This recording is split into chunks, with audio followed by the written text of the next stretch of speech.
Okay, here we go.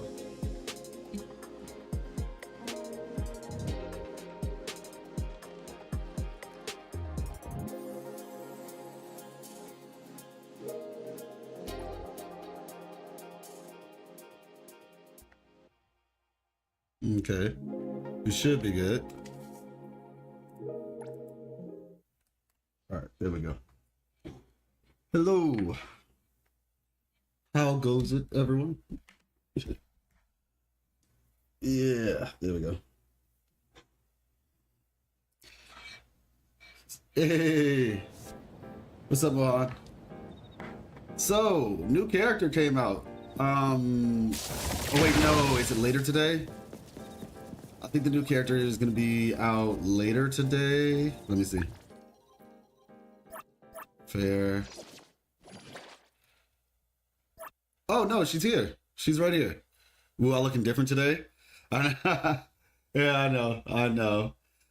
Yeah, the new character is here. Misty Tipsy style. This is Hitomi. We had the Ichi Daime, and now we have Misty Tipsy style. So, yeah, basically looking forward to trying this character out. Let's get started, I guess. Contorella, oh my gosh. Yeah, she does have the umbrella. She does have the umbrella, that is true. Oh, and she's the same type. She's the same, you know, Esper type. It's basically like element or whatever, but she has the same Esper as the main character. So that's interesting. Yeah, all right, well, enter. Let's enter the fair. Let's see if we can get her relatively quickly. We have a solid 2 temples right now. But hey, you know, believe, right? It'd be nice if they gave us some mail, right? Hey, what's up, Demir? How you doing? Okay, you know what? Actually, not bad. That's like an extra pull. All right. Meanwhile, while that's going, I think I'm gonna eat a little snack. It's not a lot, but you know, got some almonds.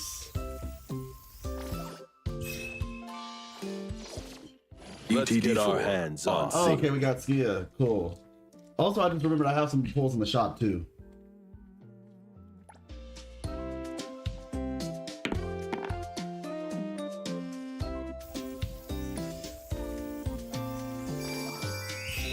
Truth be told, wait, give me a 1. Yo, that's sick. That's huge. Oh my gosh. Can't let our folks at Avon get pushed around out there. And stretch a bit too. I don't know what all those voices were, but that's actually huge. Y'all don't understand. This is like, I got her in a temple. I was basically like at, I had just got the other girl, right? Like I just got her. Okay, that's huge. This dude got like on everything. That's actually, because like, listen, earlier when we were trying to get the other characters, it was like, man, this is taking some time. This is taking a little while. And then we just got her like that. Yo, that's huge. That is huge. Oh my gosh. That cannot be understated, honestly. That cannot be understated. Let's get our hands on. All right, sick. Wow, I don't even know what to say anymore. I actually don't even know what to say. And you can technically come back around and get her again, theoretically. I'm on something, bro. I'm not salty at all. No. Oh my gosh, that's crazy. All right, let's see. We got 6. I mean, I think she's the last one, so we're just gonna use all our pulls on this Monopoly board. Yo, that's so great. Oh my gosh. Let me see. So, yeah. I guess, yeah, temple. We're gonna skip that though. All right, cool. We're here. We have a couple more pulls, so let's just do, these are all singles. All right. Animation check, test her out. Yeah, I will. I just want to see, I just want to finish my pull, see, who knows, maybe we get another copy. Let's see, we have one more. There's technically more in the shop though. All right. Now let's go over to the shop. 450. So that turns into 18. Sheesh.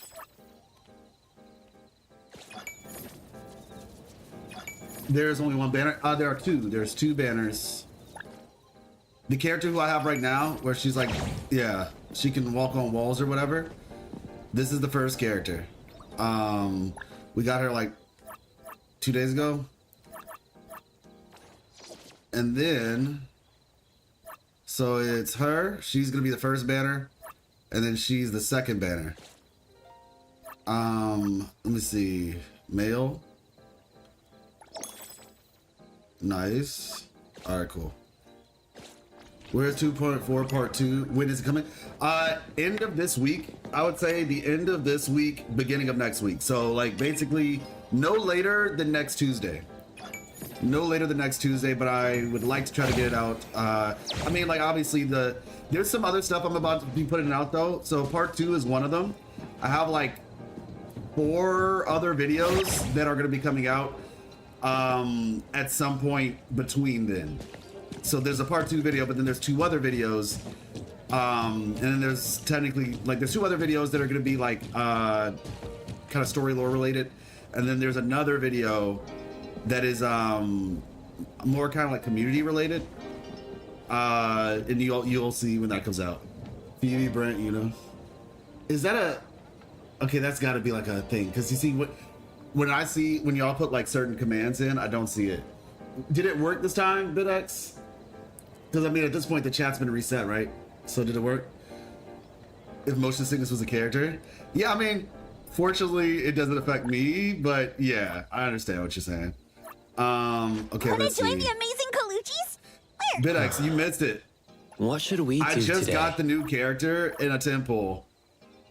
Oh, okay, so this is another copy of him. Cool. I don't have it enabled? How do I not have it enabled? We already established that it was enabled last time. Do you have to like re-enable it? Gosh. This 17V stuff, man. A single temple, least lucky life lessons full session. That's insane. That is insane. I was like, it was, if you go back a couple seconds in the VOD, I was legitimately like, wow. Let's see, select. Yeah,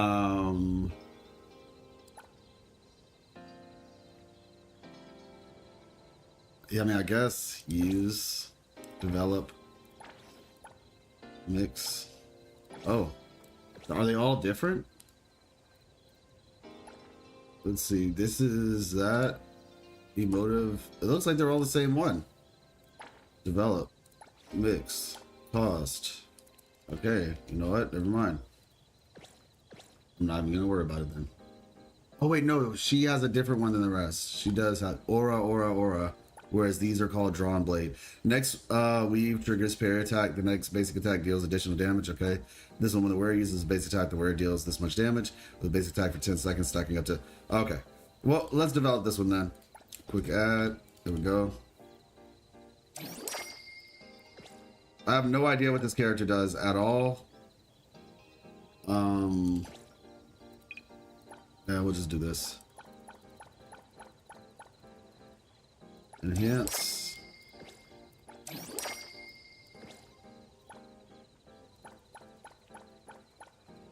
But I say she will be strong. Alright, cool. Now we'll level her up.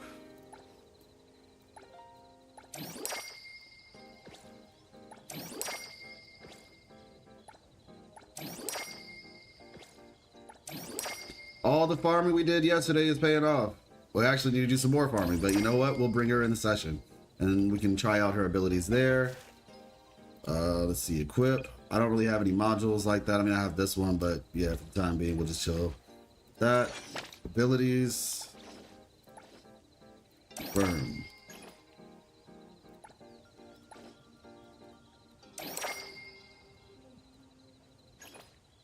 Hints toward, oh, when is 2 point, if motion sickness hints toward, you know, getting corrupted. I've been saying that for a while now, actually, Mohan. I've been saying that since we first got that teaser, actually. Which I will be discussing in my video, actually. Let's see. Like, literally, as soon as Septimont dropped, I was like, okay. I mean, we talked about it on stream. But yeah, as soon as Septimont dropped, I was like, I think she's going to get corrupted. And there's a lot of reasons why. Let me see. Flame. All right, cool. Why do people not read the kit, I guess? I'm going to. Wanna join the amazing Colucci's? We're always ready to have ya. Business is tough. Every little thing counts. All right. So, basic attack. I wish there was like a little video with it, but wields her weapon and performs up to 5 attacks. Non-closed timepiece. So is there a closed and a non-closed? Wow, this is quite a bit. Okay, so when she is deployed, a non-closed timepiece appears. Its hand will slowly rotate clockwise as time passes, accumulating energy. Each time the hand moves, it will regularly restore HP to the entire team.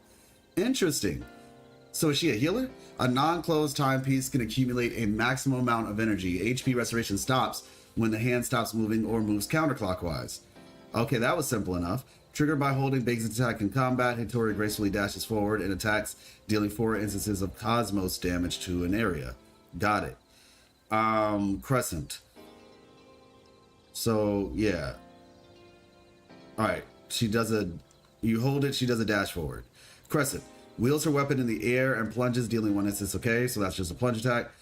Half moment. Triggered by using Misty Moon style after performing a closed critical dodge. Okay. So it's like basically her dodge counter. Hattori raises her umbrella to counterattack opponents in an instant, dealing that. Got it. Okay, but it says this is triggered by using Misty Moon style after performing a critical dodge. Misty Moon style. Oh, so basically her normal attack. So you do a normal attack. Okay, so all that simple enough. Nothing really too crazy. I think the biggest piece of information here is that she heals. When that hand is moving, she heals.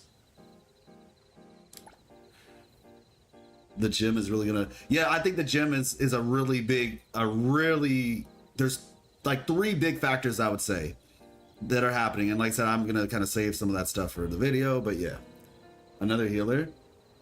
I mean, this is a limited healer. Because the only other healer we have is by Kong. So, you know, it's like a limited healer and a standard healer. So present replay has no cooldown. When non-closed timepiece energy is greater than 60, she can activate present replay to deal 7 instances of Cosmo damage. So you will build it up by doing your normal attacks, and then once it hits 60, you can do that. So I guess maybe there's other ways you can build it up too. 7 instances of Cosmo damage to an area while beginning to observe and record all attacks and skills used by the team within the next 5 seconds. Present replay can record a maximum of 3 entry attacks or skill activations at once, with each character being recorded once at most. The timepiece will continue ticking down and stop recording when the pointer finishes rewinding. But if recording completes early, the pointer will continue rewinding to the end. All recorded content is cleared when entering or leaving battle. Using present replay again while having existing records will overwrite the previous recordings. I'm not gonna lie, I'm not really sure what it's saying it does. Like, what does the observation do? It's recording them, but then what does it do with those recordings? Does it like replay? Is it going to replay the attacks? Is that the idea here? Like, that's a pretty interesting ability if that's what it does. Like, you know, it just records whatever attacks you do and then plays them back. So it's like you can double up your attacks or something. Time to give rude customers a lesson they won't forget. Throws her umbrella, dealing 1 instance of cosmic damage to the area. I presume this is like her intro skill. All right. Ultimate. Requires no cooldown or field essence. When non-closed timepiece energy is fully charged, she can unleash World Tide or deal 10 instances of cosmos damage to an area to deal, and draws a katana from her umbrella handle. Oh wow, changing her attack mode. Okay, cool. So we have a we have a person who changes their attacks. Install. Afterwards, surrounding time approaches a standstill for a period. Oh my gosh, this is insane. During which characters cannot be switched. Entering time stop removes any received time control immunity to removes any received time control negative effects and grants immunity to time control negative effects during the time stop. If there are attacks recorded by present replay, all recorded attacks will be replayed once and the record will be cleared. During the time stop, the non-closed timepiece hands will continuously rewind. Additionally, Hitori's katana attacks will accumulate momentum, with each hit dealing increased damage. When momentum reaches 10 hits, it delivers a finishing blow. Time stop ends when the hands fully rewind or when finishing blow is dealt. This is actually pretty cool. The cooler Raiden Shogun. This is actually a pretty solid kit. Time control and healer should not be in the same sentence. Like, so basically she has no cooldowns on her abilities. Dang, she might be fun. It's really just about building up the gauges, and then you use her skill, her normal attacks play into her skill, and her skill plays into her ultimate. This could potentially be a really solid flow. Like, legitimately. This could actually be a really solid flow. Okay, so first off... Business is tough. Every little thing counts. Yeah, it says she's a support. Healing and damage boost. Time to win back some reputation. And stretch a bit, too. Alright, so let me see. She is that. So we can do... the... what do I want to do with this? Clarity. Obsession. Urgent task. I'm on it. Alright, we have that. And then Want to join the amazing... What do you want? Let's make a scene together. Alright. Yeah, totally relatable, right? Super relatable team, all 5 stars. I'm probably gonna switch Hathor out with Skia at some point because I really like Skia. I think he's actually like he's a really fun character. But let's try it out. This is pretty cool conceptually. Does the cat girl voice get annoying over time? Not really. She doesn't have like a weird voice, honestly. She just kind of, it doesn't really stand out that much. I mean, you might think, if anything, you can maybe say like you might not like the character, and I don't mind the character at all, but you'd probably have stronger feelings about the character more so than you would about the honestly, real talk,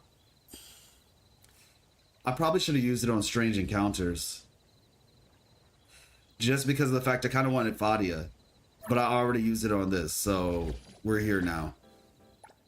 All right, we're just gonna skip. All right, and one more. Yeah, but I say I don't have enough to do 10 pull.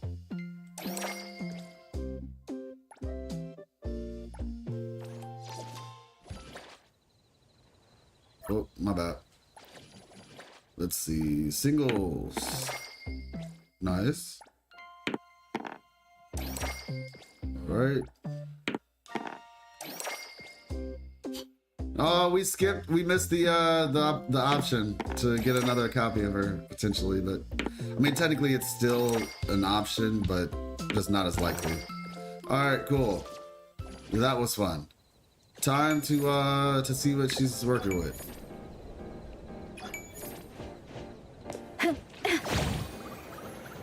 Her outfit's cool though, right? I actually like the stockings. The stockings are cool. Like the long stockings and stuff. That's pretty, I think that's pretty neat. Alright, so let's check out the animations. Let's go over here to 100 level requirement something. Let's get some books while we're doing it, right? Furries win. Oh my gosh. If you get another 5-star. Hey, look, I mean, you know, that's not a bad thing, right? The tide of the world, drawn to this place. Wow.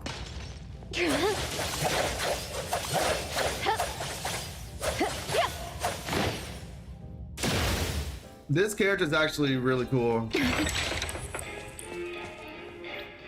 Legitimately, I think, yeah, this character, this is this is the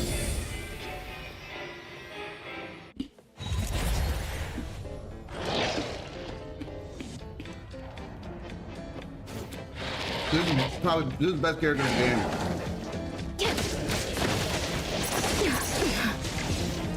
All right.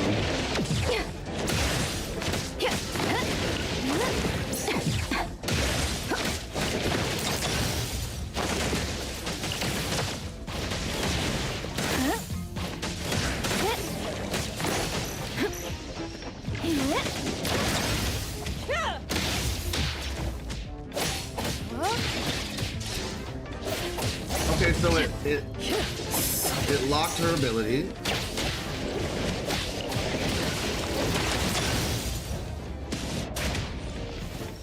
Everyone, follow my command!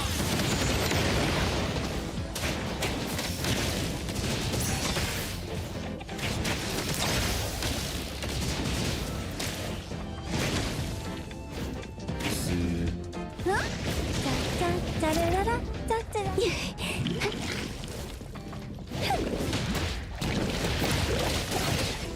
Target confirmed. It's gone now, though. Oh, this is a new enemy. I don't remember seeing this enemy. Just getting warmed up.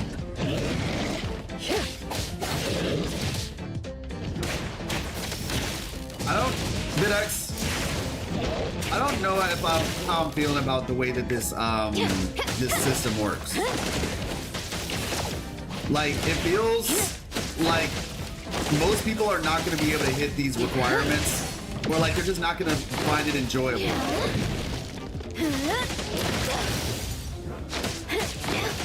Like the whole, like build them up and then do it type situation.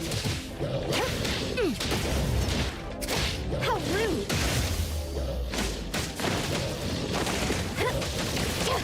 And thus, time flows on.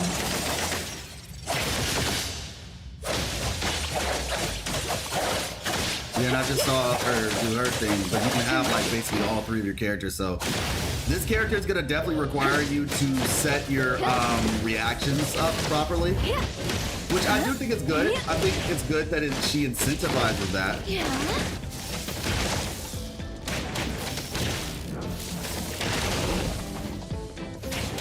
I can't like tell how it works in the game slowly. Yeah, like that. It's just the idea that I have to basically I have to. Hey. I'm good. Watch your step. I have to build up their intro skills, right? And maybe it's just the characters we have right now. Like, well, with the right team comp, certain people's abilities will come back faster, and so therefore it's not as big of a deal.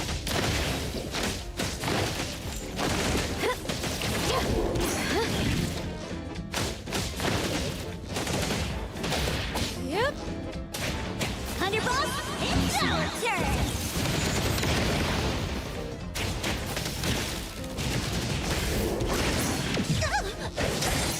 Go.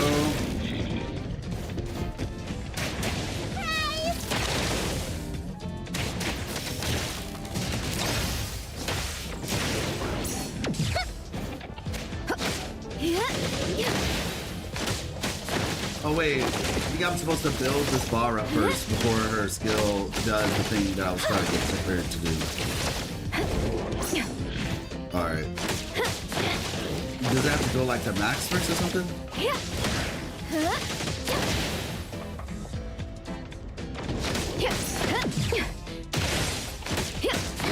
That could be good for a while. Yeah. I need to read her kit one more time. I think the loop is more like ZZ, to be honest. Who's your favorite right now? Same. Like, actually, same.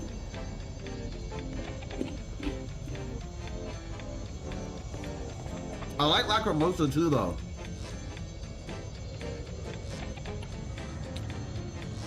But her Ether cycle is so far on the other side of the thing.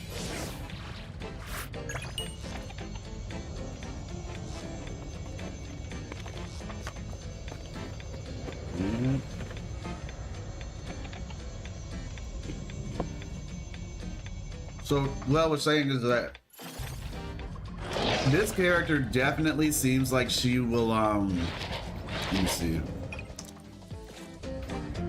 Business is tough. Kind of Every little thing incentivize people to counts. understand how the rotations work a little bit. Let me see. So skill.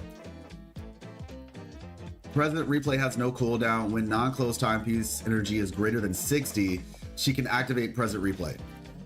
Okay, wait. And President Replay.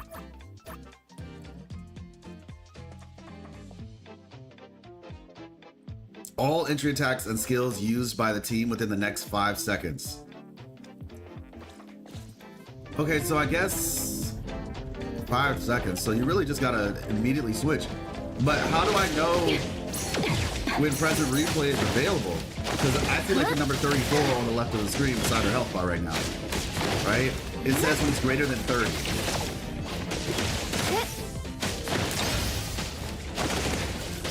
Let me take a closer look. Right? So I'm thinking, okay, well that's there. You know?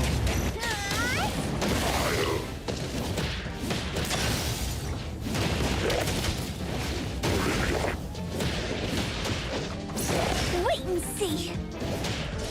The type of the And then world wow, drawn to this place. Maybe there's just not enough time to get a whole team in there. And then her ultimate is, well, like I said, that's cool.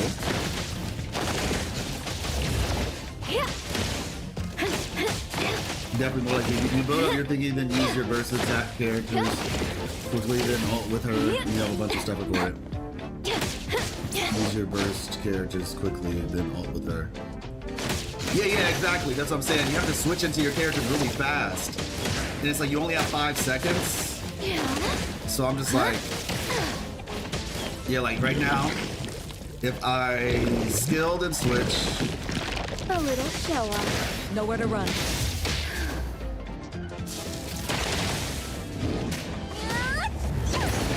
Yeah, I was a little bit late. And then you switch back into her. Not bad at all. And use it. So yeah, okay. Get it. I get it. Definitely have to time that properly. Time flows on. And I'm sure, you know, it'll make sense.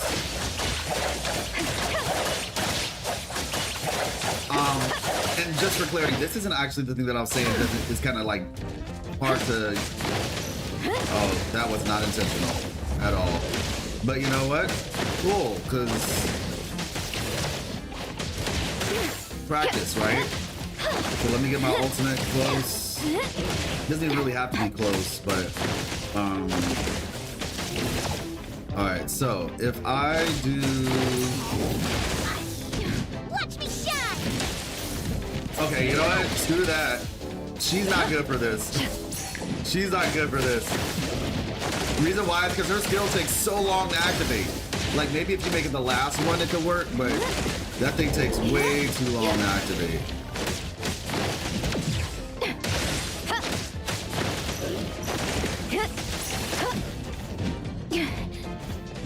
Oh, my bad.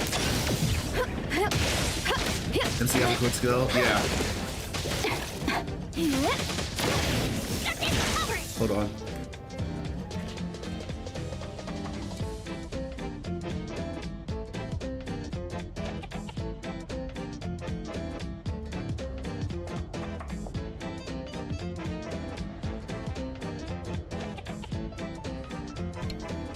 All right. Exit mouse. I'll handle this.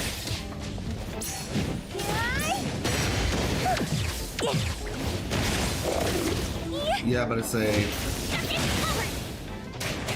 Let me take a closer look.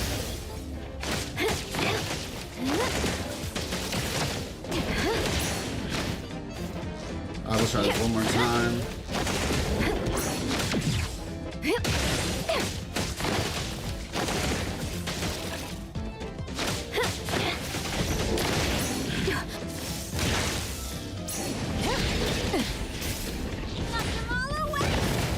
All right, nice. We did it.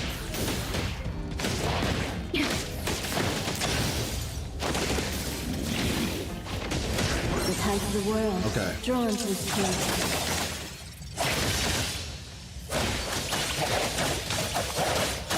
That could be good for a while. That's okay. Yeah, that's cool. That's actually cool.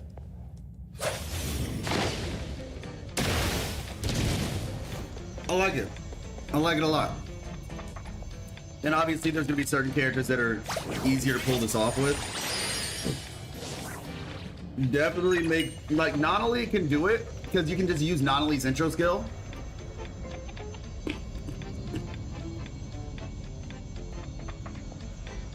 You don't have to actually use Nonali's skill, just use her intro skill.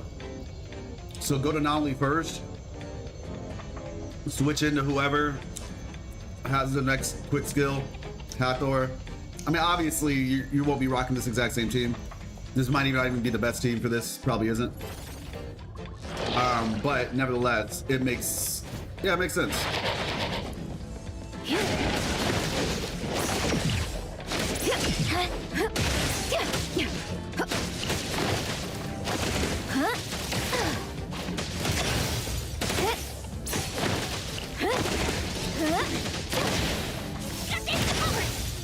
Target confirmed.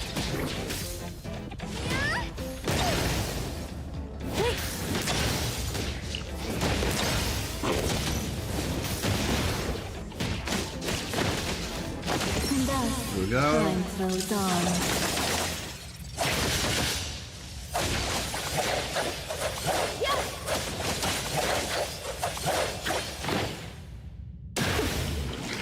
Oh, okay, I guess it was already dead.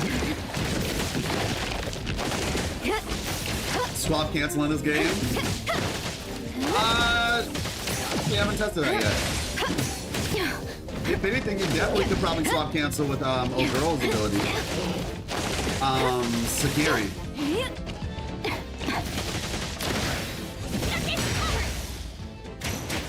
I'll handle this.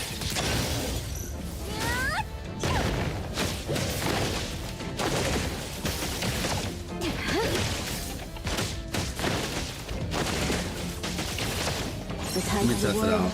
Drawn to this place. Here we go.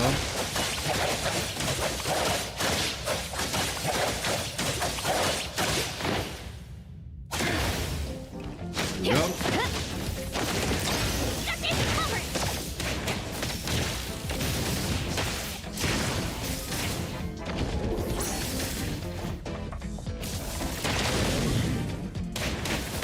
Taking up.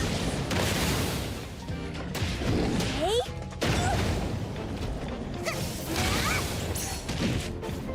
Hold on. Take that! The city's mine!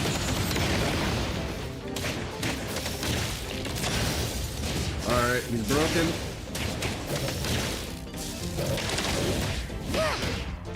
I think that works.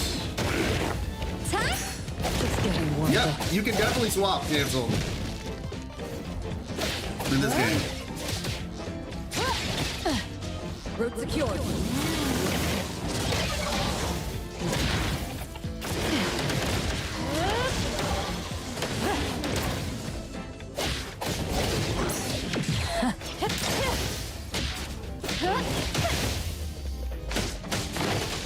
A little show off. Shouldn't have done that so soon.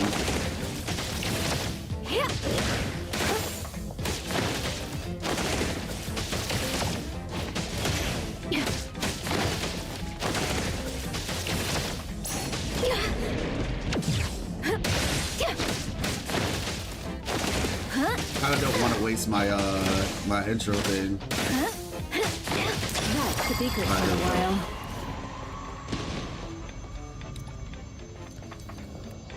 But I say, you know, this time and opportunity.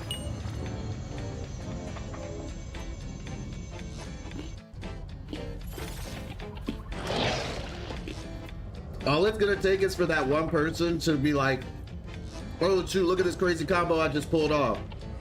And then everybody's gonna be like, you know what, maybe it's not so bad.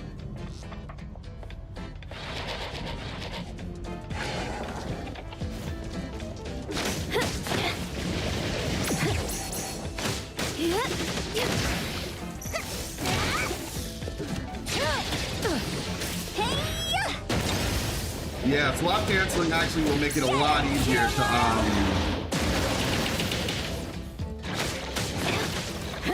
And also, I just noticed, you see above her health bar, there's like 3 flowers or whatever. It'll only be a moment. I think that shows like how many replays that.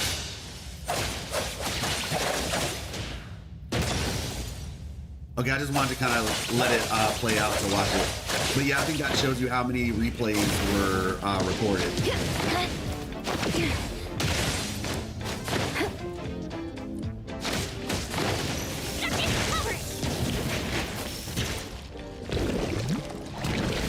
All right, you're next.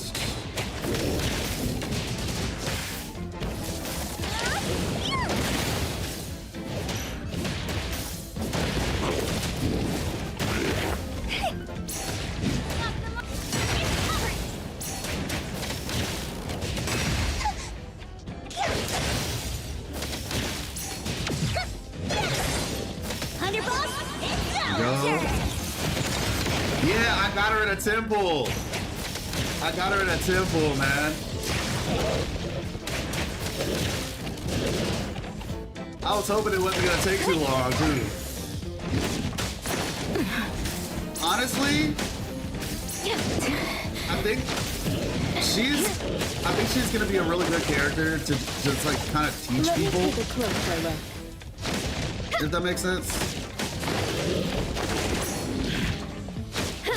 She'll like kind of teach people how to play the game, I feel like.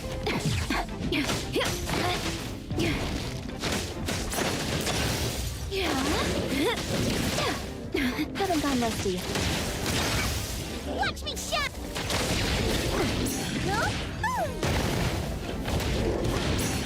Wait and see.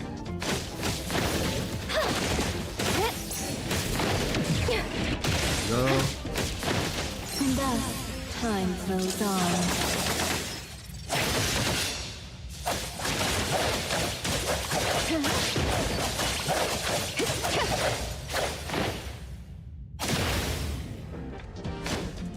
Alright, you're next. Nice. Can the bill for damages be sent elsewhere?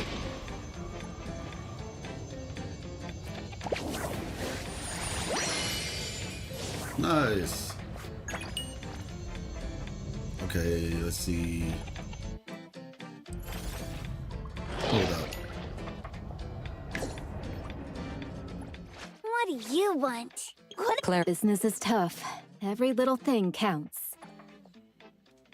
Y'all, I think I was farming the wrong materials. No wonder these enemies look different.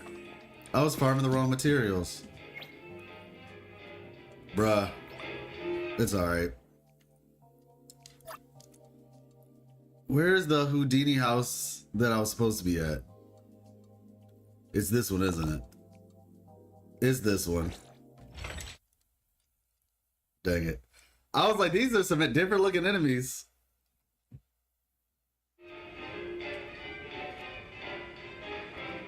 Well, hey, look, somebody will use those, right?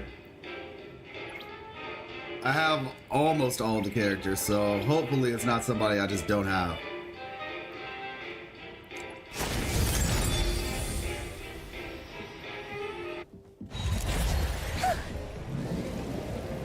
All right. Hey guys, how's it going? A little show off. Spin and clear.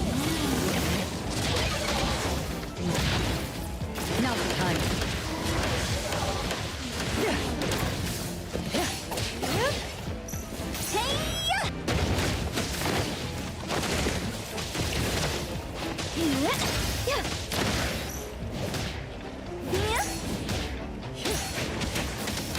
This was a good idea.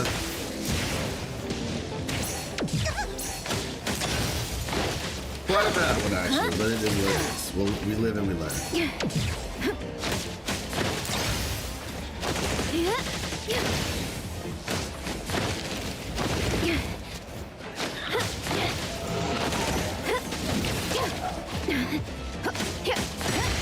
Rule number 1, do not use her skill until her intro is ready.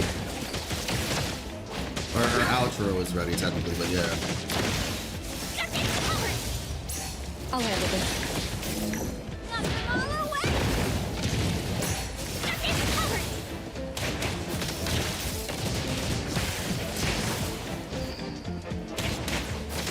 Take that! The city's mine! It'll only be a No. moment.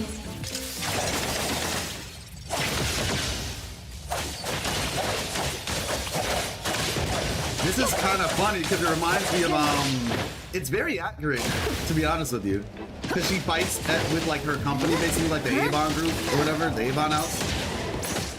So it kind of reminds me of Skullgirls with Peacock, if anybody remembers that character from Skullgirls, or if they remember Skullgirls.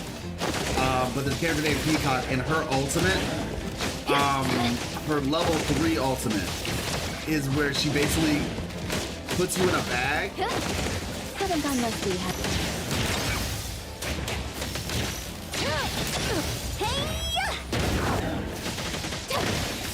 Wait, why did I do that? Oh my gosh, that was a mistake.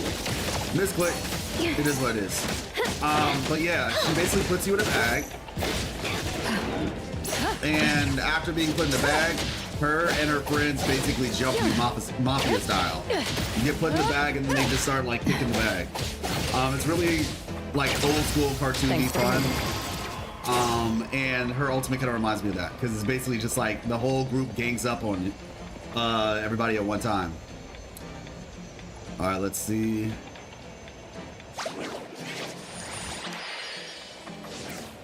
Ta-da! Try again.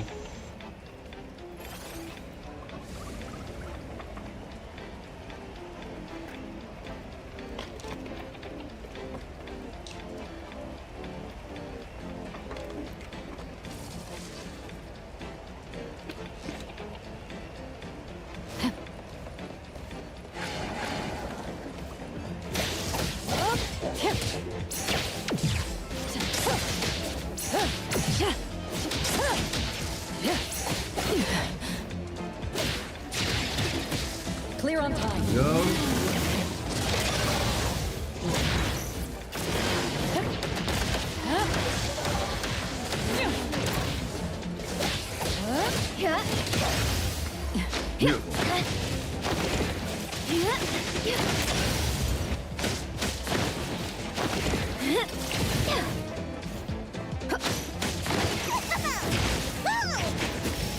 Yeah, I about to say I ran out of time just now.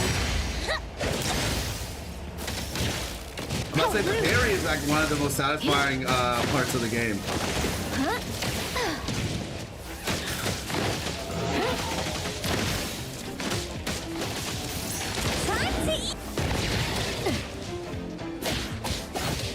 Here we go. Consider yourself reported. It's like you got caught in 4K. Drawn to his kill. He caught you in 4K!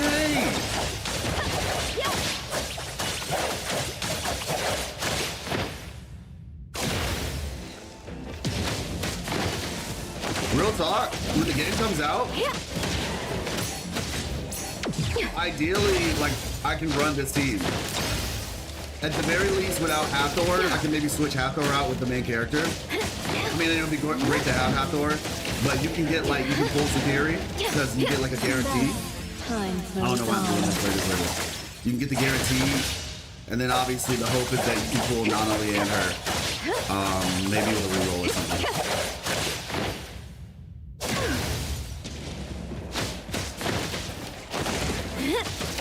Nowhere to run.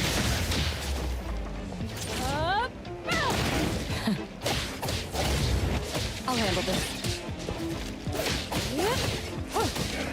Route secured. But this thing just does not die. Thanks for the rating. Thank you. Hey, what's up, Nerd Up? Yeah, it can't be on my Superman account on Twitch because my job blocks everything that is fun in life. That makes sense. That checks out. Yeah, we just got the new character, Hitori, and she is best character in the game, honestly. Like genuinely, she's one of the coolest characters in the game. I need to get a motorcycle. I don't even know what I have to do to get a motorcycle, to be honest. Because I hear if you get one, you can ride around the city as Hathor. Yeah, it's dope. I actually really like that she has stockings. Like, I think that's a nice detail.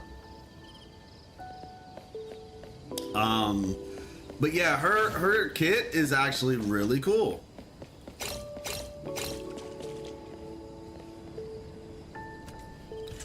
I really kind of want them to change this though. Like, I want every character to be able to ride a bike. This is probably one of my least favorite things about the game right now.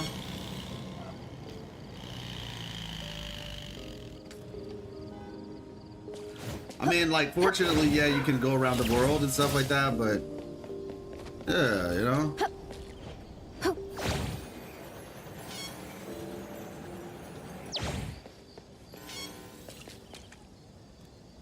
There's an anomaly around here somewhere. Are you the anomaly kid? Saw a thief, give me my drawing back. I'd like to help.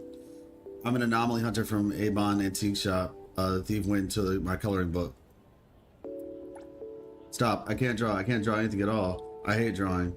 Can't communicate with this one either. I should examine the coloring book first. Okay. Where's the coloring book? Is this it? Oh, no, it's right here. No, that's not the color.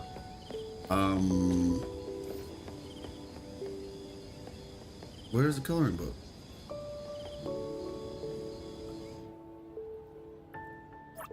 Better combat than the others? I think it's not even so much that she has better combat than the others, but in some ways, sorry to bother you. The thief went to my coloring book. Stop. I can't stop. I can't. Okay. What she does is, I think she helps conceptualize the other characters, if that makes sense. Oh, mother? Okay. Is something troubling you? A mere inconvenience is an outright crime. That wretched anomaly has stolen my child's unique art. No, this is no random act. They had their eyes on my child's gift all along. This was premeditated. My child is a prodigy, destined to become a master artist of the next generation, and our brilliant talent has been devoured by the parasites, I think. What kind of anomaly was it? Do you know what this means? This will set Heather's artistic progress back by 50 years. And that vile parasite is to blame for all of this. Isn't working. I can't get in through her at all. That must be her child over there. Okay, like, I'm talking to them, but where's the thing? But yeah, I feel like she, in a lot of ways, helps conceptualize the combat. On top of that, I was talking to BitX, and so characters in this game can do quick swap. Like, you can quick swap with the characters. So, like, the more that I'm experienced in this game, it feels more like open world Zenless Zone Zero. I'm not saying the combat is at the same level as Zenless, but it definitely feels like, in concept, it kind of feels like an open world version of Zenless. Yeah, I don't know where this kid's coloring book is. So, like, the thing kind of shows you, there's like an arrow. It's just like, okay.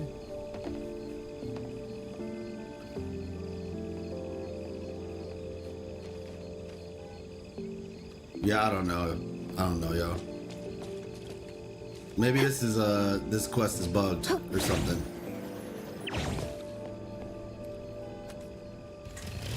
No, yeah, for sure. That's the way I think about it anyway. I feel like sometimes you have to be able to conceptualize what it is you're playing, because like otherwise, if you have a different expectation, it might not meet the expectation that you originally had. But that original expectation might not have been what the person or the developer was going for.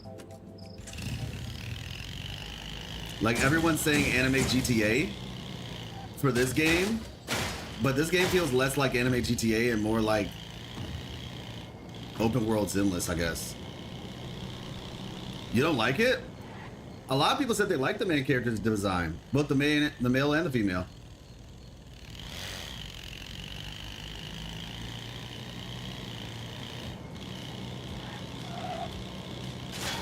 All right, there we go. Wait, is there a...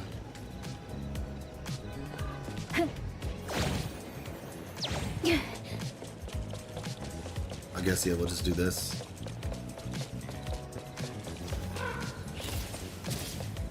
I mean, no, you're not wrong. You just might, I don't know, you might not be in the majority. Because, like, legit, I'm not even saying that just to say, like, a lot of people were saying, oh, like, he looks like a white-haired rover. Like, legitimately, like, I heard nothing but positive comments about the designs. Now, the walk cycles are a bit weird in this game. Like, the male main character in particular, I don't know about the female main character, but the male main character's walk cycle is a bit odd.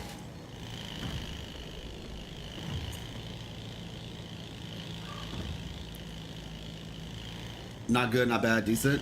Fair.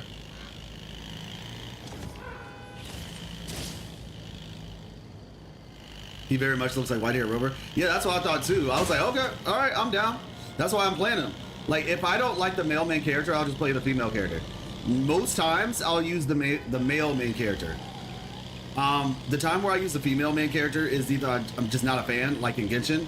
Not really a big fan of Aether's design, so I use Lumine. Or the female design is just so good, I just feel like I gotta play as this one because like it's just that good. In my personal opinion, it would have to like be shockingly good. Lumine was just in a lot of ways a safe choice. All right, let's see. We're gonna head to the story.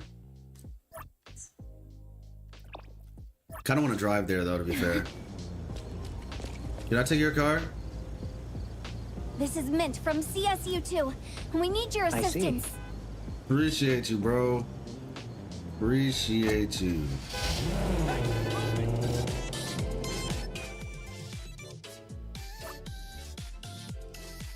First right.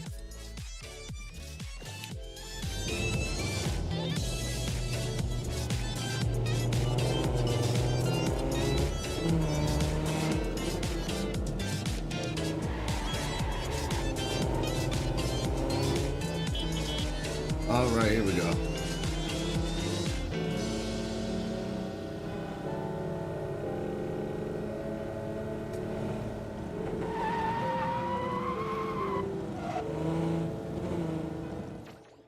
And now,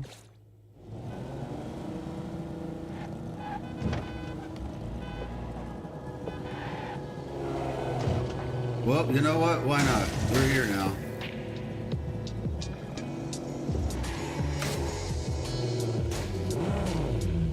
Absolute menace. Oh, okay. I think I recall where we are right now. Oh, I actually went too far. Fortunately, the NPCs, and also this isn't my car. So, but yeah, I think actually this was the spot right here.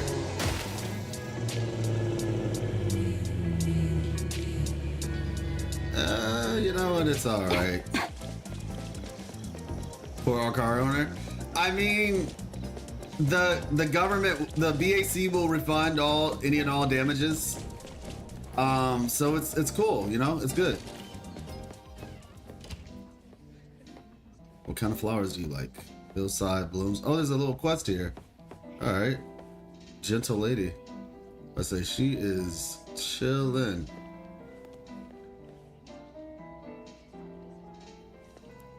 Honestly, this is like the type of spot I would actually expect to see Hattori. And this girl's just window shopping. Oh, this doesn't look good.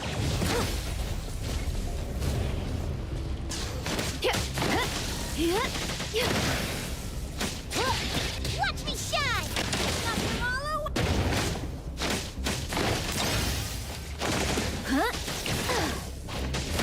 Yeah, I'm getting the hang of it now. You don't even actually have to worry about having your thing up. It'll only be a moment. And then when she ults, you can actually get a new weapon, and the team fights with you.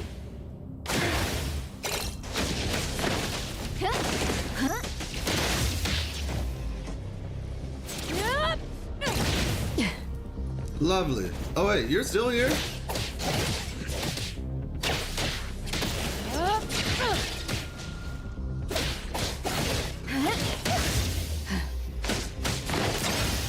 These people are just walking like, you know, nothing's happening here.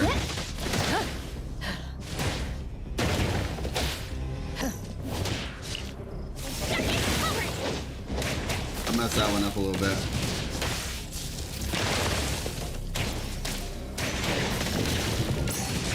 Oh, my bad. Alright, that works.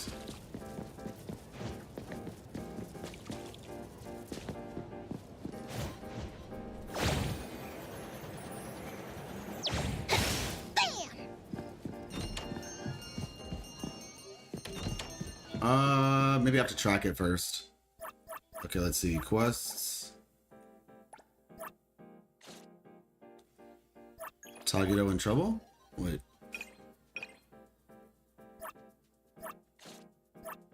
Side quests, spin-offs, where would... Oh! I didn't even realize all this stuff was here. Light Steps, Return to Avon, the incident. These are... Wait, these are spin-offs? Wait a second. I've been doing spin-offs? Tomato Jelly, Rampage, Life Report. Wait, I'm so confused. What have I been doing this whole time? 10 years for a refund? Oh my gosh. Is she the only one who can climb up walls? Technically, yes.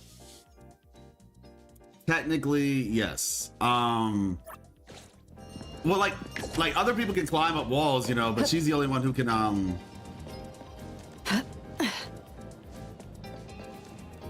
you know, like that's usually what other people do. Well, actually, no, my bad. She's not the only one. She's not the only one. There's another character. Like, that's how everybody else does it, right? But then there's two other characters in the game who can also, they also have like some wall climbing ability. Clarity. Obsession. The paperwork you need. Let's get our hands on. All right, here we go. So the first one is Lacrimosa. She doesn't really climb walls. She does this.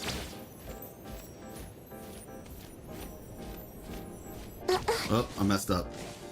But yeah, she can basically like fly. It's pretty slow, but yeah. And the stamina needs to be a bit improved. However, you can get stamina.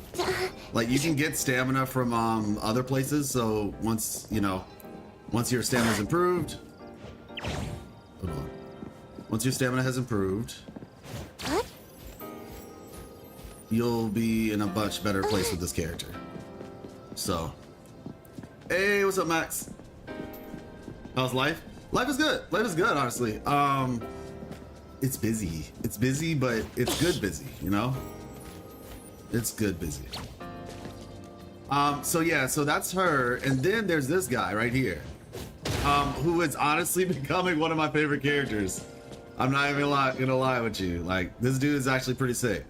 So this guy can like, he's like Noob Saibot from Mortal Kombat, right? He jumps into a shadow. Another live stream on this game. They should have paid you for all this free advertising. I just want to finish the story, man. I just want to finish the story. And you're right, they should have. Real talk. But you know, all in good time, right? Maybe they could sponsor me to do some lore videos. That's honestly one of my goals going forward. Just between you and me. As time progresses. Because there's way too many games. And so it's like I can only make videos for so much, right? Because like other content creators, like the bigger content creators, and let's just be honest, the Genshin content creators, or the ones who started with Genshin, a lot of times they'll get sponsored to do like lore videos for other games. And so it's just like, I'll be like, hey, I can do a lore video for your game if you want me to. All in good time though. Lupa S605 is so fun. 700, oh my gosh, intros? Sheesh. But yeah, so basically this character actually has a comparable one to Nonali. Like, it's a little bit slower than Nonali, but not by that much at all, actually. And then just in general, like this is his dash, and it doesn't consume any stamina. You know, so you could Why did just you bring me here again? you can experience the world like this a bit if you want. You can go up, and when you go up the walls, that does consume stamina. But yeah, so yeah, real talk. This guy, I like him. I like him a lot, and like I've explained it before. I think his playstyle is really good, or really fun. I guess is the best way I can describe it. He has a really fun playstyle, so do not sleep on this dude. If you get him, like, use him. He's fun. No way. I'll be your stream up for the first time and I see you play as a furry. Oh my gosh. Yeah, we're trying out the new characters, you know? We're trying out the new characters. But how you doing, Nam? Wolfire. Yeah, I have to give credit where credit is due. Like, his design is neither here nor there. Whoa.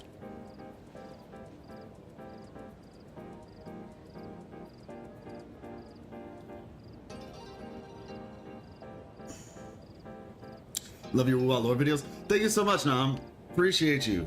Yeah, I got a couple Weather Waves videos in the pipeline that should come out over the next 2 weeks before the next patch comes out. Looks like we might have gotten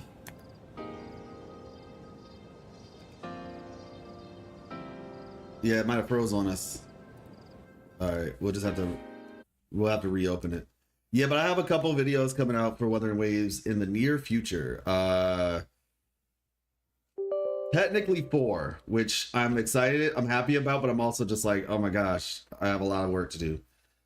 Like, I'm probably gonna have to limit the stream to like an hour for the next couple days.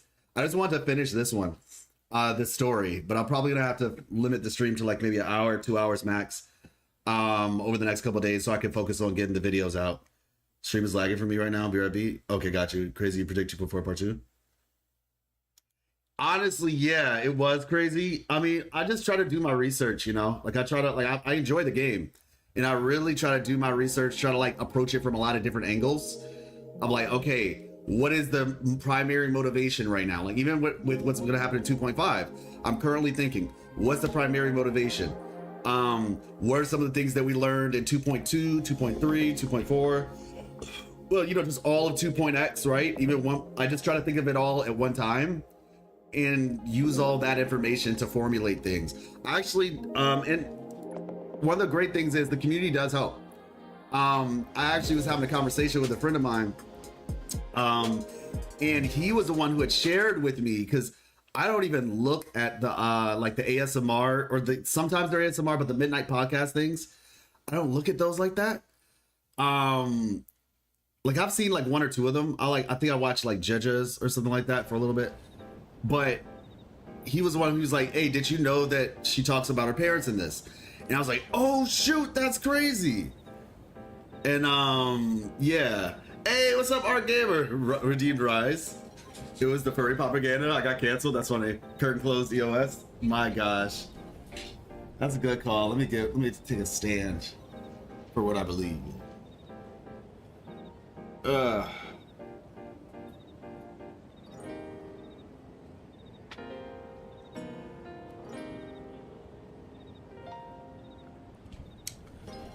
All right, so we're gonna go back to where's she at? Hitomi. Here we go. Select team. You know, Clarity. Obsession. Disillusion. What is it this time? this is such a meta team right now, and not when I say meta, I mean in the sense of like it's interesting because I'm essentially going from, because they're both, this is like the story team, you know what I mean? All right, how do you get Hotori? Is she limited? She is limited. I got her, it was kind of crazy, I got her in like a 10 pull. Let's see, track the quest. So this is not even the main story. Wait, this is talk to Adler. I'm not trying to do that.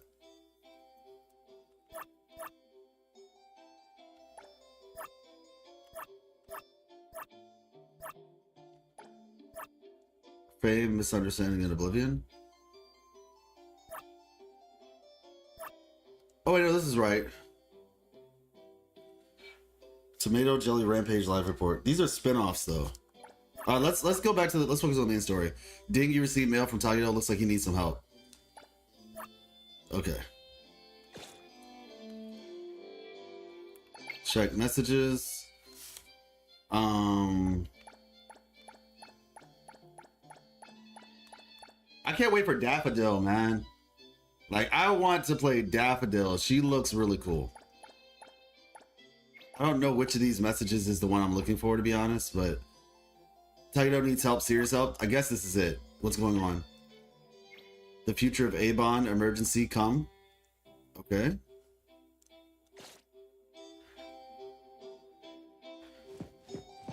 Okay, we're going this way.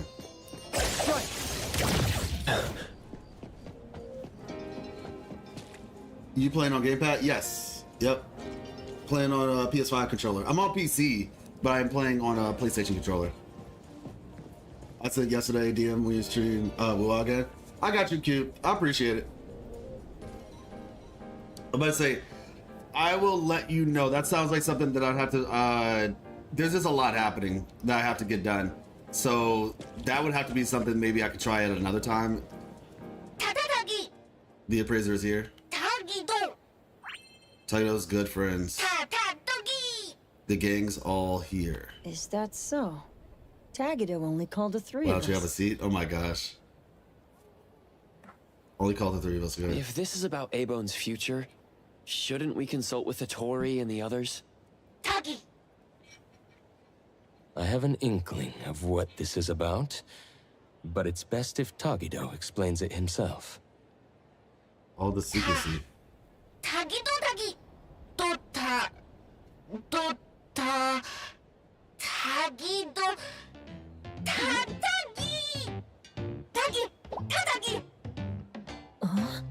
Love? The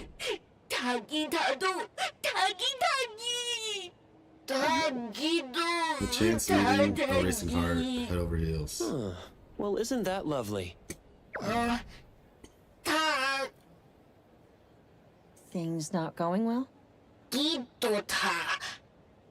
Tagudo, since you've already decided to open up, why don't you gather your courage and tell us more details? If we understand the whole story, we can help Now, you better. Cyber, is this the main story still? Hey, what's up, Jam? Hey! Tagido's family runs an anomaly hunter group, right? Chapter 3? Okay. Just like Acacia Aeronauts? I recently watched a show where the protagonist is based on Mr. Galexis from Acacia, Anomaly Hunter. Transform! While running espers, screen full of effects, dealing with huge anomalies, bringing balance to chaos, rescuing people in need, gaining fame, fortune, and love. Huh? Isn't Tagido's job like that?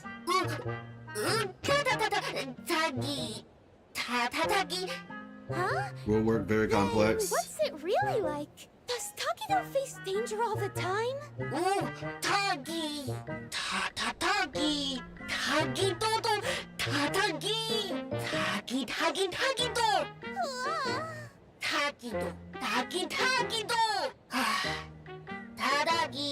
Tired from power. Bro is trying to flex right now. Life as boss, very hard, very dramatic. That's amazing! Isn't that This is like some direct translation. what's shown on TV? Tagido is awesome!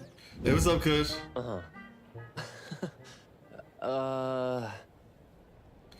So I need you guys to play as my henchmen. I see. In his eagerness to impress, Tagudo unconsciously told a better story than reality is about Abone and himself.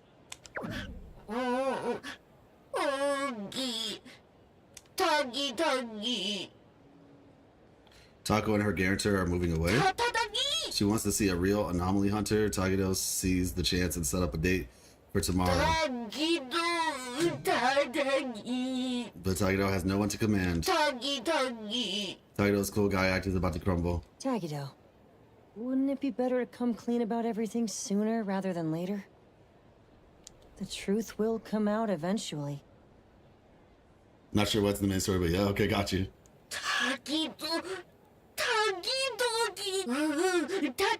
Taco is so happy and excited. Tagido doesn't want to disappoint Taco. The most distressing part for Tagido must be that there's not much time left before she moves away from Hetero with her guarantor. If they had more time together, he would eventually have to tell the truth. Only by overcoming this hurdle could he truly win her heart with sincerity. But this is your last chance. So, for both Tagido and Taco, I'll do my best to help. At the very least, let's make this meeting as wonderful as you both imagined. Mr. Adler bid rescue. Well, if Mr. Adler says so. Yeah, I could help too. Edgar Appraiser, my absolute savior. So, what do you need us for? Yeah, it all figured out. New clothes, Tagido's gonna look sharp. A present to show Tagido feels, and leave Taco with an unforgettable memory. It looks like we'll need you to take care of the first two items today. As for how to create a memorable experience for Taco, we'll need to consider that when planning out the date. The appraiser and I will go with Tagido now to prepare what's needed. Edgar, can you handle the planning part? I see. I see. A date, huh? I'll look into the books.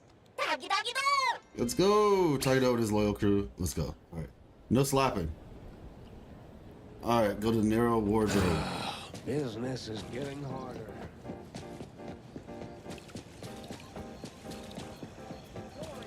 The best choice for gatherings. Yeah, I just realized that my I'm curious at trying to play this game at higher fidelity, because when I was checking my settings, I might, I guess I could try it now just to see what it looks like. Graphics quality balanced. Global illumination's off. Texture. Yeah, I guess let's see what happens if I put it on Ultra.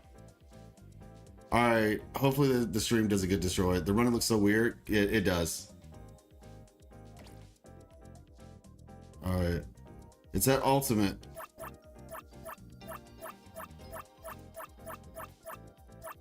Sharpening saturation, okay. Traffic is still very low. Moisture blur, okay.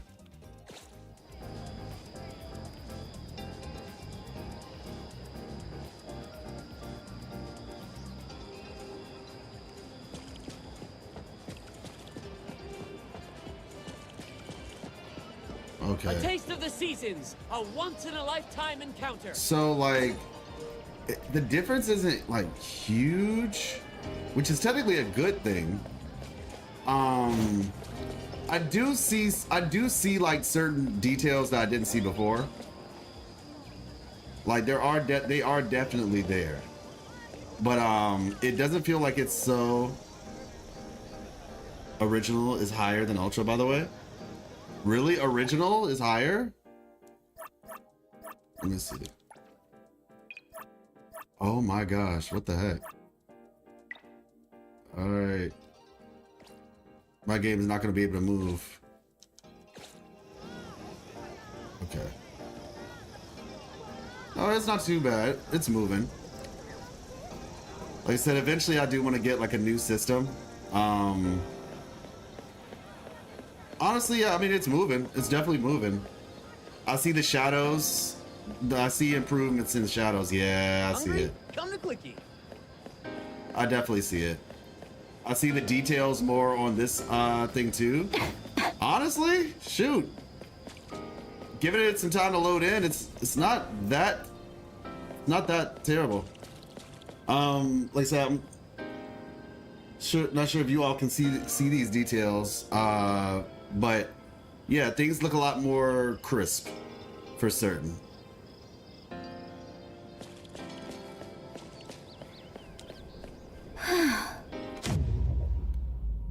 Wait, what?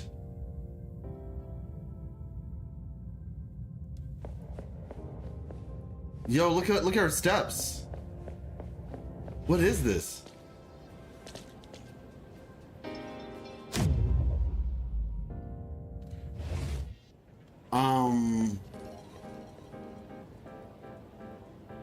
Okay, that was interesting. Double milk with 3 sugars. Isn't that just sugar water? Isn't it you who I think because they have like these like quality of life abilities, I think. You didn't know she could freeze the world? I think like hold on. This is let me check something real quick. Who are you?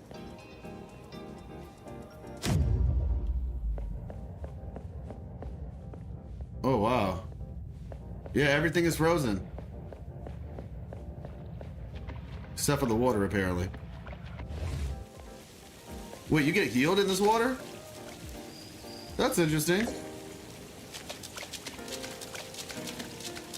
Or is she the one who healed us?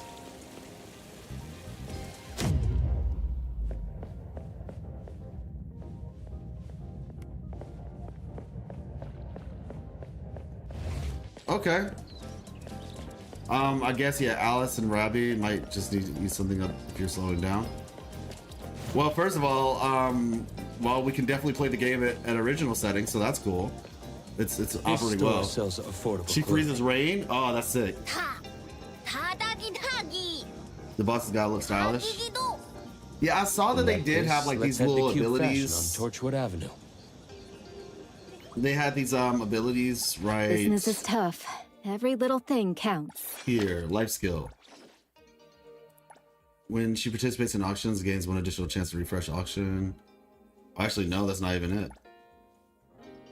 So basic attack. Wields her weapon in the air, plunges.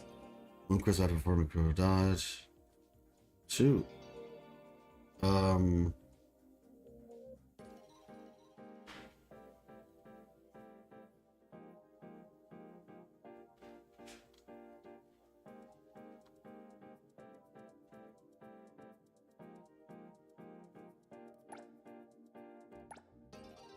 Each hand she moves. Okay, triggered by holding basic. Wields her weapon in the air. Okay, triggered by using Misty Moon style, performing raise her umbrella. Okay. Where's the part where she freezes time? Time to give rude customers, dealing umbrella. Shopkeeper. Blossom enhancement. During time stop, lemon stamen attacks do not pause and attacks do not consume lemon blooms. Okay, that's cool. Yeah, I'm not sure where the whole her freezing time thing is, but I mean, it's cool. Nevertheless.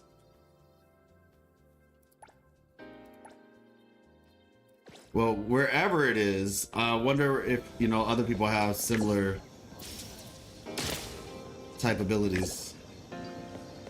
All right, so let's see, where are we at? Q3 fashion? Oh, it's over there. All right, nice.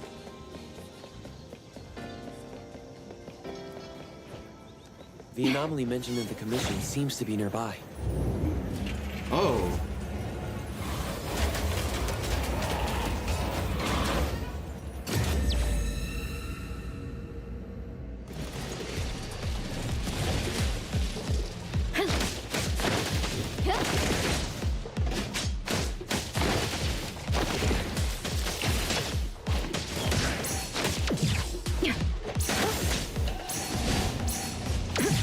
Go.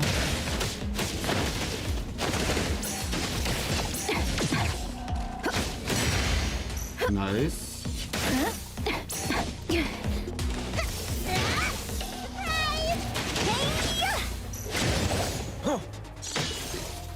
Uh-oh.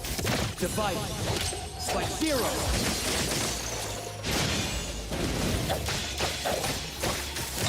I just realized I did all that, but I never activated her skill! Dang it. I did all that and I didn't activate her skill.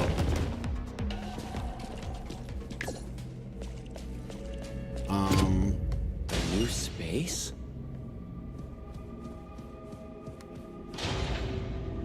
I might want to tread very carefully here.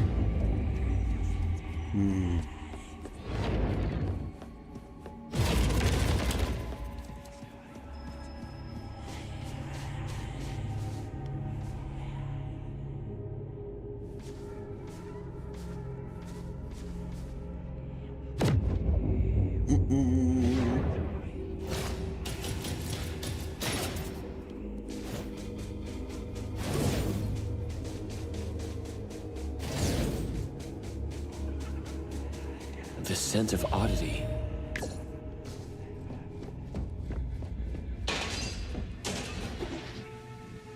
Oh.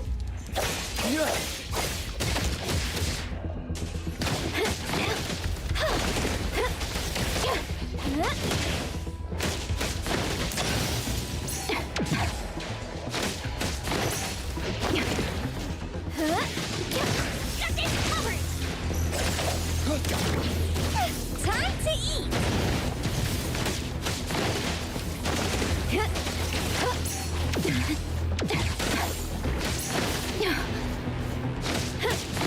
And thus, time flows on. Nice.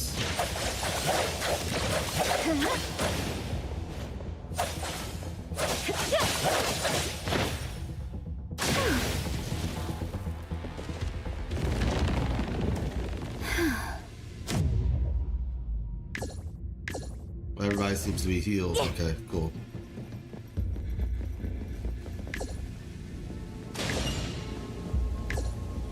That red door might be the key. About time this campus tour came to an end. Commission complete. Okay, nice.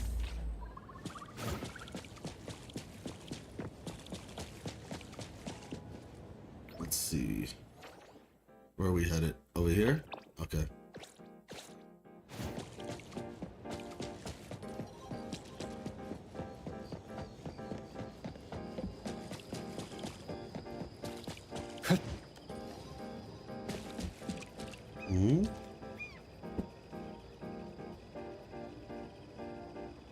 Wait a second.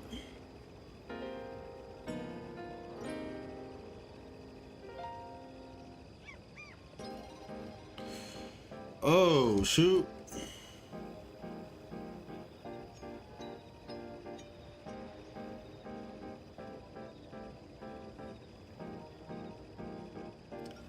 We might be there might be a change of plans today.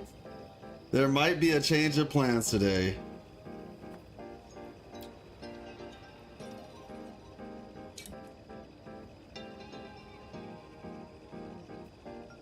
Let me see.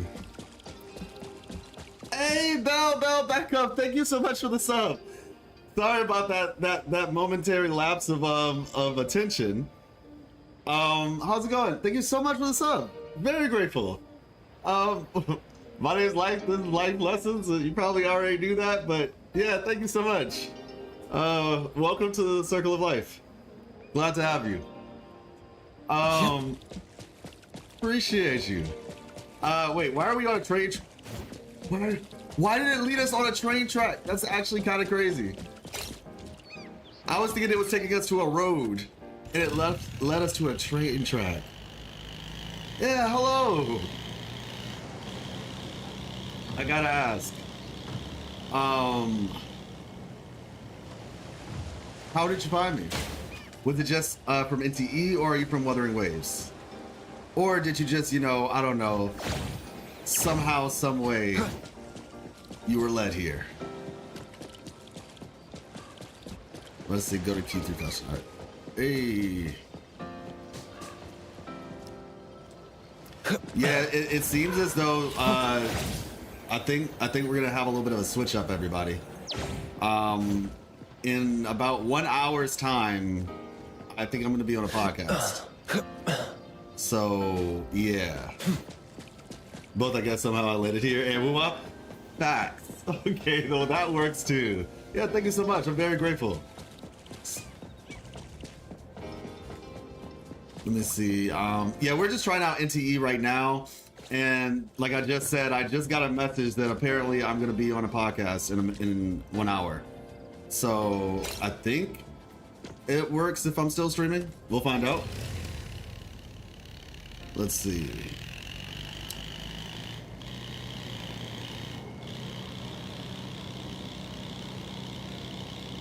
Yeah, we are going to be doing, we're supposed to be doing Weather Waves later today. So I mean, I guess after the podcast, depending on how long the podcast is. Did you know that co-op testing open today? Oh, for NTE?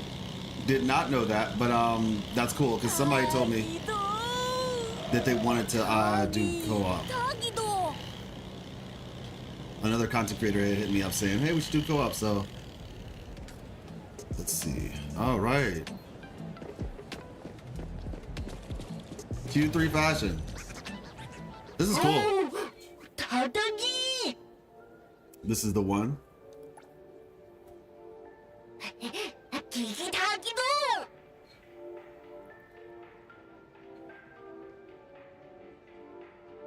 All the clothes on display here are for humans. We'll need to ask if they have sizes that would fit Tagido. I'm gonna answer that as soon as this cutscene ends, Belle. I feel like I have my answer pretty established at this point, so.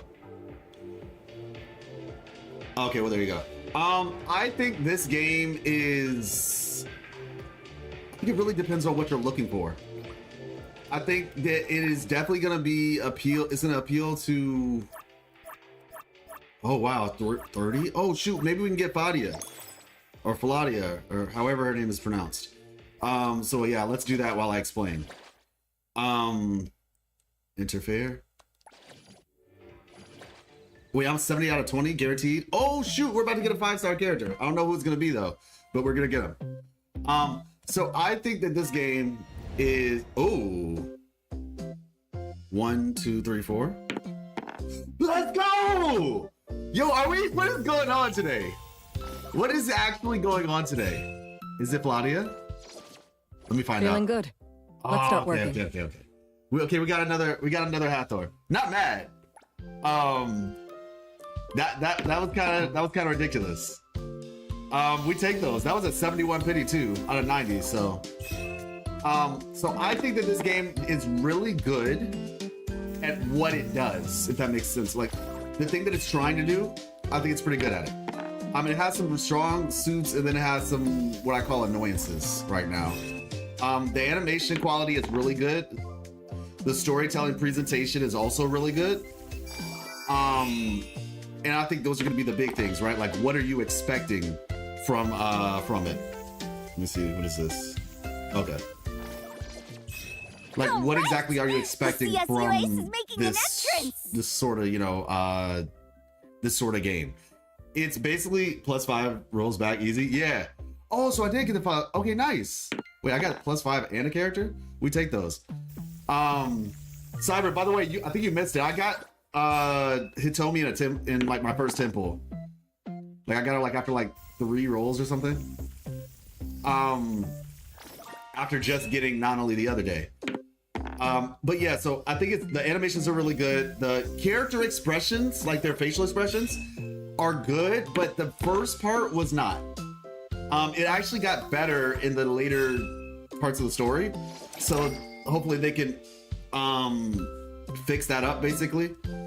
So that, when the game launches, the first chapter or whatever's facial expressions are on par with the second chapter. The combat is, I think it's fun.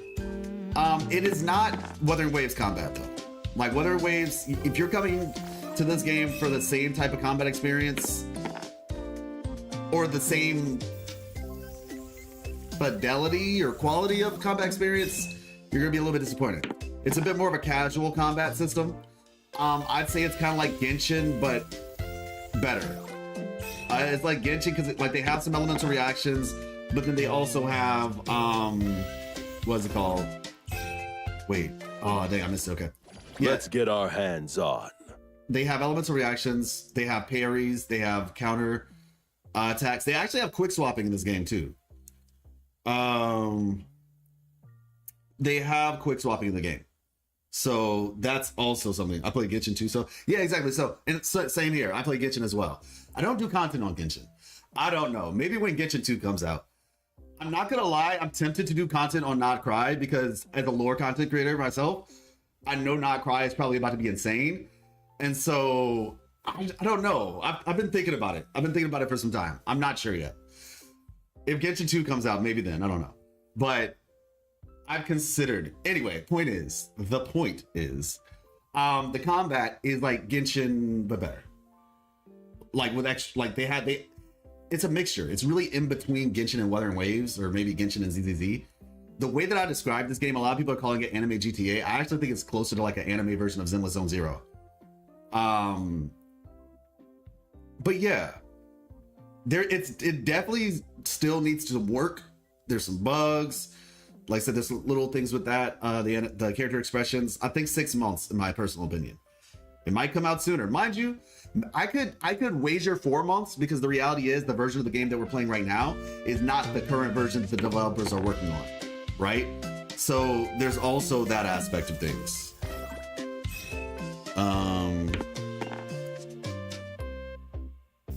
Let me see. By the way, I'm streaming right now, so is it okay if I join while streaming? Or would I need to be off? I'm fine either way. Yeah, so that's kind of my thoughts on it right now. The gear, this is the gacha system, right? So you're looking at it. The gacha system is interesting. I applaud them for trying something new. I think it's really gonna take some time for us to realize like whether or not how we feel about this system. Because like theoretically, like all these chests, there's an opportunity to get the 5-star, right? And you don't even have to watch this thing play out, right? Like I can just hit this button and it skips everything. And then it takes you. So you don't have to like feel forced to watch the animation. You know what I mean? Like I can just single roll, bam, single roll, right? Truth be told, it's actually faster. However, I do like the Monopoly system, or at least like conceptually, I think it's cool. I just think they could benefit from adding like a ×3 or ×2 speed thing for this mode. So yeah, will you play it when it launches? Sorry, no, you can ask as many questions as you want. And that's not because you sub. Ask anybody in my chat and they will tell you. I am very, a very chat-focused streamer, I guess. Sometimes I talk too much. And then I was like, all right, we gotta get to the game.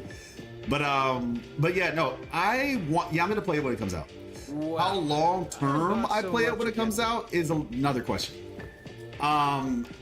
It's also gonna kind of depend on some things, like when Enfield comes out, because I'm really excited for Arknights Enfield. There's just a lot of stuff happening. I'm gonna probably try Persona 5 of the Phantom X, and so there's some things in the air, but I do want to play this game. That is what I can tell you. How dedicated I will be in terms of like doing content and stuff like that, it's really gonna be a thing that we'll have to see. But I definitely want to play it because I do think it's a fun game. I think it's a fun game. I've tried it enough to say it's definitely, this is my personal opinion, everybody's gonna try this game, right? Like everybody's going to try the game. The question becomes, because like a lot of people saying, oh, well, you know, I'm just gonna play Ananta when that comes out. Well, that game is tough. Every little isn't coming out thing anytime counts. soon. Just being honest. Well, I don't know that, but it's just like we haven't heard as much from that game, so it's not really like the best expectation to say, oh yeah, we'll just wait for Ananta because don't really know when that's gonna come out. Also, this right here is interesting too. So this is right here. When Delivery Express reaches 6 stacks, it will instantly complete the charge for the skill Rider Express. Interesting. Okay. You can actually, like the duplicates in this game are customizable. So right now, you can actually turn this off. You can turn off your dupes if you want. And even beyond just being able to turn them off, right now this is like, you know, her, let's just call it her C1 if we're using Genshin terms, or S1 if we're using Wuthering Waves. But let's just say like this is her S1, okay? I can actually turn this off and apply this one right here, which would theoretically you'd be like, oh, it's like her C6. While in emergency delivery state, her crit damage is increased by 60%, right? You could do this. You can actually choose whichever one you want because essentially the dupes are actually slots. That's what they are, they're slots. So you're really just unlocking a slot and then you can choose which one or none of them, which will be probably good for like meta content creators who want to like test builds at different sequences, but also not feel like how people say, oh, you're unrealistic because you have all the sequences. It's like, nope, I turned them off just for this test. So yeah, I find the board animation interesting too, but it's a bit too slow at the moment. Yeah, exactly. That's what I said. They need to speed it up a bit. They need to speed it up a bit. Let me see.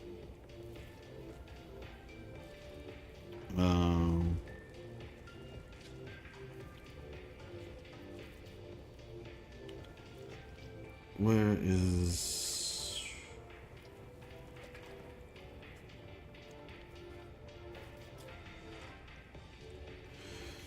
Okay, that's actually cool. Yeah, it's like, I think that they've done a lot of engaging things with this story.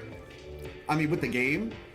Things that, if given time, because like, look at Wuthering Waves, right? Look at how Wuthering Waves started versus where we are in 2.0, right? And so all I'm saying is, I think that if this game is given some time, it could do some really cool stuff. It was a good decision to try this game on original. I'm actually able to run it fine. But yeah, like I think given some time, even with Tower of Fantasy, right? Even with Tower of Fantasy, I thought the game had some really cool original ideas, right? It was just I really think that MMO thing just was not the play, personally. Like I saw, like what I'm looking at right now with Never is what I saw in Vera, like in 2.0. I feel like that's what they were trying to go for. It just unfortunately didn't work out for them. But yeah, this little pivot right here to NTE, I'm hoping it does well for him, man. I really am. Are you inquiring about a men's suit that would fit this oddity's measurements? I apologize, but since she looks oddity's cool. physique varies greatly, we typically don't carry ready-made sizes. It's true that oddities often face challenges when shopping for everyday items. Due to the differences in nature, many foods and daily necessities aren't easily shared between humans and oddities. This is especially true for specific types of clothing, I suppose. But we have some collaboration with premium custom services for oddities that we could refer you to. Could you tell us more about that? Could you tell us how much it's gonna cost? First, a professional oddity image consultant will take detailed measurements. Then, based on these measurements, your requirements, and the designer's suggestions, we'll decide on fabric and style options. I like this store too, it looks nice. Textile-related abilities will lead the production. Your companion can enjoy our premium same-day fitting service for the work in progress. After the trial, we'll gather feedback and make unlimited adjustments until your companion is satisfied with the final product. That'll only be 80,000 fawns. Sounds like we could have it ready by tomorrow. What about the price? Since you don't have an appointment, the starting price for a rush order today is 100,000 fawns. Yo, I knew it! On your companion's specific needs and the design plan. I knew it! I was actually gonna say 100,000, but I was like, let me be a little bit like, you know, maybe it won't be that bad. She was way too excited to explain that. Option. Excuse me, I think we will... Tagido is a genius. Tagido's got an idea. Excuse me, what is your friend saying? Wonder what he's up to. Well, let's see what he's up to then. Shall we, Appraiser?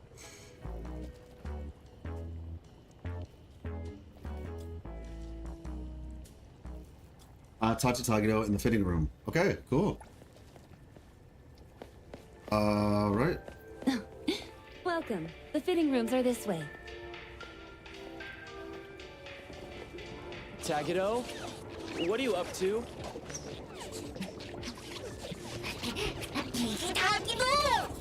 Excuse me, sir. What is your friend doing in the fitting room?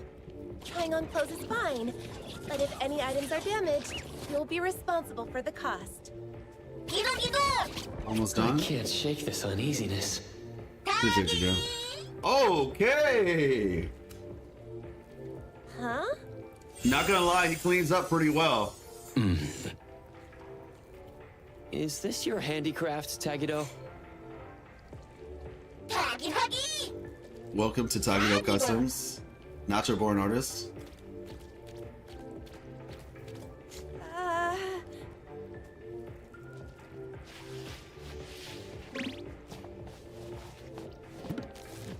He said, all right, I already know we owe you money, I apologize for the embarrassment. We've cleaned up the mess in the fitting room and returned the sample clothes we used for reference. We're sorry for any inconvenience caused. All right. Please, have a nice day. She's like, I don't get paid enough for this. Understanding. We'll take our leave now.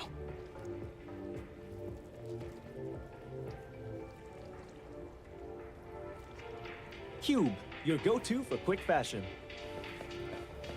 Let's see. Turning heads. Where is he? Oh, over here. Okay.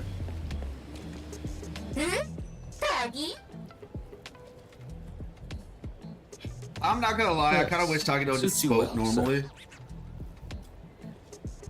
Hey there, handsome. Are you serious? It's a great option for the budget nonetheless.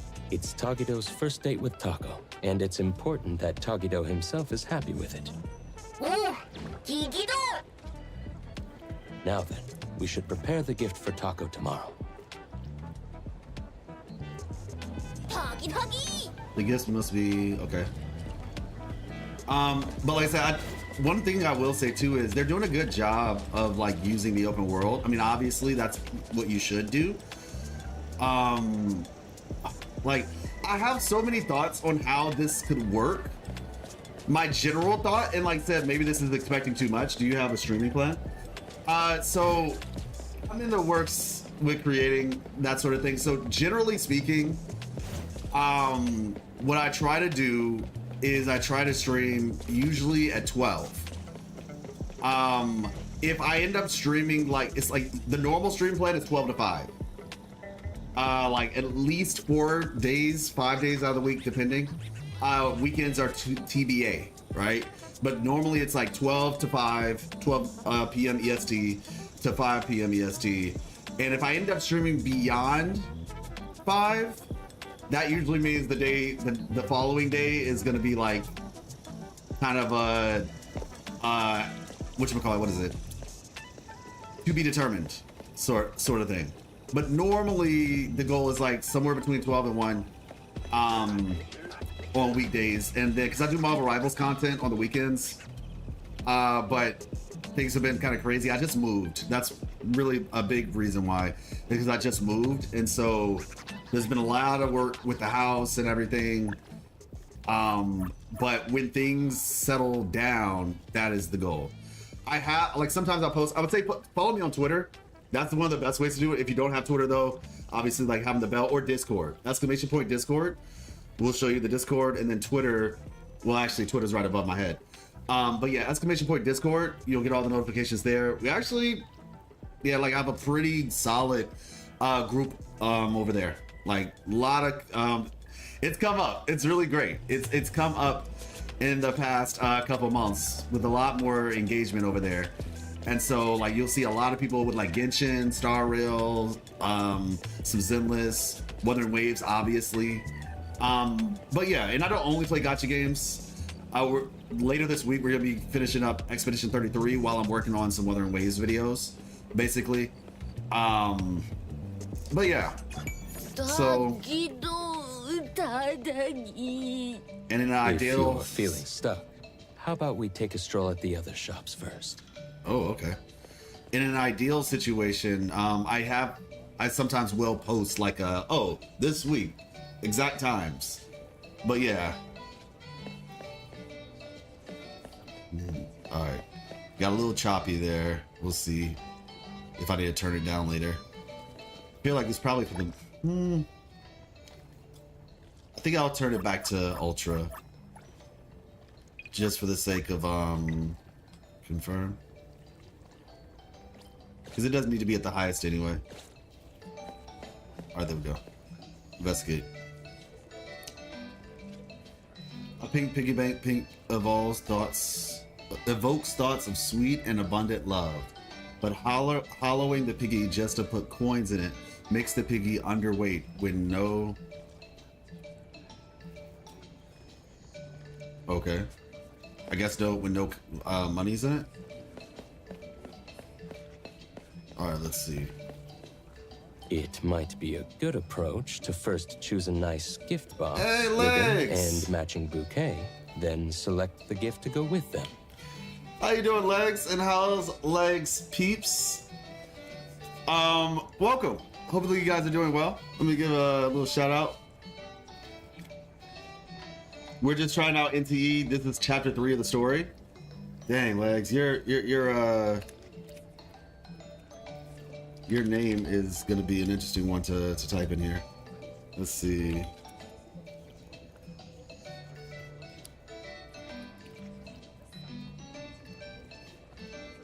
All right, there we go. Fortunately, it's not spelled interestingly. Okay, so yeah, we got a pink flamingo. All right, and stealing from shops will increase your warrant. I didn't take anything. Okay. What is that? I didn't take any. Ooh, this is racial profiling. Yeah, for sure, Legs. But it's just a clock embedded into the belly of an anthropomorphic figure. It doesn't have. Okay, I guess limbs. They didn't complete those statements. I'm about to say I didn't take anything. Why is it saying stealing from shops will increase warrant? I don't have anything. Am I tripping?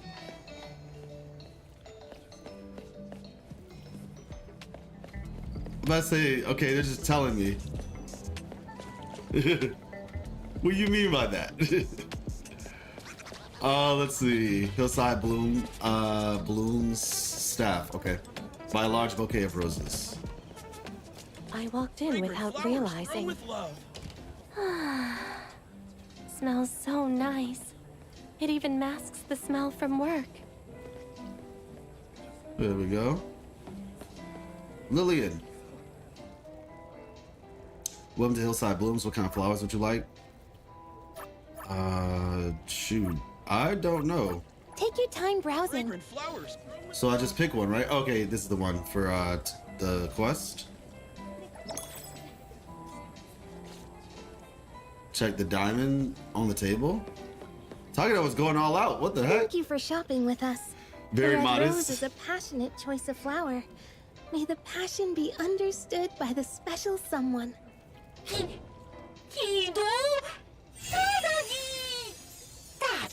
This one, how much is this one? Excuse me, but we are interested in this diamond. No, you're not, Can we Adler. talk about this for a bit? Or Adler. This is fake. It's a product I made with Imaginado during my breaks. It's not a real diamond. Not an actual diamond? Look at the reflection and clarity. Imaginado? Haven't you heard? It's pretty popular lately. It's a new anomaly toy from DSD. If you're handy, you can mold this anomaly dough into anything you want. At least to look like anything you want. It's pretty cheap, too. I use it to decorate the place with something fancy. When I get bored of one, I can just remold it into something else. Please handle it with care. It's still soft by nature and can easily lose its shape. I spent ages molding this into a tutorial.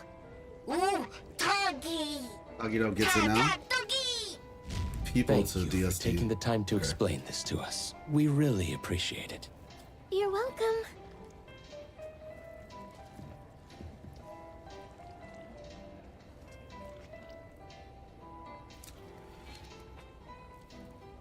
Likewise.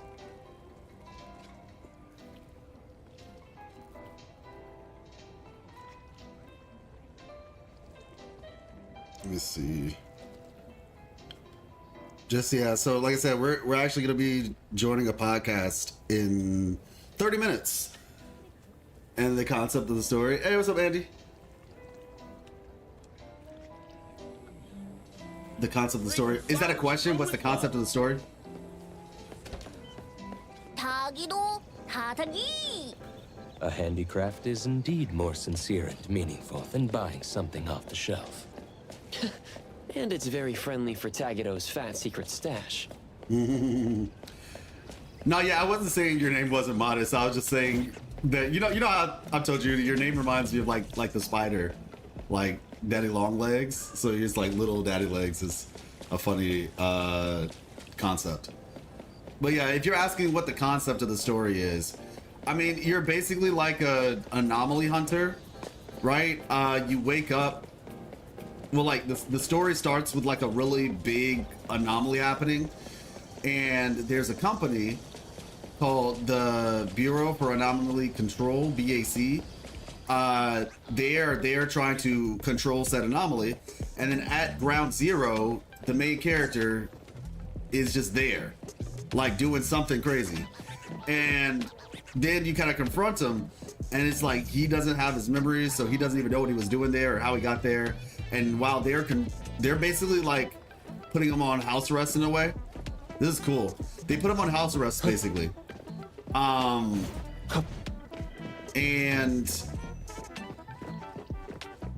he works for her, Hitomi.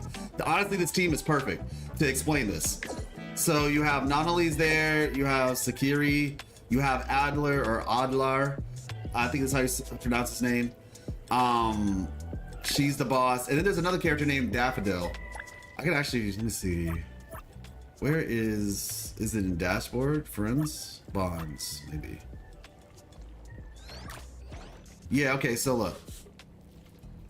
A-Bond. So, yeah, you have Hitori. She's the boss. This is the guy who's kind of in charge. He's like the butler. He's in charge of the house. This is Daffodil. Very much looking forward to this character. She's like her right-hand lady, basically.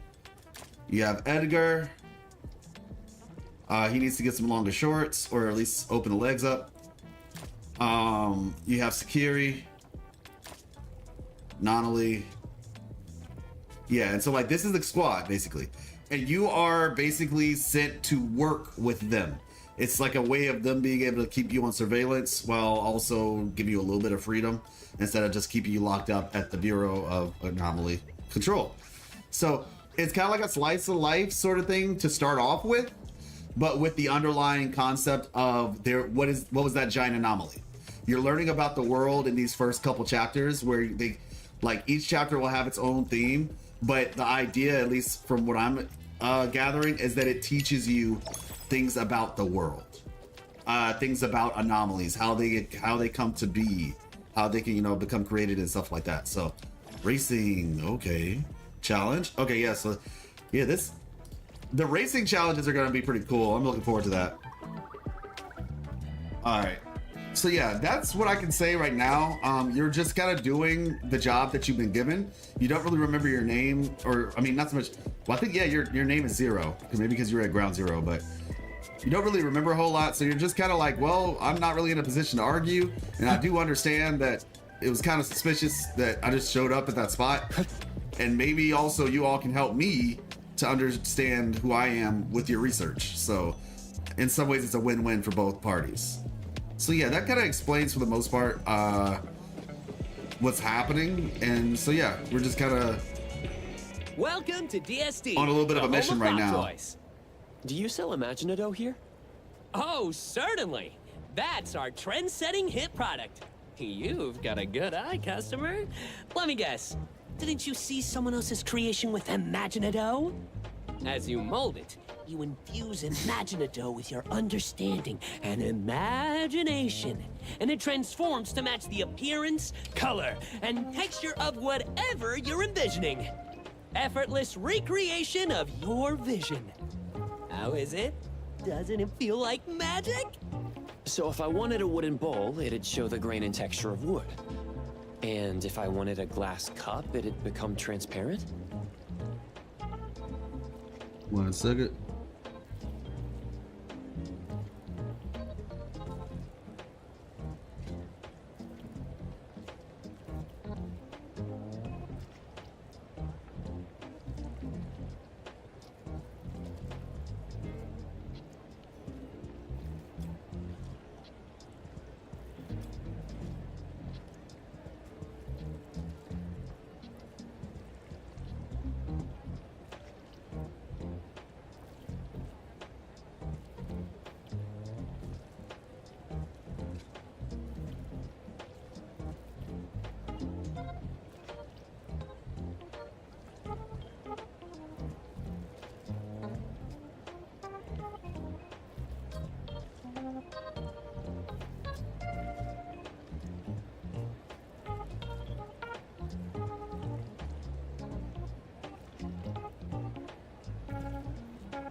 we're back.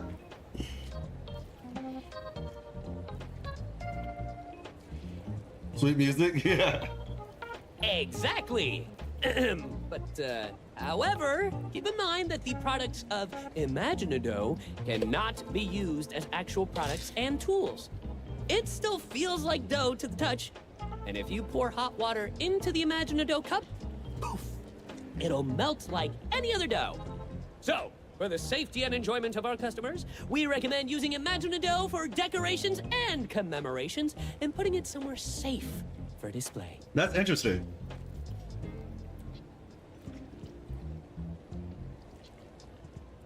After all, it can be shaped into any precious gem or material you could think of. You can make any space look luxurious without breaking the bank.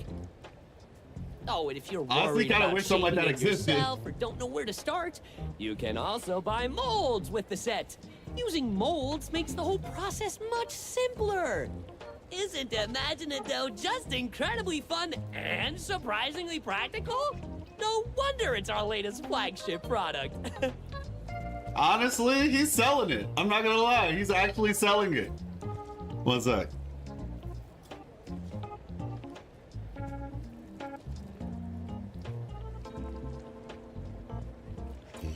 And you know what? Another thing too, another thing that would be really cool about this is you could make like a statue, like a giant statue that wouldn't actually, it could look exactly like a stone statue or something, right? But it wouldn't actually weigh the same, like the same amount as an actual statue. So like things that are like, you know, not so much structurally sound enough for a whole giant, you know, 6 foot tall statue of Abby or Tagido or something. You can now do that with Imaginado. I see.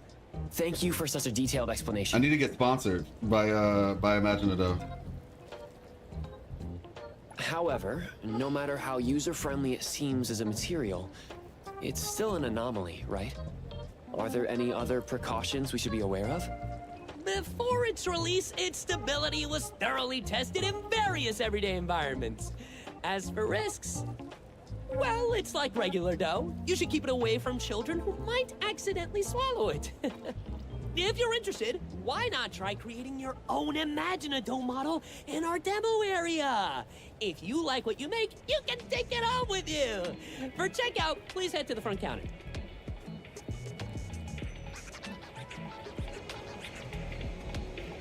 Well, he's fun.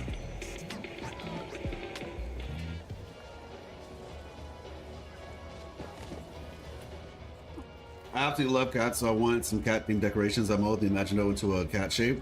The result was just as good as I'd imagined. They even looked a bit fluffy and incredibly lifelike, except that I couldn't pet them. But for some reason, when I woke up the next day, I found the whole thing had collapsed into a puddle on the floor, back to its original formless state. It's not like I did anything wrong, right? I spent so much time molding it. If it couldn't hold its shape, what's the point of it all? So I came here to complain. The staff said they'd pass the feedback to the manufacturer. I just hope it doesn't fall on deaf ears.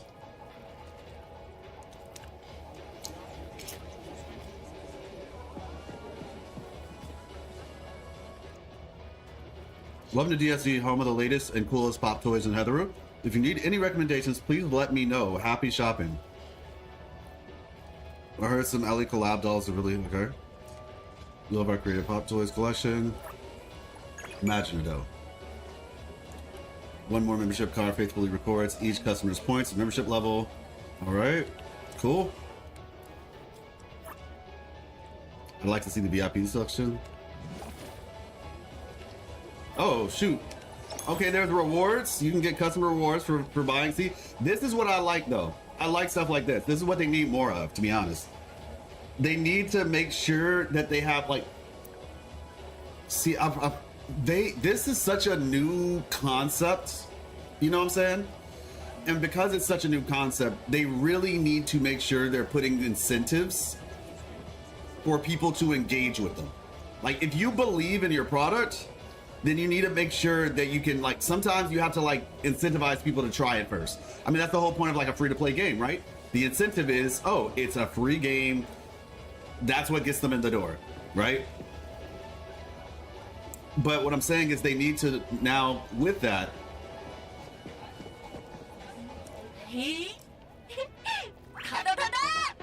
Oh. Tagido sure is handy. they need to now, with that, right? For these other systems in the game that people aren't like automatically used to, they need to give them reason to come back to them, right? And so by doing this little rewards thing, it's like, okay, now I know, like, if I engage with the shopping features, I'll actually get something from it.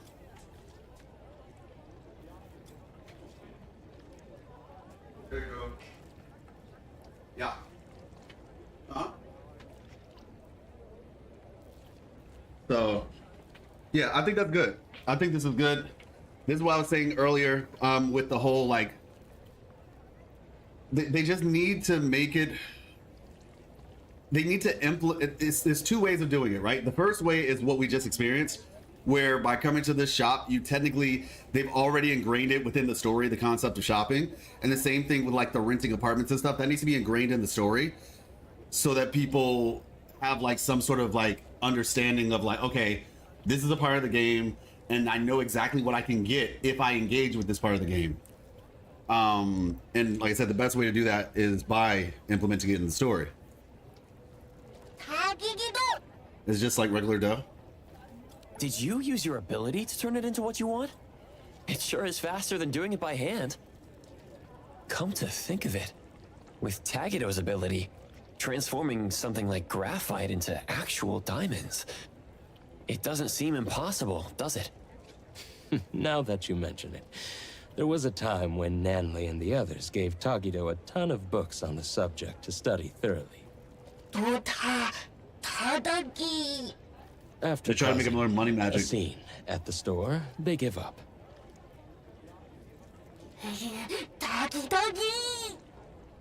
I see.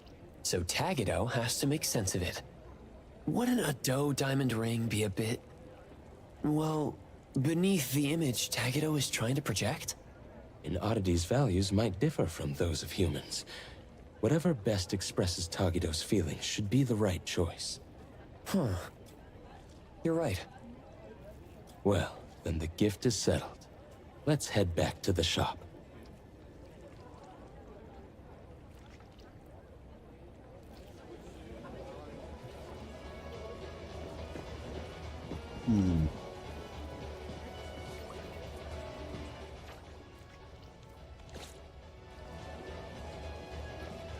Is there a celebrity in here? Let's say this lady's got a camera. She's just looking through the window. Coming along with the date plan.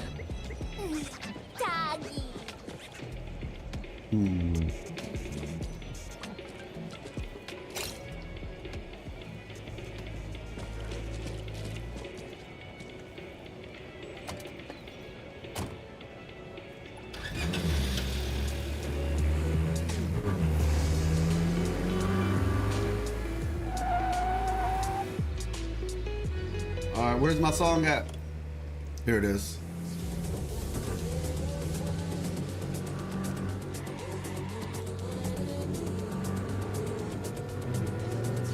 In my eyes. The music is also really good for anybody who's curious. Uh-oh.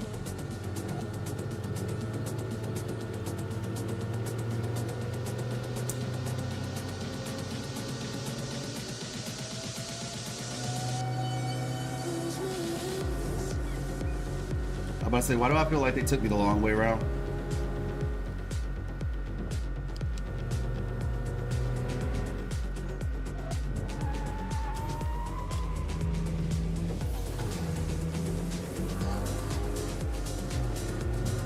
They for sure took me the long way around.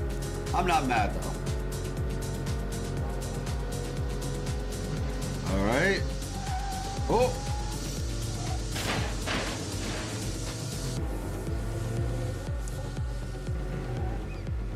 Yeah, that's fine. We can just do this.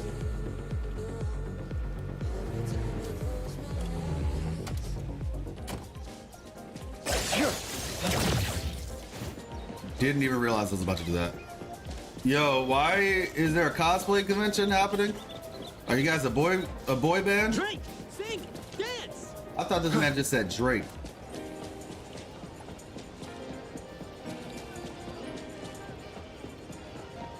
Come on.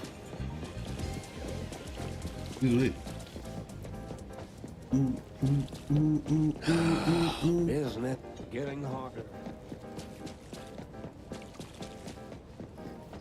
Great. Maybe if I turn around. All right, let's see.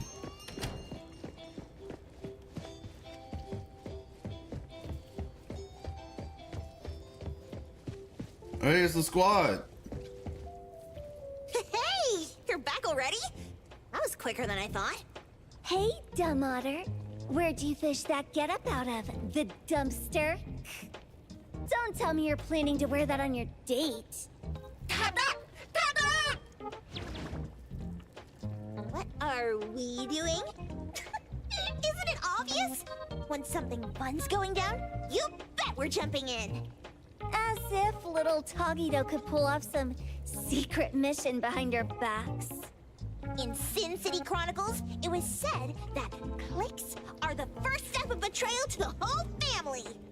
Togito! I'm sorry. I couldn't keep it from them. You dummy. Thought you could team up with Togito and keep secrets from us? Well, congrats. Why You've is just Superior run so yourself a mean? month of errand duty. You're the one who tried to ditch us, Tagito. Come on, tell us.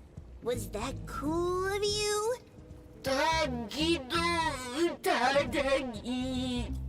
Togito didn't mean this. This is his first love, so it's natural for him to have some delicate emotions.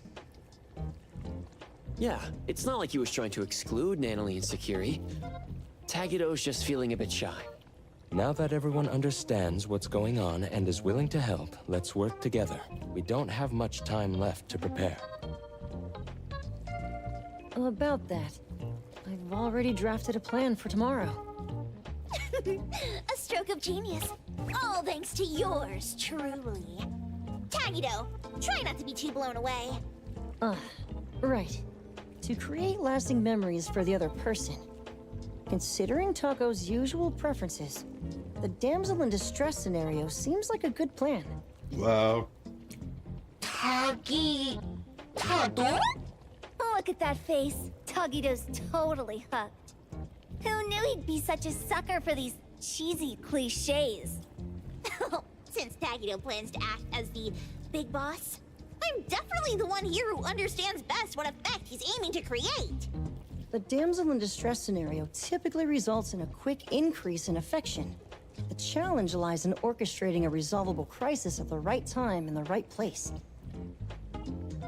That's how it was written in the love advice column in Monthly Romance. Wow. Furthermore, I've compiled statistics on the frequency of the damsel in distress trope in various shoujo manga series. The data confirms a consistent rise in reader popularity when this scenario is employed. The original reason for not considering this scenario was insufficient manpower. After all, Mr. Adler and the Appraiser are already needed to play Tagito's subordinates, making it difficult for them to simultaneously create the crisis. Now, with 2 more people on our side, we can expand our range of feasible actions. If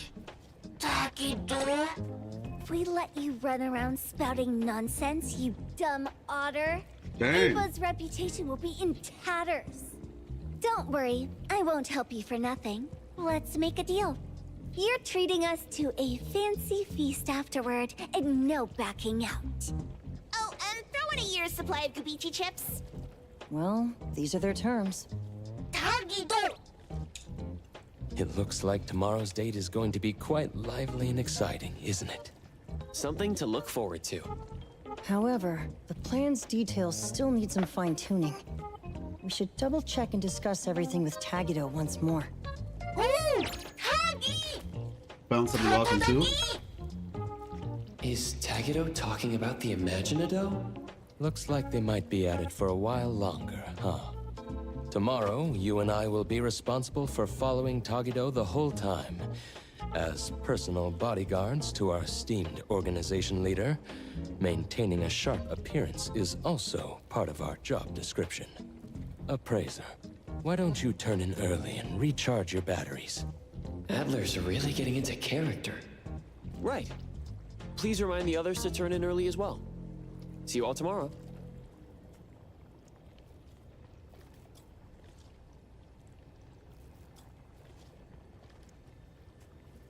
All right, run to the run to the room to rest.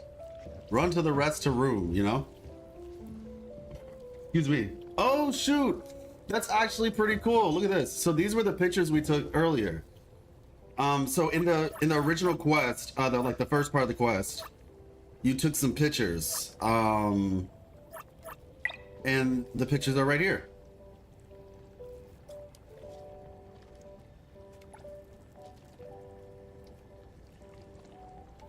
Let's say, let me there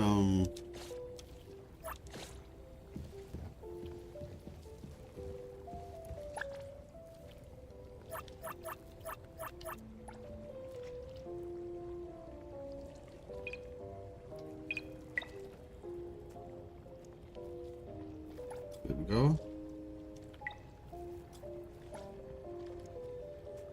That's cool.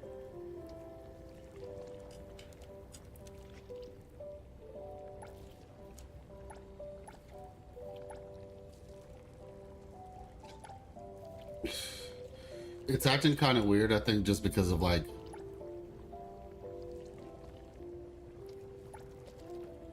the character model is right there.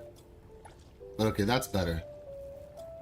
So we got the JoJo pose, kind of like the prima donna boss thing, the squad, and then Tagido. Okay, let's see. Return to the room to rest.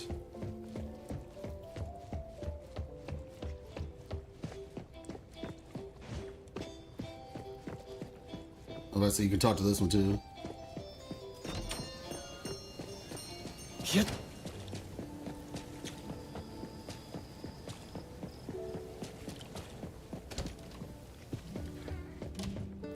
All right, let's see. I think what we'll do is we're gonna stop right here, and I'm gonna switch over to Wuthering Waves now. Let me see. You should buy an apartment. Yeah, but to say I was going to at some point. Maybe we'll try to make that. I guess the thing is, like, and see, that's the problem. Like, I feel like there needs to be like some official introduction to buying apartments versus just like, well, I guess you just do it whenever you feel like, because that makes that it feels like there's no real incentive. Like, not saying like I know there's an incentive, but there's no sense of urgency. And I think that if they implement it into the early story, it'll feel more like a sense of urgency. Which is why I was saying having like a subplot for that sort of thing would actually be helpful. But yeah, that's just my thought on it anyway. Let me connect. Ooh.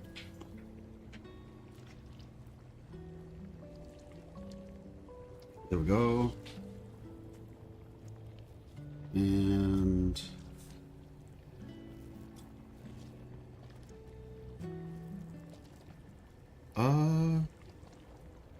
where is it?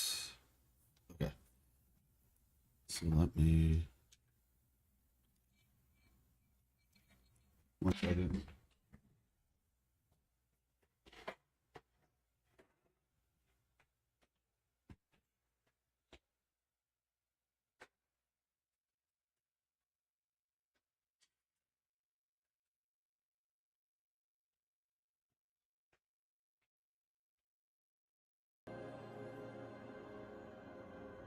Here we go.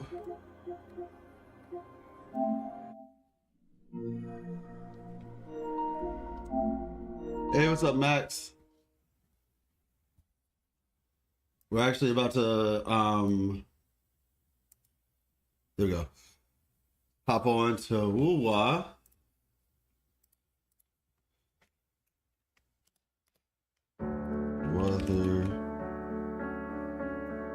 Wuthering Wasps. Wuthering Waves. Podcast.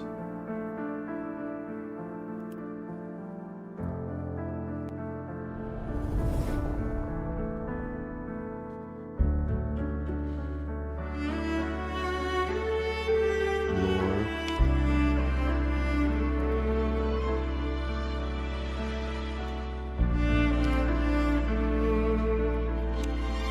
There we go. Done. Are you planning on doing the survey? If we have time to, yeah. Like I said, we're about to hop onto a podcast in about like 10 minutes, I think. So I'm just getting ready for that rather. Let me see. Yeah, you came back at the perfect time, exactly. Let me see. I'm wondering if I should.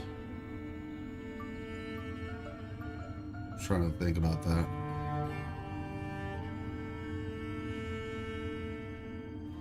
Let me actually make sure I open up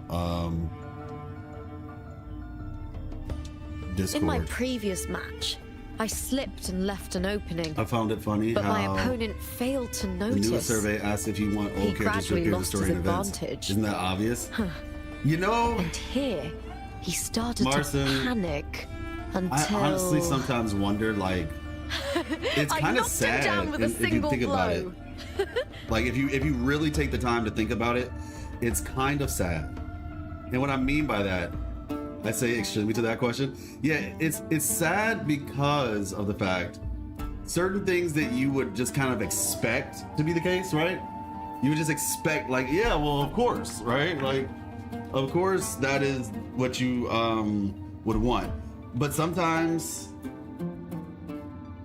I feel like these companies are just like, it's not the company per se, it's the fan base. Sometimes it feels to me that the fan bases are too separated, if that makes sense. Oh, okay, shoot, it's starting now. 1 second.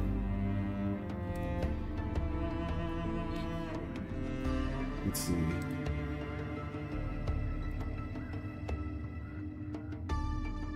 Hello? Oh wait, my sound is not going to the right thing. Input, output. Hello. Yeah, there we go. Doing good. In my previous match, I slipped and left an opening. Getting this but my set up. I was about to like failed post it to on Twitter real notice. quick. He Are you the gradually host? lost his advantage. Huh. And here, he started to panic until. I I'm knocked him good. down with a Is it single okay? blow. I guess so. Like I'm streaming right now, but they can't hear you. Okay. All right, let me switch it over then. Are we're turning cameras on, I guess, or no?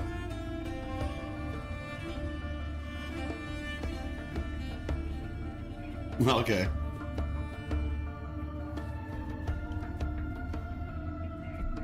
All right, well, I guess I'll just share screen then. All right, chat, we're gonna switch screens and yeah, 1 second.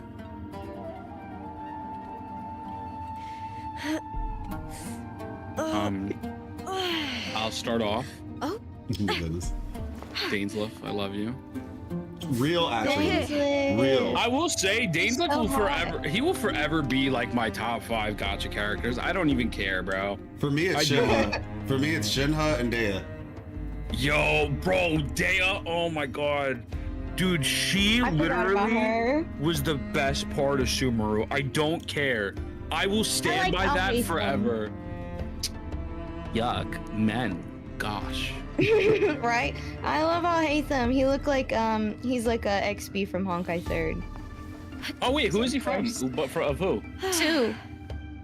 Just SU. Sue. He's like Bro, from the previous era. He's like a Noxa from Star Rail. Same Dude, guy. I think I got up to like chapter 12, and then I'm just like, you know, It's slow. It's so slow at first, and it's rough. If you Google, like, wait, hold on a second. I'm gonna Google it. I think it's actually 350 hours of reading. How long is Honkai Impact Third? Well, there's also like the side stories too, the chronicles and stuff too. Like, there's so many extra stories and manga. Oh my god. And the combat really sucks at the beginning. Beginning, yeah. It is so hard to get through the story without crashing out.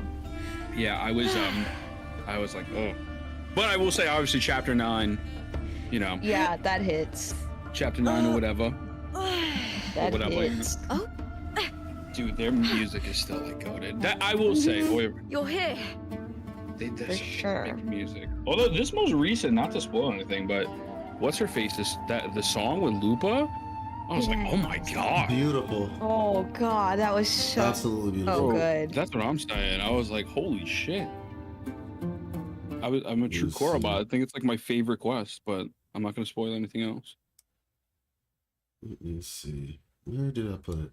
Did I put it in here? Oh, I did. Did you guys hear about Ananta's giving a release date soon? So or like yeah, more I info? saw that. Yeah. There's like supposed to be more info, but I'm like not excited because of Neverness Taverness. It kind of made me. Yeah, I hope it's better. God, I hope they give NTE a run for their money.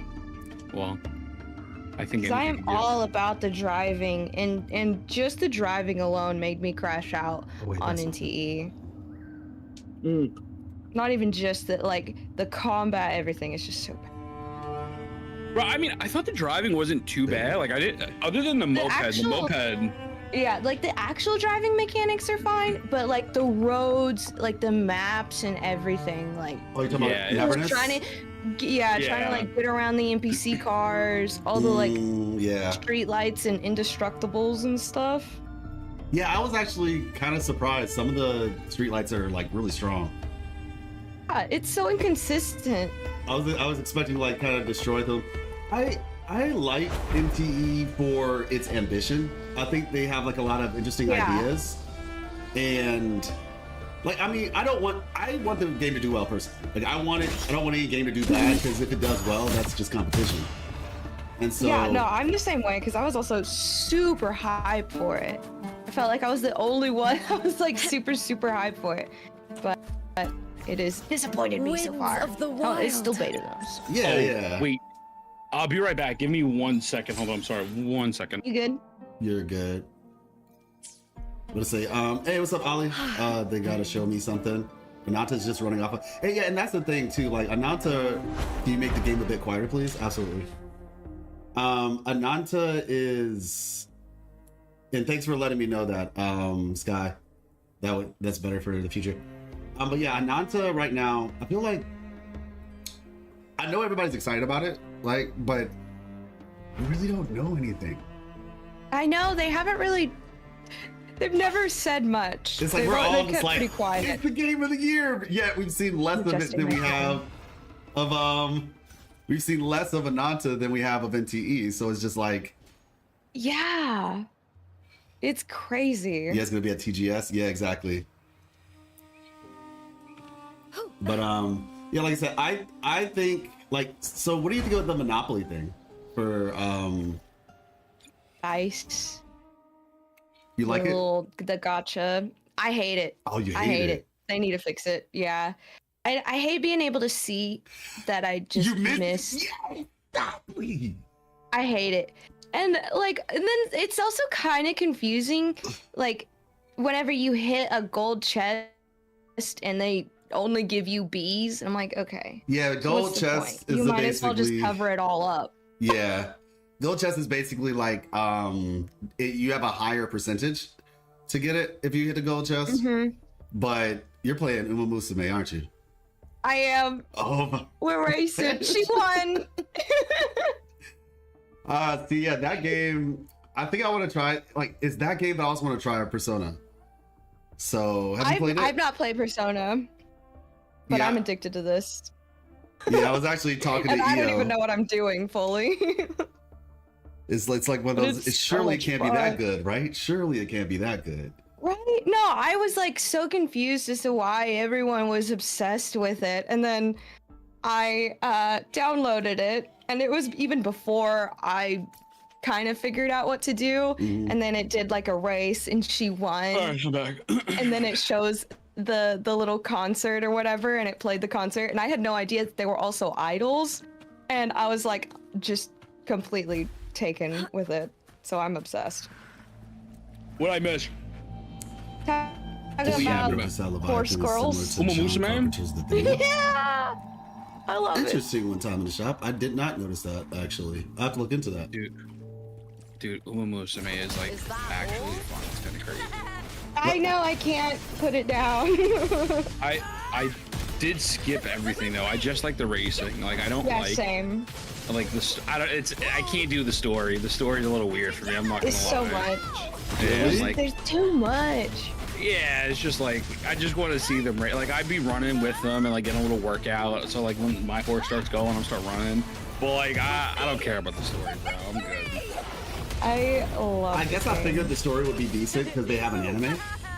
So I'm sure it is. Oh yeah. I'm sure it is. I'm just like not the. I heard it was target audience. That's fair. You know, like it's not. I'll for me. probably watch the anime. I was thinking about doing that too. Easier to consume. I was like, at the very least, I would watch the anime, and then maybe like see what the game was about. But there's like, it's a weird spot because like with I'll be quiet for now because I don't want to get into like Wuthering Waves because we haven't gotten there yet. But Wuthering Waves. Wuthering Waves. Well, what are we playing? Wuthering Waves. What do we? Wubbo and Webs. All right, let me see. I'm going to mute myself. I missed the NTE trash talk though. Shit. We could go back to it. Dude, people are so mad at my clip on Twitter. Oh my god. Hello, Maddie. Wow. Okay, goodbye, Maddie. I gave you all that hype. Bro. Like, what? You know, I was mad hype. I was like, what up, dog? Oh, I didn't hear you. I was putting in my headphones, so. Bro, I just got home. I took a quick shower. My hair's still wet. Give me a break. Oh, yo. Low-key, I got stuck at work today. I was like, yeah, man. Wait, Cap's not here. I went to work today and my client didn't show up. What happened, Life? Well, I was just saying, just so you know, and wait, actually, no, Maddie knows because I said it in the chat. I want to make sure that it was clear that I was streaming, so nothing. You're good, yeah. Yeah, no. Hi, chat. 10 gifted subs to Life, and I'll twerk. Oh my gosh, that's crazy. We're gonna get Life in the bag today. Yo, let's get Mommy in the bag. Yo, good, Jay. Hey, J-Pro. Yo, I got a call from my bank. I don't know if anyone else ever had this before, but like my bank called me today randomly. I've had the same bank like since I was 19, so it's been like, I don't know, what, like 7 years, and like, hey, we're just calling to check up on you. I'm like, what does that mean? They're like, they're supposed to do like monthly check-ins on you. I'm like, that's insane. Bro, yo, I literally had a panic attack. That's like because a Twilight, like what the yo, heck? bro, they're like, you're telling me no one's ever called you before? I'm like, man, you were the first person to ever call me. Is my bank account compromised? Like, she's like, no, sweetheart. I'm like, dude, like, you can't be doing this to me. Like, I'm about to have a heart attack at the age of 26. Can you say what bank it is? Are you comfortable? Yeah, okay, yeah, I got Chase. I got Chase. Okay. So I was, Wait, what? like, Wait, that's so funny. Bro, I was so nervous. I'm like, no, someone's probably trying to sign a check. And like, she's like, gulp, hello? And I'm like, yeah, hello? Like, what? Like, she's kind of made nervous. Is this Ethan? No, this is Patrick. These are my graphic settings. Let's see. So that scared me. Yeah, that is. I feel like there's a corny joke in there somewhere. Like, you know, Chase is chasing you. Yeah, but... something. Listen. Chase is also huge, so like taking their time out of their day just to be like, hey. Yo, that's exactly what I thought. Like, literally, I was like, no bills, no nothing, no hacks. Like, no, like, you're cool. I'm like, okay. How are you doing today? I guess I'm amazing. Wait, Life, did you get access to NTE or no? Yes. Oh, what do you think of it, genuinely? So I think that it is cool. Okay. I think it needs 6 months. Hola. Hola. Hello. How is everyone? Good. Reveling in the neverness. Yeah. The neverness to the everness? Wait, what? Everness, yeah. Yeah. Alright, I need to get my It stuff needs set to up real cook quick. a lot more. Does Yeah. it? I haven't played. I feel like I'm one of the few people who hasn't played it. I like it. You're not but missing anything. I think it's cool, but it definitely needs like 6 months, is what I would say. It definitely needs something. I don't know what it needs, but it needs something. It's a lot of something. It needs something. But I mean, it's awesome that you like it, though. I can't. Also, I love you, Drake. I see you keep tagging me. I love you. Mwah. I didn't have the chat up. I had it pulled up. Let me see. But Okay, here we go. Let me turn my shit off. Alright, one sec, BW. Boom. Needs more speed. Yeah, no, I think the game has some interesting ideas. I like that it's innovating. You know, kind of for the good or the bad type thing, where it's just like innovation is still good, even if you don't like hit the mark. At least it's showing like progress in some direction.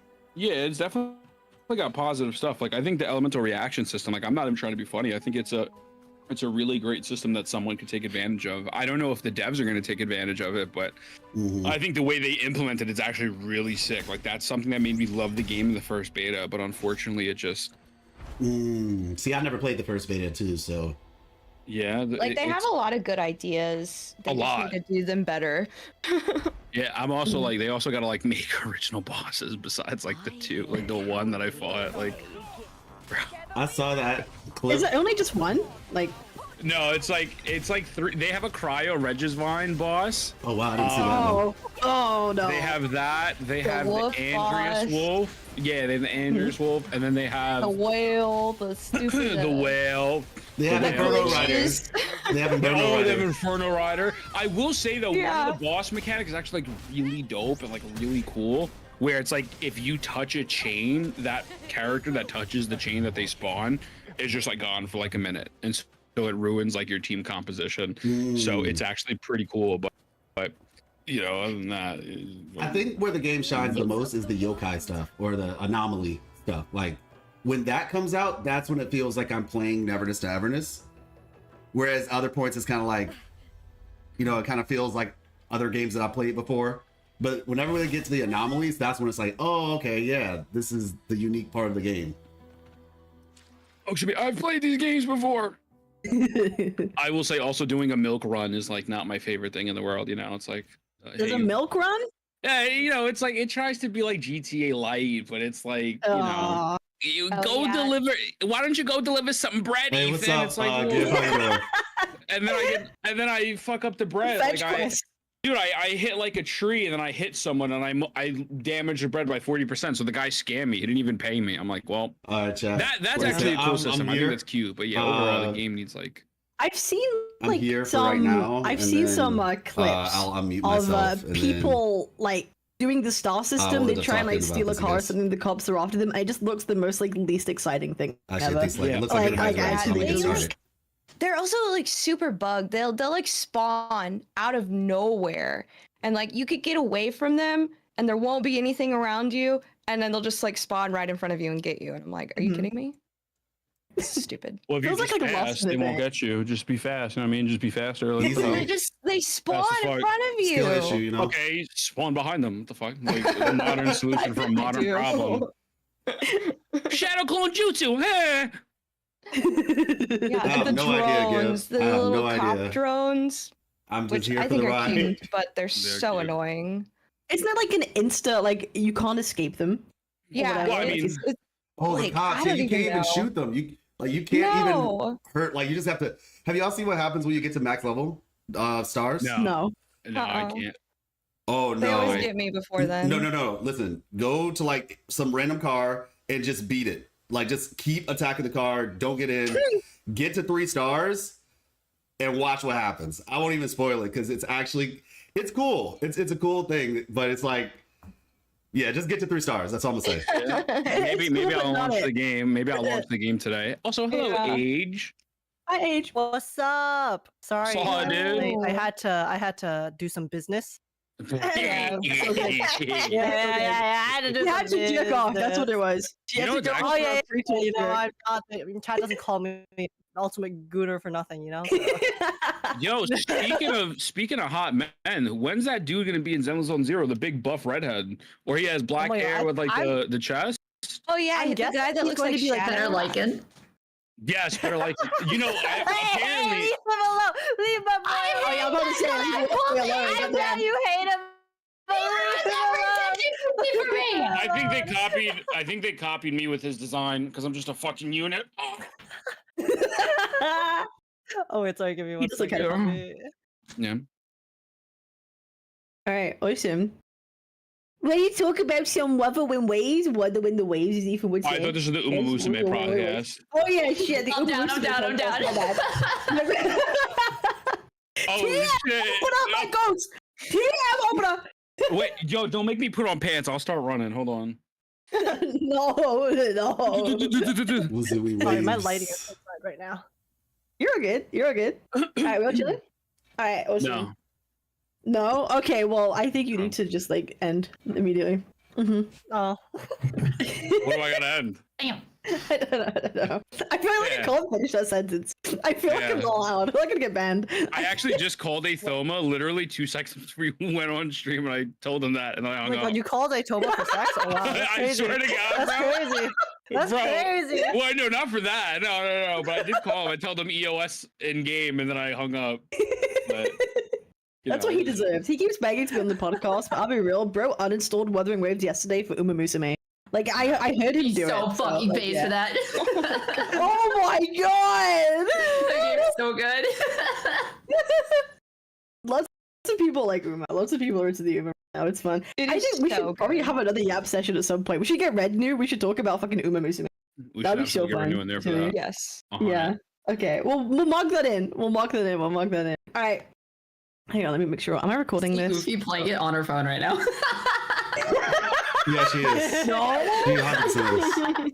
No, that never happened. Opens up App Store, just like. I saw a special week on the cover there.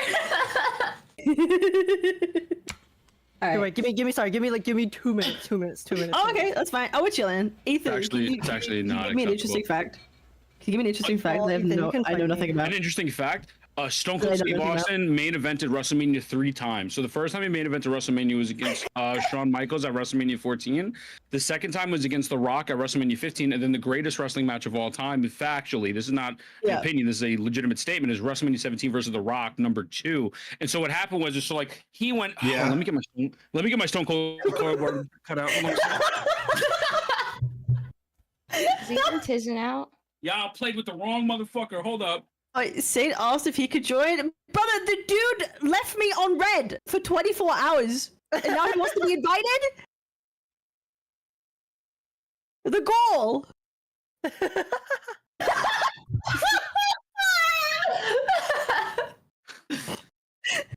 cutout stays during sex, babe. You know what's crazy? You know what? Yeah, so. But yeah, that's an interesting fact. No, we don't need St. Desk. We have Stone Cold. I'm adding him anyway. Bro always has to be the center of attention. Everywhere he goes, he has to make sure he makes his mark.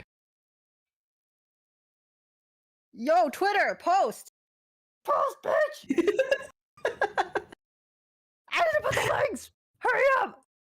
Bro, my Twitter is so bugged out on PC. I can't post anything. Like, it would give me errors every time I make a post. It's like, I actually thought I got banned. I thought I was like Raj for a second. I got banned for something. Elon's after your ass. Oh, you were Raj? Oh my god.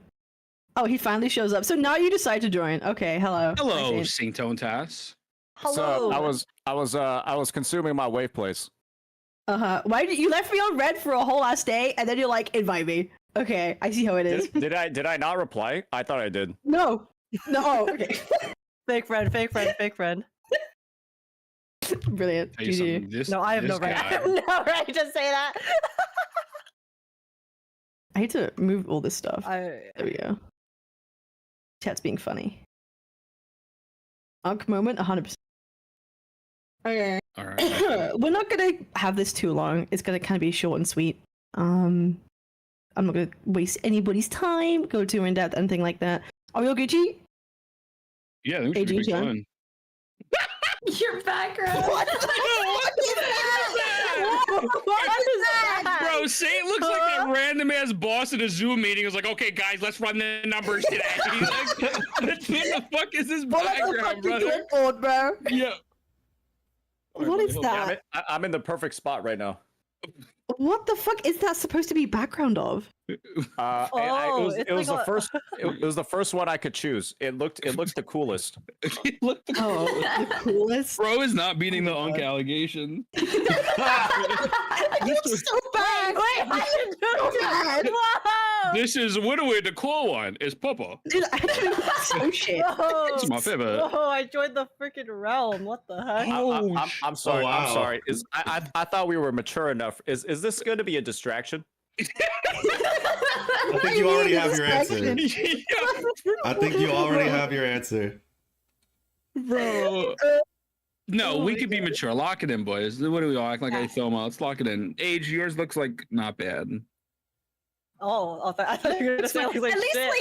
like Age is like present and in frame of her camera, where Say looks like he's barely hanging on to the frame of his camera. Bro is just like at the bottom third of the screen. It looks like so he's funny. one of the mushrooms growing out of there right now. Why is the person in 2D talking the most trash right now? Oh, am I wrong? Okay, but am I wrong? But am I wrong? Bro is never in frame. All right. Yeah, I got my Cantarella tongue. I ain't changed my background. Y'all could deal with that. I'm good. Yeah, I can't believe you spent money on that. That's crazy. Just $20. 20 quid. Okay. As the British say. That's not bad. All right, crazy. All right. What's good, everybody? So today we have some lovely guests here to talk about the Wuthering Waves 2.4 patch, going over our thoughts on the story, the events, and maybe a little bit of the current meta. We'll see how far we get, but we'd like to welcome over some awesome guests. We have Age. As we all know, Age has some of the funniest and best reactions. I love you, Age. Age is my Age. What is this glaze? I'm sorry, I could help it. I could help it.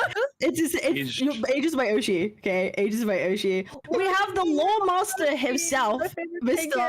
Life Lessons. Sorry. So we have the lore master himself, Life Lessons, the man with the answer to any question regarding WUWA lore.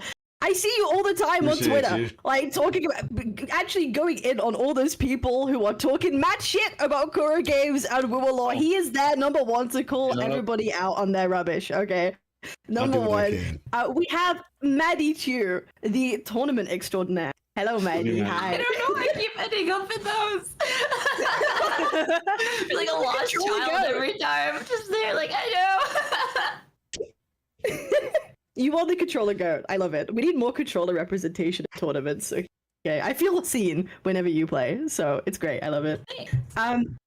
We have Ufi, another lore creator. Hello, Ufi. Hi. Hi. Lovely to see you. Hello. We have the big man, Ethan. Big man. The big dog. The big dog. I noticed you saved the two slop creators for last. Is everything okay? Whoa. Well, talk about yourself, buddy boy. I do a little bit of everything. I do too as well. A little bit of slop here, a little bit of slop there. Slop and then higher tier slop. You know. Yeah, where's your lore swap? Where's your lore slop? Actually, I dropped a video glazing the story. Go watch it. Go get me some subs, buddy. Hi. Thanks. Where's the link? The slop tutor extraordinaire, Ethan, and then the slightly higher class slop tuber, I guess, Saint Totus. Hello. Yeah, I'm gonna expect at least 5 written apologies after this one, and it's gonna have to be handwritten. Yeah, I hope you guys know. Yeah, I'm doing pretty good. I'm chilling. Right. I'm lamenting the state of gacha right now. Oh yeah, it's pretty dire. Yeah, it's pretty dire. Apart from like WUWA and Uma Musume, there's kind of nothing happening. Let's be real. There isn't really much on the cards right now. It's kind of a sad state. But hey, at least horse girls are entertaining people at this point. That's really all the saving gotcha right now. 810. 2.5 will save us. 2.5 will save us, trust. And you guys play Shadowverse? Sorry, I accidentally showed something on stream that I was gonna show. I'll mute myself. You should. Okay, bro's had a moment. Bro had a moment. All right, reset the room. Reset the room. All right. So I would like to start by asking everybody their quick thoughts. If you had to give Wuthering Waves 2.4, specifically the story, a rating out of 10, what are your initial impressions, your thoughts on the story, and how it's been done and set up, everything like that? So your overall impression of 2.4. How would you all feel about that? Ethan, do you want to give me a rating out of 10? I mean, just like genuinely, I think it's like a 9. Like actually. A 9? Like the second story I think is my favorite story in Wuthering Waves. Oh yeah. Genuine. Okay, out of curiosity, what would you give 2.2? Like probably like maybe like an 8.95. Like it's like just a little bit underneath it. Like I don't think it's a big difference, but I think like the second act cinematic wise, like I felt like I was watching a movie. Yeah. I just thought it was perfect. Genuinely. Like super glazed. Like super glazed. I don't even care. I'm glazing it. I think it's goated. Super mega glaze of 2.4. Yeah, absolutely. Okay, I don't care. H, how do you 9.2, feel? Oh. Of 2.4 compared to like 2.2, and where would you rate it? See, I liked 2.2 a lot, but I like 2.4 so much more. Really? Let's go! It's just so creative. I mean, I won't get into details, but I mean, I gave it after finishing it like a 9.5, which for me is like the highest I give because I never give above 9.5. But yeah, there's just like a lot of stuff that they basically did in 2.4 that I've kind of wanted from WUWA for its storytelling or like story writing for a while, and they did it. So I'm thriving. Okay, so we got two mega glazes of 2.4. It's gonna be really interesting to get into. I feel like I might be in the minority here, which would be really interesting. Life, how do you feel? What's your rating compared to 2.2? Peak out of 10. Is that fair? What is it, geek? Peak out of 10. Oh, I was saying geek. I was like, oh, geek. Called me a geek. Nah. Like, what? Peak out of 10. Okay. No, awesome. seriously. Honestly, I'd say, truth be told, it's kind of like, I don't want to sound like, just like, oh yeah, like it was amazing. Like it really, like Ethan said, it really was that good, in my opinion. Just to give like brief overall is what they did by splitting the story up, I think was like the best decision. They've made a lot of good decisions for the story so far, but splitting the story up like that was probably the best narrative decision that they've made since the game came out, because I have never seen more people interested in the lore and the story than I have from this part 1 to part 2. So yeah, I have to give them credit for that. Talk about that. Yeah, we could definitely talk about the splitting and how that's affected the narrative for sure. No, you're 100% right. Maddie, how do you feel? What's your out of 10? It's my favorite patch for sure. I guess in like terms of gacha, it's like probably a 10 out of 10. It was probably the first time that I played a story and wasn't like, thank God it's over. Probably since like Firefly's death, right? And like 2.0. Spoilers. Like that was like the first time where I was like, I finished the first half of 2.4 and I was like, I actually am excited to see where this goes for 2.4 or the second half of 2.4. Yeah, I don't think I felt that way in a long time with gacha story. Okay, awesome. Yeah, this splitting narrative stuff has definitely made a big impact. Ufi, how do you feel? Yeah, I feel the same. I thought it was really, really good. I wanted like 9 out of 10. And I think I did like it better than 2.2. And like also the way that they do the like POV switching is so seamless and like still immersive. And that was just like one of the things that I noticed in 2.4 versus like the other ones. Yeah, no, definitely. We can definitely talk about the scene switching, that's for sure. Saint, how do you feel? Yeah, I think I'll go with the majority opinion here. It's probably like a 9.0 to 9.5 in terms of the overall rating. I think one of the things that makes it feel like such a satisfying story overall is that even in the both parts that you had in the design of it, like chapter 1 and 2, in like chapter 1 and 2, there was like like a good actual cutoff point between the two chapters that kept you like excited, and there was also like a pretty convincing hook at the start of each chapter as well. I think that the first hook that we had in 2.4 was like you getting on like the wing ray and then getting like the intro to Septimont. I'm pretty sure every single person after that was willing to like explore and like run around the region, do all of that after seeing, you know, like that panning cinematic. And then the second hook is like, you know, obviously the whole thing with like Lupa, and then Lupa becomes like the main character. And then, you know, you basically play as her for most of the story in chapter 2. You know, that's a pretty crazy hook as well. I love that actually. Yeah. 100%. All right, Cap, let's hear it. 5 out of 10. Thoughts from the host? Oh, I think she's yelling at her chat or something real quick. Does she know she's muted? Cat, you're muted if you're talking to us. Oh my god, I'm retarded. Sorry, don't mind me. Bro just turned into a honk I saw I rail had story. to cough really badly. It was really, and I wasn't okay. I love it. I love it. Not yet, Jeffro. I haven't done that. So for thing me, yet. the first half of 2.4, I thought might be on par to 2.2. For me personally, probably on par. Maybe slightly better. I still haven't decided in my brain, but the second half of 2.4, I think, is below 2.4. That's how I would put it for me, personally speaking. I think, like, say, coming to the point, the end of, like, the first half was kind of, it was a big thing, it was an engaging moment, and then if we had them both stitched together, it would feel like the pace would fall off a cliff, like, really quickly, right? If they were stuck together, I don't think it would have worked at all. Like, well, it would have worked, but it probably, the pacing wouldn't have been quite there. So I think we could definitely probably use that to talk about how you feel about this narrative split, how you guys feel it's affected the overall storytelling of the game so far. So does anyone want to jump in with how they feel the two parts affected the story writing in any way?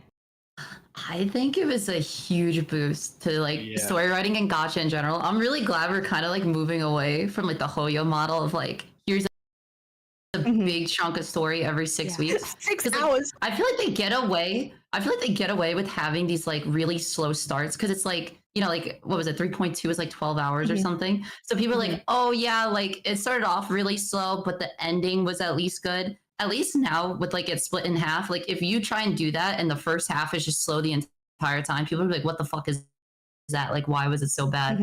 Until like the second part comes out. So I feel like it kind of like holds them more accountable to like having good pacing from the very start. Because if they don't, like if they split it up and then there's no good payoff at the end, it's kind of like, you know. That's fair.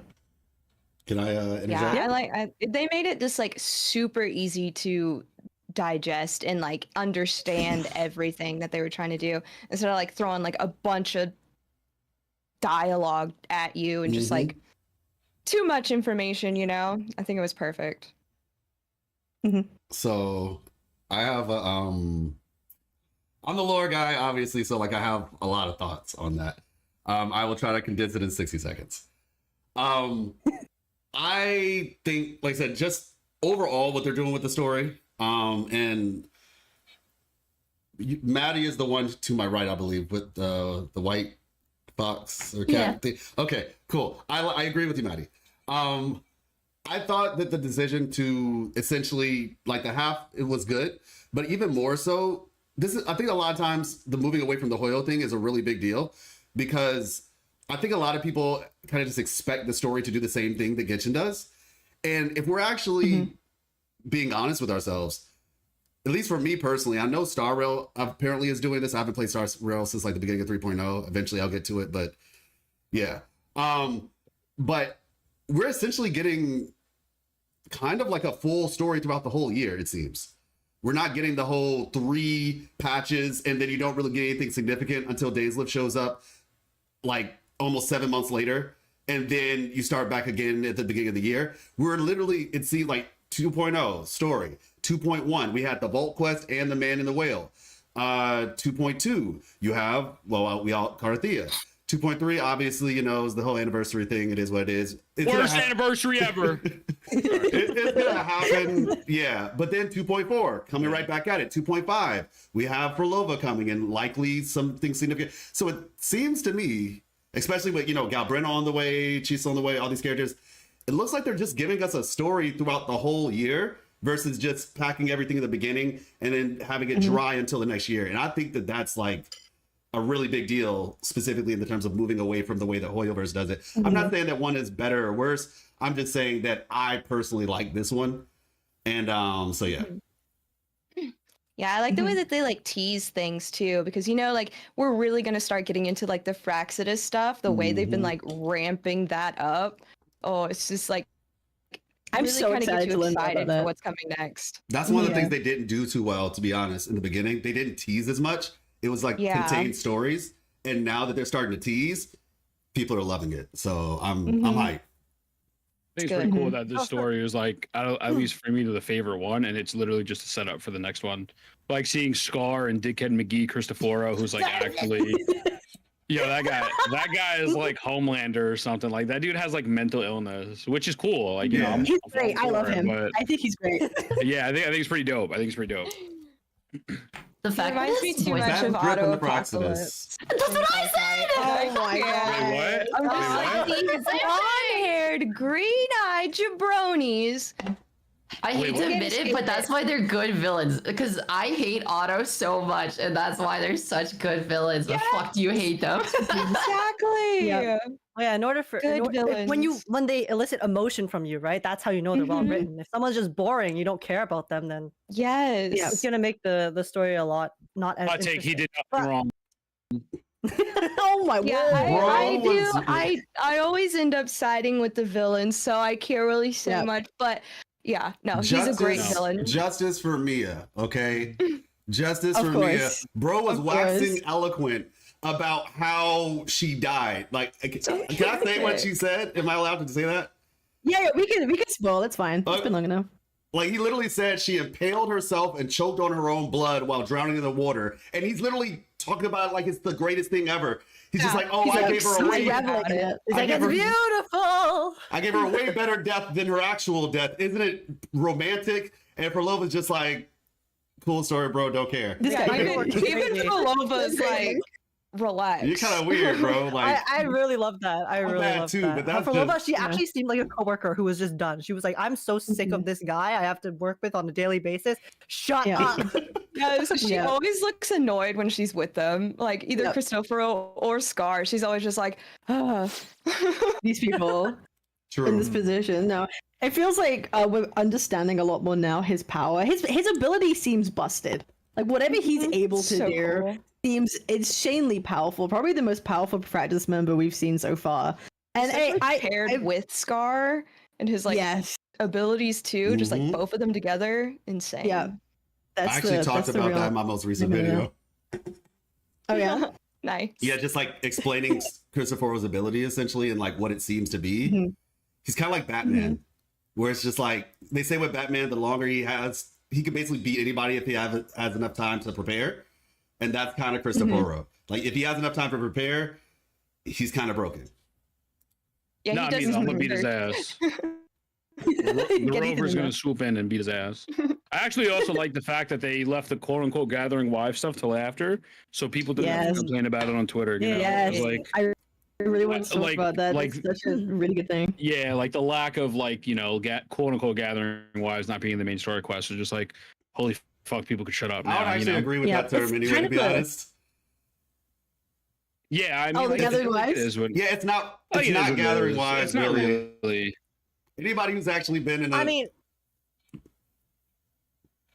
Oh, no, you finish your thought. Well, basically my thing is like, any person who's actually been in a, like, I mean, you don't even have to have been in a relationship, but it's just like, you would know there's maybe like 2-3 characters that are really wives, quote unquote. It'll be like Shorekeeper, Camellia, and it's one-sided. And you could make an argument for like Carlotta, I'd say that's fair. But the rest of them are kind of just like more so fan service, in my opinion. It's not like just full on, oh, they actually love Rover and they couldn't I'd do agree, anything. fan service, but you have to realize with gacha players, fan service equals wife. That's it. Okay. We're touching her. They're my wife now. Like, this is how the gacha player is real. I think they just need to make a man. Oh, I'm sorry, Age. Yeah, you go. I was gonna say I think they need to make a man film. On that point, because I do like agree to a point with that, because yes, if you look at the relationships objectively, yes, they don't really like shill the whole like relationship thing super hard. But if you look at the way that they have written all of the characters and their relationships to like other characters in the story up until now, this is, I feel like, the first time where we've seen in the main story where we actually get to witness the like side characters being able to have a meaningful relationship outside of the rover's presence. Yes. Agreed. Because at the end of the day, all of the characters are tied to the rover, which, you know, is inherently fine if that's the type of story they want to tell. But it's just, for me, I absolutely loved seeing Lupa and Cartethiya interacting, and then, you know, having all of that character development, all of 100%. that story building outside of like our presence as an MC, because to me that kind of adds to the immersion of the world and makes them feel more real. And rather a little bit less like the whole like gathering 100%. aspect, even if they're not technically in a relationship. So Chakotay, I like love that. They did it with Chakotay too, though. To be fair, with her event quests, Yeah, like yeah, her, but it was also Christopher, kind of like and that was a super like side story, right? They gave her her own moment, like independent of Rover, right? Is what we're saying, right? Yeah, like, like it's her and Christopher. independent of, Rover wasn't there. Yeah. Is that like a side quest that I missed? You didn't do her It's event like a quest? companion quest, kind of. It was an Yeah, event that was technically like acting kind of like a companion quest, but also kind of like an interlude. It was like a main quest, honestly. I liked it. It was really good. I actually low-key hate Shiakona. Like, I legitimately dislike her. Like, I can't fucking stand her. I'm gonna be honest. So, like, Please anything play her involved- event quest. It was so good. My God. Nah, It but was like I a will main say quest. the show. Yeah, everyone told me that, but I mean, I'm sure it's great. Maybe I'll watch it like one day. But I do think like going in solo with Lupa was really sick. Like that whole sequence. Also, like her walking, and then like it was like the scenes playing in front of her. Like, and then she's fucking walking down the hallway, and like a bunch of other people like were just there. It's like holy shit. Like, and then obviously the soundtrack. I think overall it was great because again, it's also beats the other. Oh well, it's only Rover, and then it turns out there's another character who's powerful and who can also like can also be do it. important. Yeah. So I don't know. I think they did a good job, like breaking all those little fucking like stereotypes that people want to say it. Yeah. For the game. They So I don't know. literally said it in the main story. Like Rover didn't want to be the main protagonist. It was literally like written in red. Like General, let's discuss that after the podcast, by the way. He wanted Lupa to be. It's like the writing is literally on the walls with this quest. I actually, funny. I was gonna say I actually have a bit of like an opposite take to the whole like solo Lupa thing. I think it felt a little bit out of place. That's just my personal thing. Is that Lupa going ahead and after being like this, you know, very like team oriented sort of you know, character, team oriented in the story, team oriented in her kit too. She's just like going ahead and literally doing everything on her own when we know that it's already like independent scenarios. I honestly think that what would have been kind of cool is, I know some people might disagree with this, is actually during the final fight. I disagree. Like,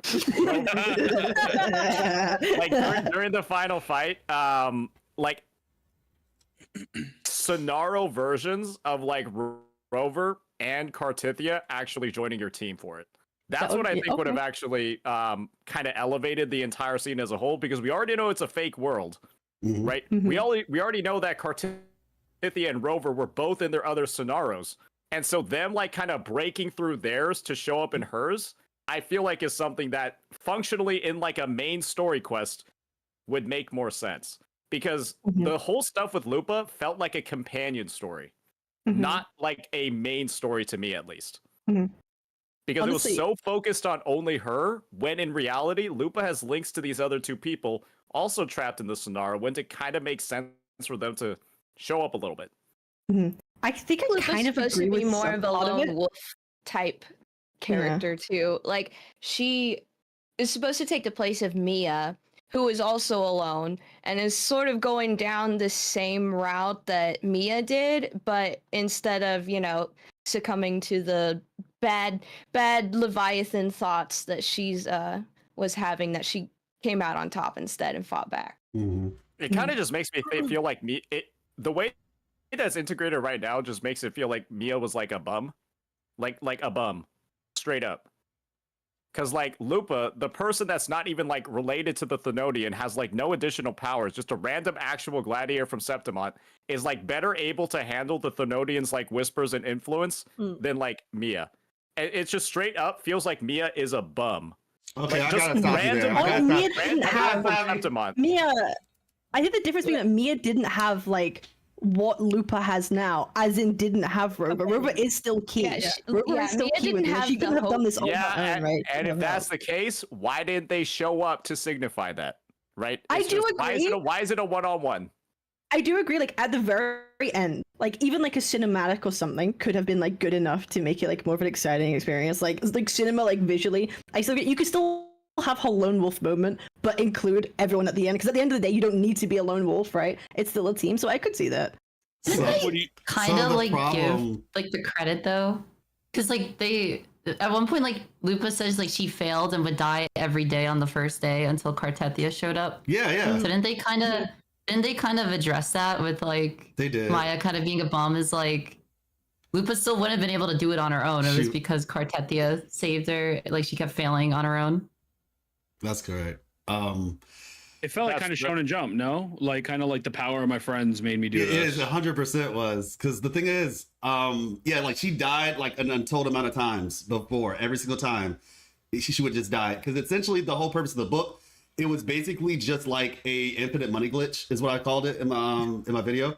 Like legitimately, because the whole point was to farm negative frequencies so the Thenodian would get stronger, and so until they did show up. Right until Cartethiya shows up, Lupa keeps going to that same doomsday outcome.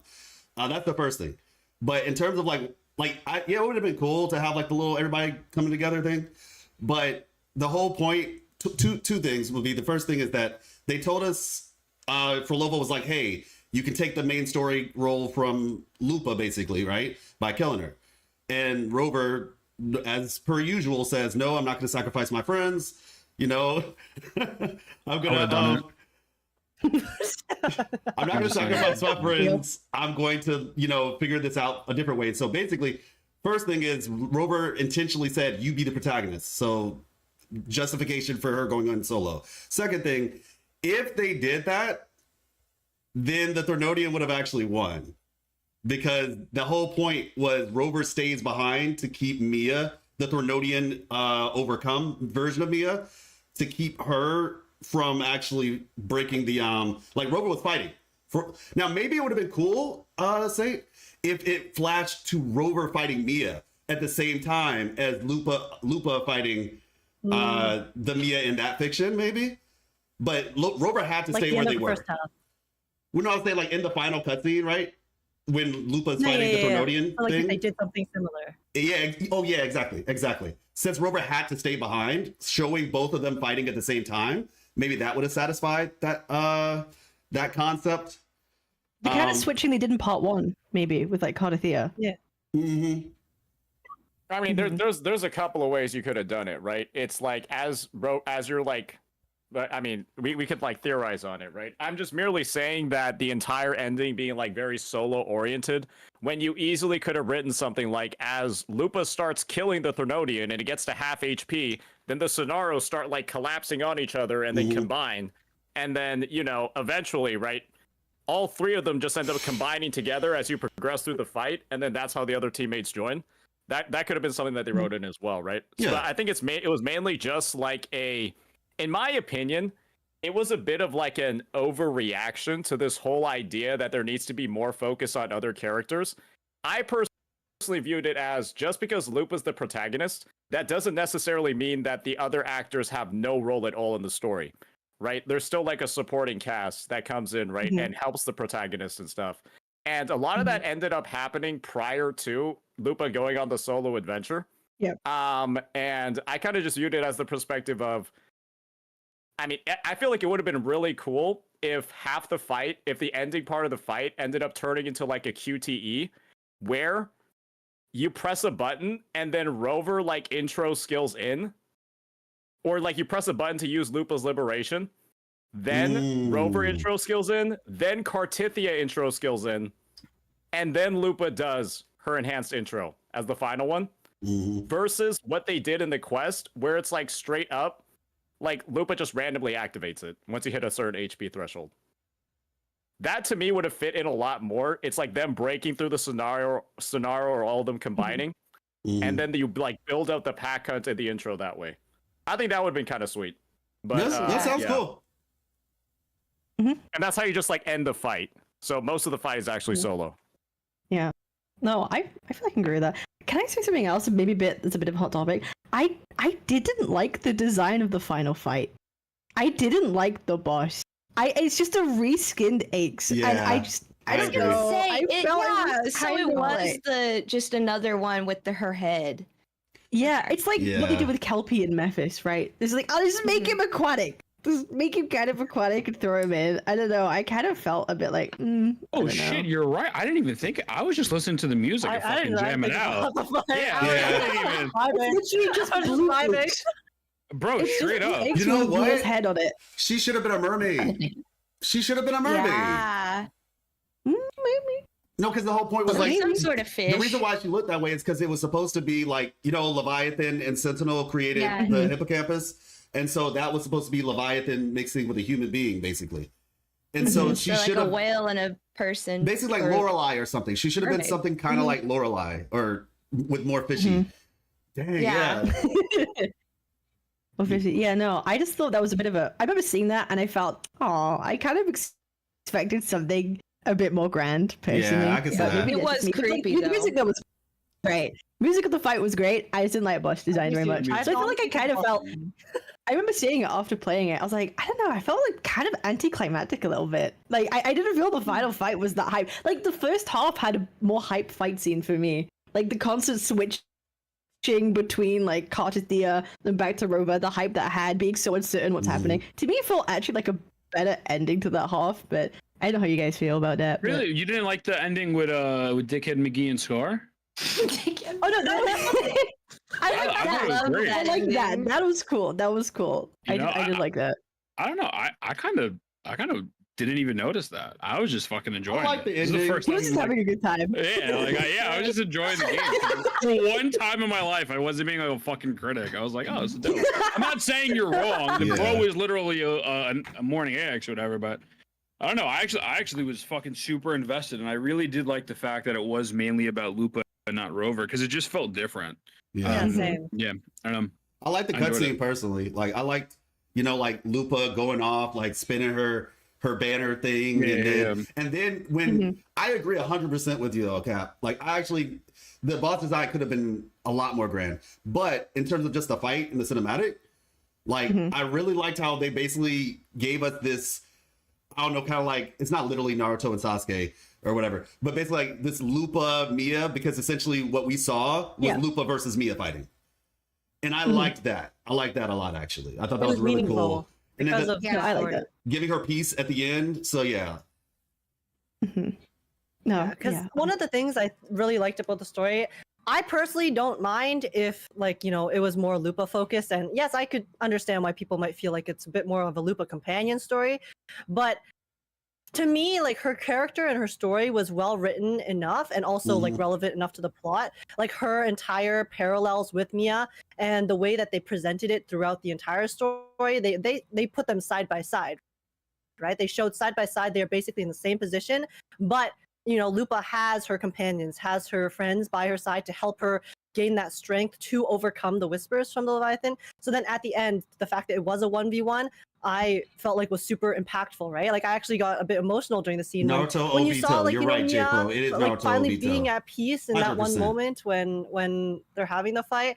I didn't notice anything about the boss, honestly. If anything, I thought that looked kind of funny because there was this one shot of it, and it's just like Mia's like upper body, and then it's just It's horrific. Yeah, just her head. Horrifying. That's all I could see.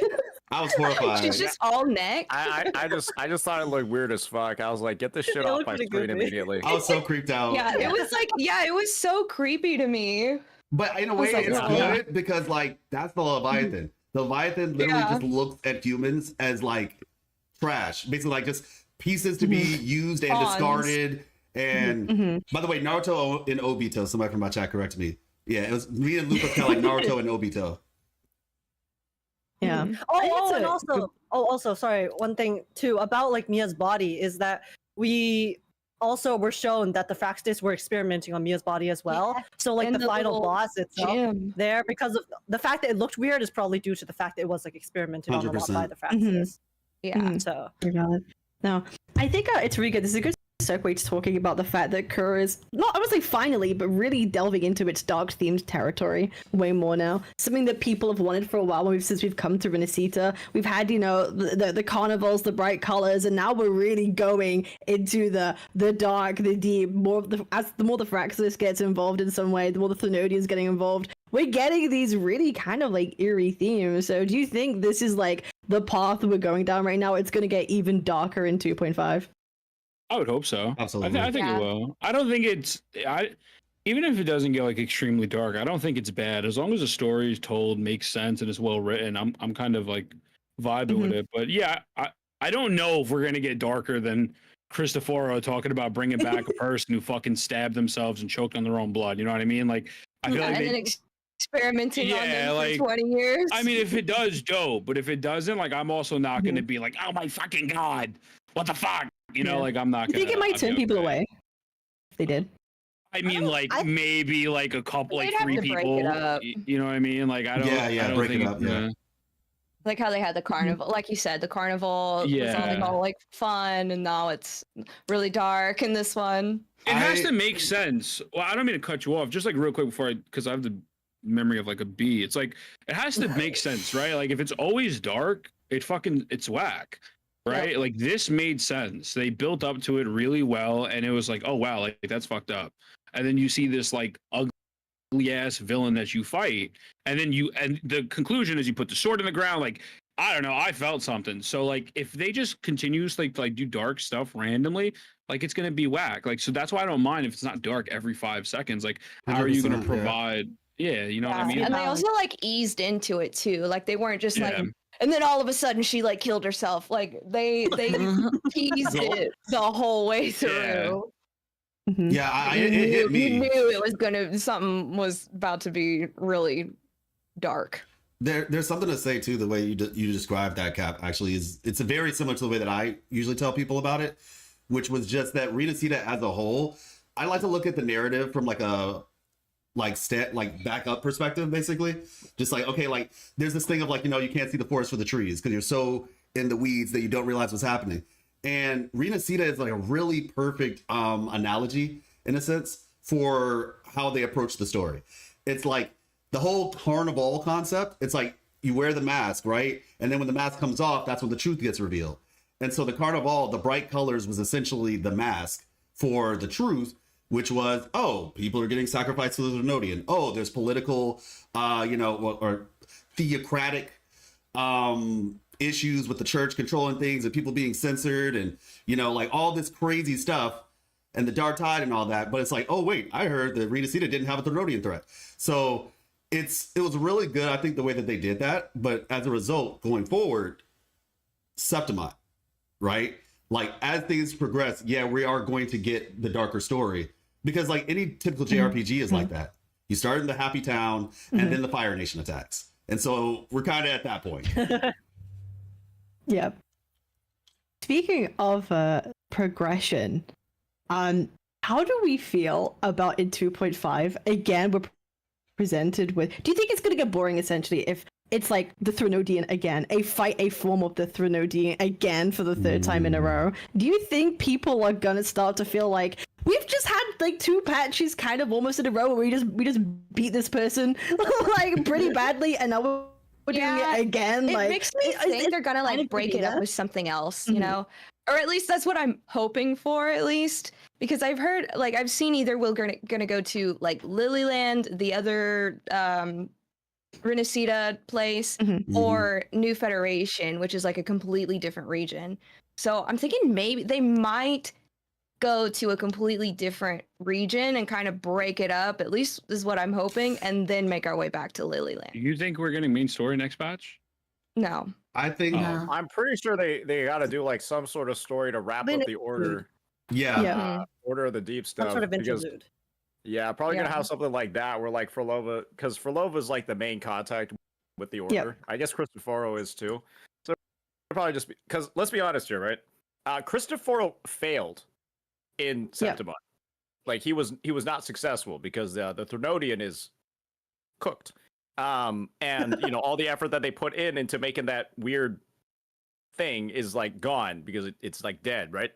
So it's like I'm pretty sure that's gonna have like some sort of story sequence where they go back and then he just tells Fenrico, yeah, it's kind of fucked, brother. And then we just see where Falova goes from there. Am I crazy? Wasn't there a part in the story? I might be completely wrong. I might be talking out of my ass completely. Well, like maybe Cristoforo didn't fail, and actually this is kind of what they expected to happen.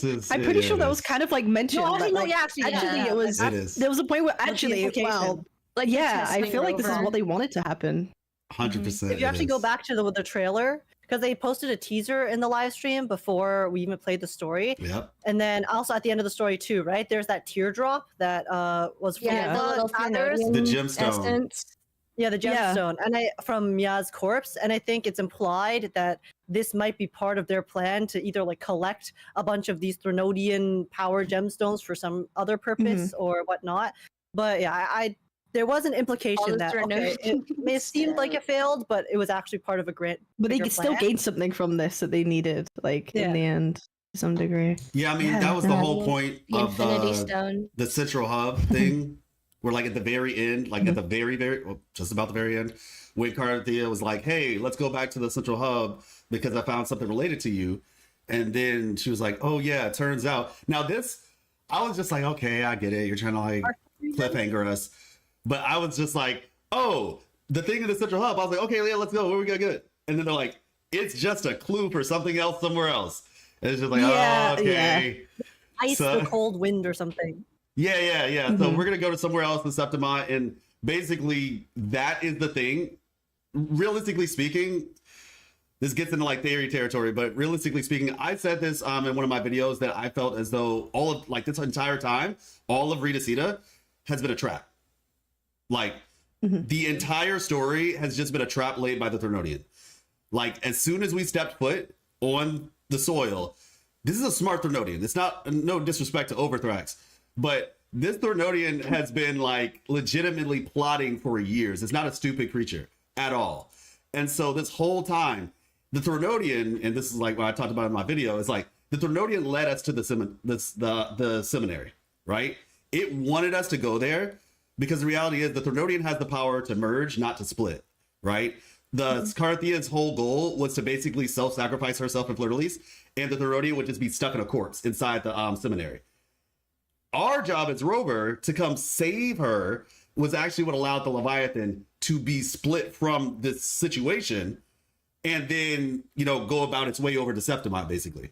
So now they're telling us, hey, there's something somewhere in Septimont that the Thrunodian wanted to get into the Central Hub for, right? And so whatever that thing is, that's the thing that the Sentinel apparently like hid from the Thrunodian this entire 20-year process. That's likely what is really happening What here. they're after. Yeah, that's the information that they wanted. Mhm. Yeah, that's what they wanted for sure. And Knowledge or something. Yeah, some kind of knowledge. It's kind of a good segue actually, leading into how you guys feel specifically. We kind of already mentioned her, Frolova, and her interactions in the story and what we feel about her. She's been a hot topic of conversation, like on Twitter. People saying that her characterization is questionable, saying that it does like where are they going with this? What are they implying? What does the future kind of hold for her? And she had a very pivotal role in Rover and Lupa doing what they're doing. She essentially gave Rover the script, right? Without that, none of this really could have happened. So was she helping, or was she helping him, or was she helping Cristoforo? What do you guys think?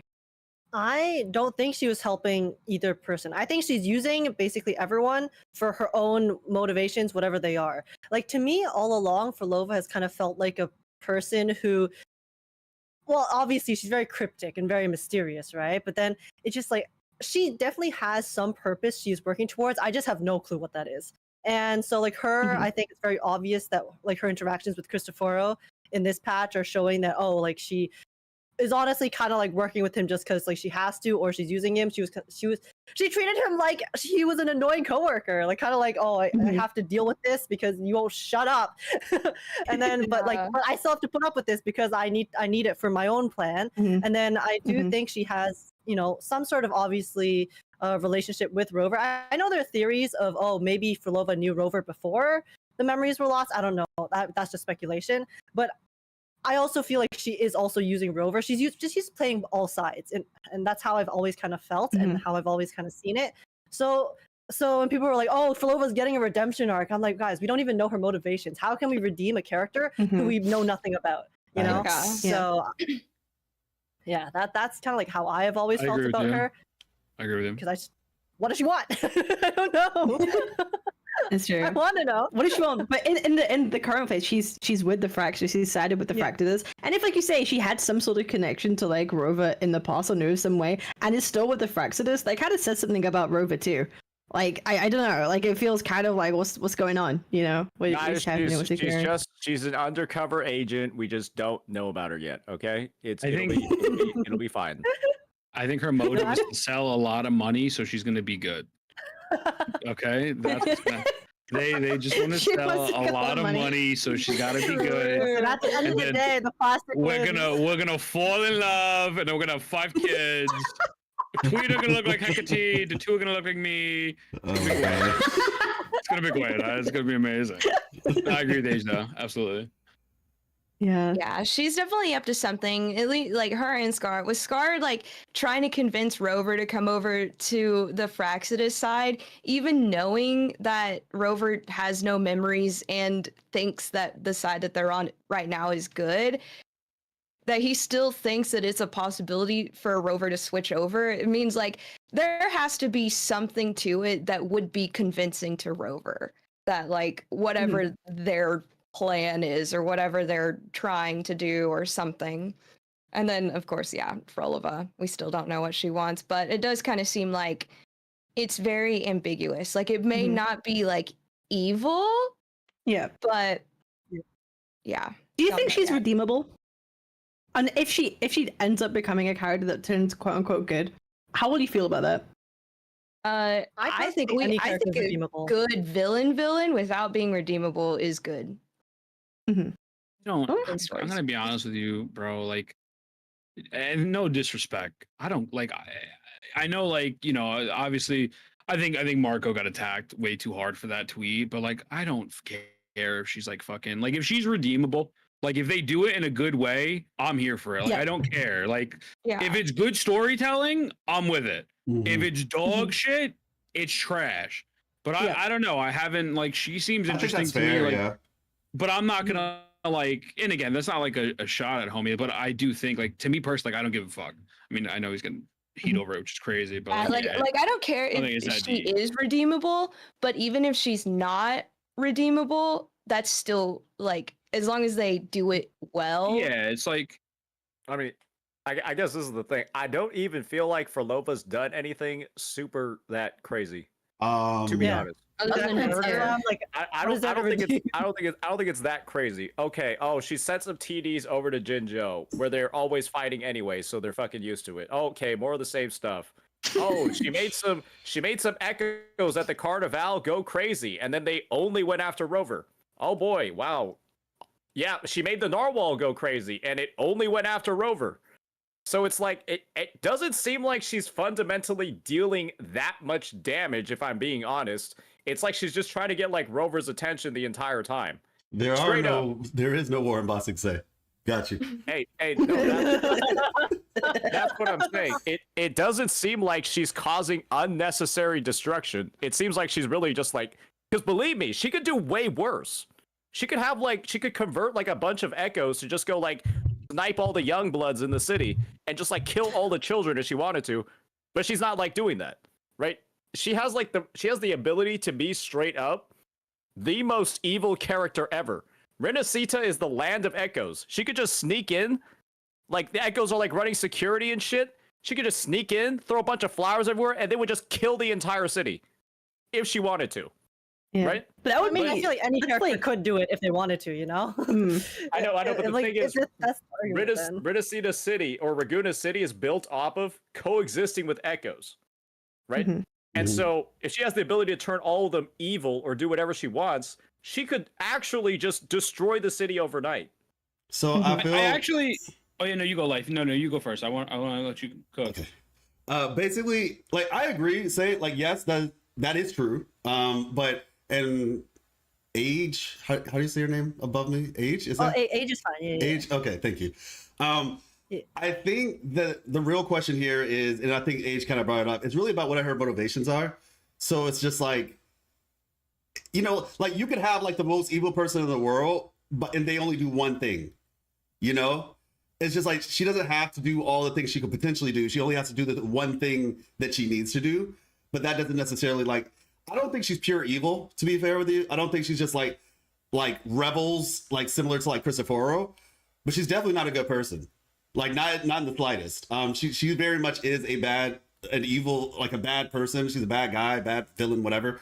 It's just that she has her own motivations. She does what she needs to do to get those things done. And she just doesn't really, I think I look back to in 1.0 when Scar was doing all that extra stuff. And she literally said, you know, don't go outside of like, he's like, you don't like when people mess up your perfect score or your perfect symphony or whatever. I forgot the exact word, but it's basically like, she has a way that she wants things to be done, and she's not going to do a bunch of extra stuff, basically. But she's, like I said, she's a bad person. My hot take is, I think she could be bipolar. I think she might actually have like like me for real. Oh shit. Like me for real. Or alter ego. Maybe that's not the right word, but like I think she might have like a personality. Personality. Exactly. I think that might actually be what's happening with her. If you remember, Age alluded to it, the little teaser they showed us in the live stream. If you look on the ground, like she's like, you know, looks like she's like having a chill time with some people or whatever who kind of look like they're wearing Jinjo clothes, but you know, I'll leave that at that. But she's looking like she's having a chill time, right?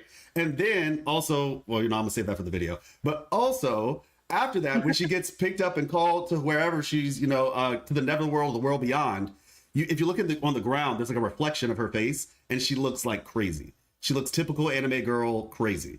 And so I think she could have an alter ego or something, which means they don't have to necessarily redeem her, because they could just blame the Jekyll and Hyde sort of situation. They could just blame it all on the alter ego, blame it on the alcohol, whatever. So I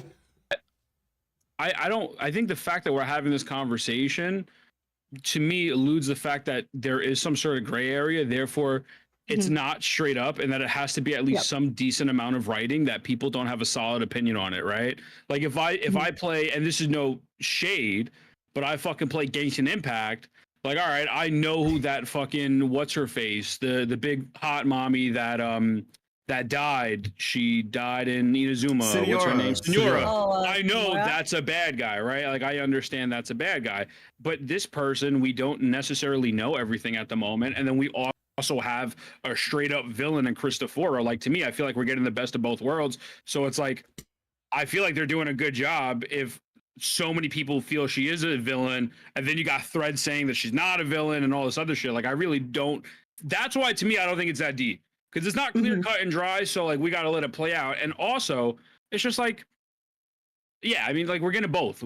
So I don't know. Yeah, it should never be that deep. It's supposed to be fun. Like theorizing is fun. Yeah, great. No, yeah, of course, but like in the sense of what I mean by deep is like where people are psychoanalyzing her before we even know her full motivations and story. Yeah, well, it's just like, you know, it's like, I don't know how to. They make it their life's mission to like. They have to. We don't really know enough yet. That's what I'm saying. Like we don't know enough, and so it's like just let it play out, right? Like for example, I will tell you, I will be annoyed if Cristoforo is like a morally gray person. That would bother me. Yeah, that's fair. Yeah. If Roloba is a well-written character who teeters and tides on both sides, I'm not mad about it. Thanos was kind of spitting low-key, right? Like, there's not enough fucking resources. We gotta wipe these motherfuckers out. Like, just straight up. Like, is it morally right? No, but like, okay, he low-key. Eren Yeager was right. Oh my Sorry, I watch anime. gosh. No, I'm just kidding. No, but yeah, so I don't think like the discussion of like when we hone in so much of like, oh my god, and I'm not trying to invalidate your topic, Cap. I think it's a very important topic, but I think everyone overblew this fucking topic of like, oh my fucking god, like is she gonna be good? It's like, dude, like just fucking. No, I there's agree. clearly some gray moral ground, so they're doing a good job because nobody fucking knows, right? Yeah. I don't know. Maybe I'm wrong. Someone tell me I'm wrong. I don't know. No, You're I think that's She's exactly the severe point. mental on people. You're wrong. Oh Sorry. yeah, I'm gonna go. Sorry. No, I'll make the rules. I'm glad you said it. Yeah. No, I'm glad you said it because, like you say, no one knows the answer, which means Kuro's doing a really good job of the ambiguity, which is the whole point. Which is why we're gonna wait for 2.5 and see what she'll be, and if she'll be any good. It's gonna be cool. 2.6. 2.5 is gonna be filler patch, but it's okay. Yeah. No, but she's still coming out on 2.5, right? I'm sure there's gonna be some Filova story, Hot even if take. it's not necessarily like main stuff. I don't know. I feel like there's gonna be something. Hot take. Outside of 2.3, the filler patch of 2.1 was actually good. It is good. I don't think anyone thinks. Well, I guess my point is like I mean- that was the only real filler patch was 2.3 in my opinion. I think everything else was pretty like solid. 1.2. 1.2 was ass. No, I meant 2.0. 2.0, the 2.0 era, not the ones, not the ones. I got a free Zhang Liao when I made a multi-billion-dollar enterprise in 1.2. So I don't know what you're talking about. Sorry to tell you. He's so good, by the way. Like Shang Liao is actually like such a good character. Yeah. Feel bad for people who didn't get him for free. Yeah. Well, couldn't be me. Is there anything else about the 2.4 story that you feel is worthwhile to bring up, to mention any hidden things you think people may have missed? Yo, Age, what's up? It's not really a hidden thing, but I just really liked the non-linear storytelling that they did.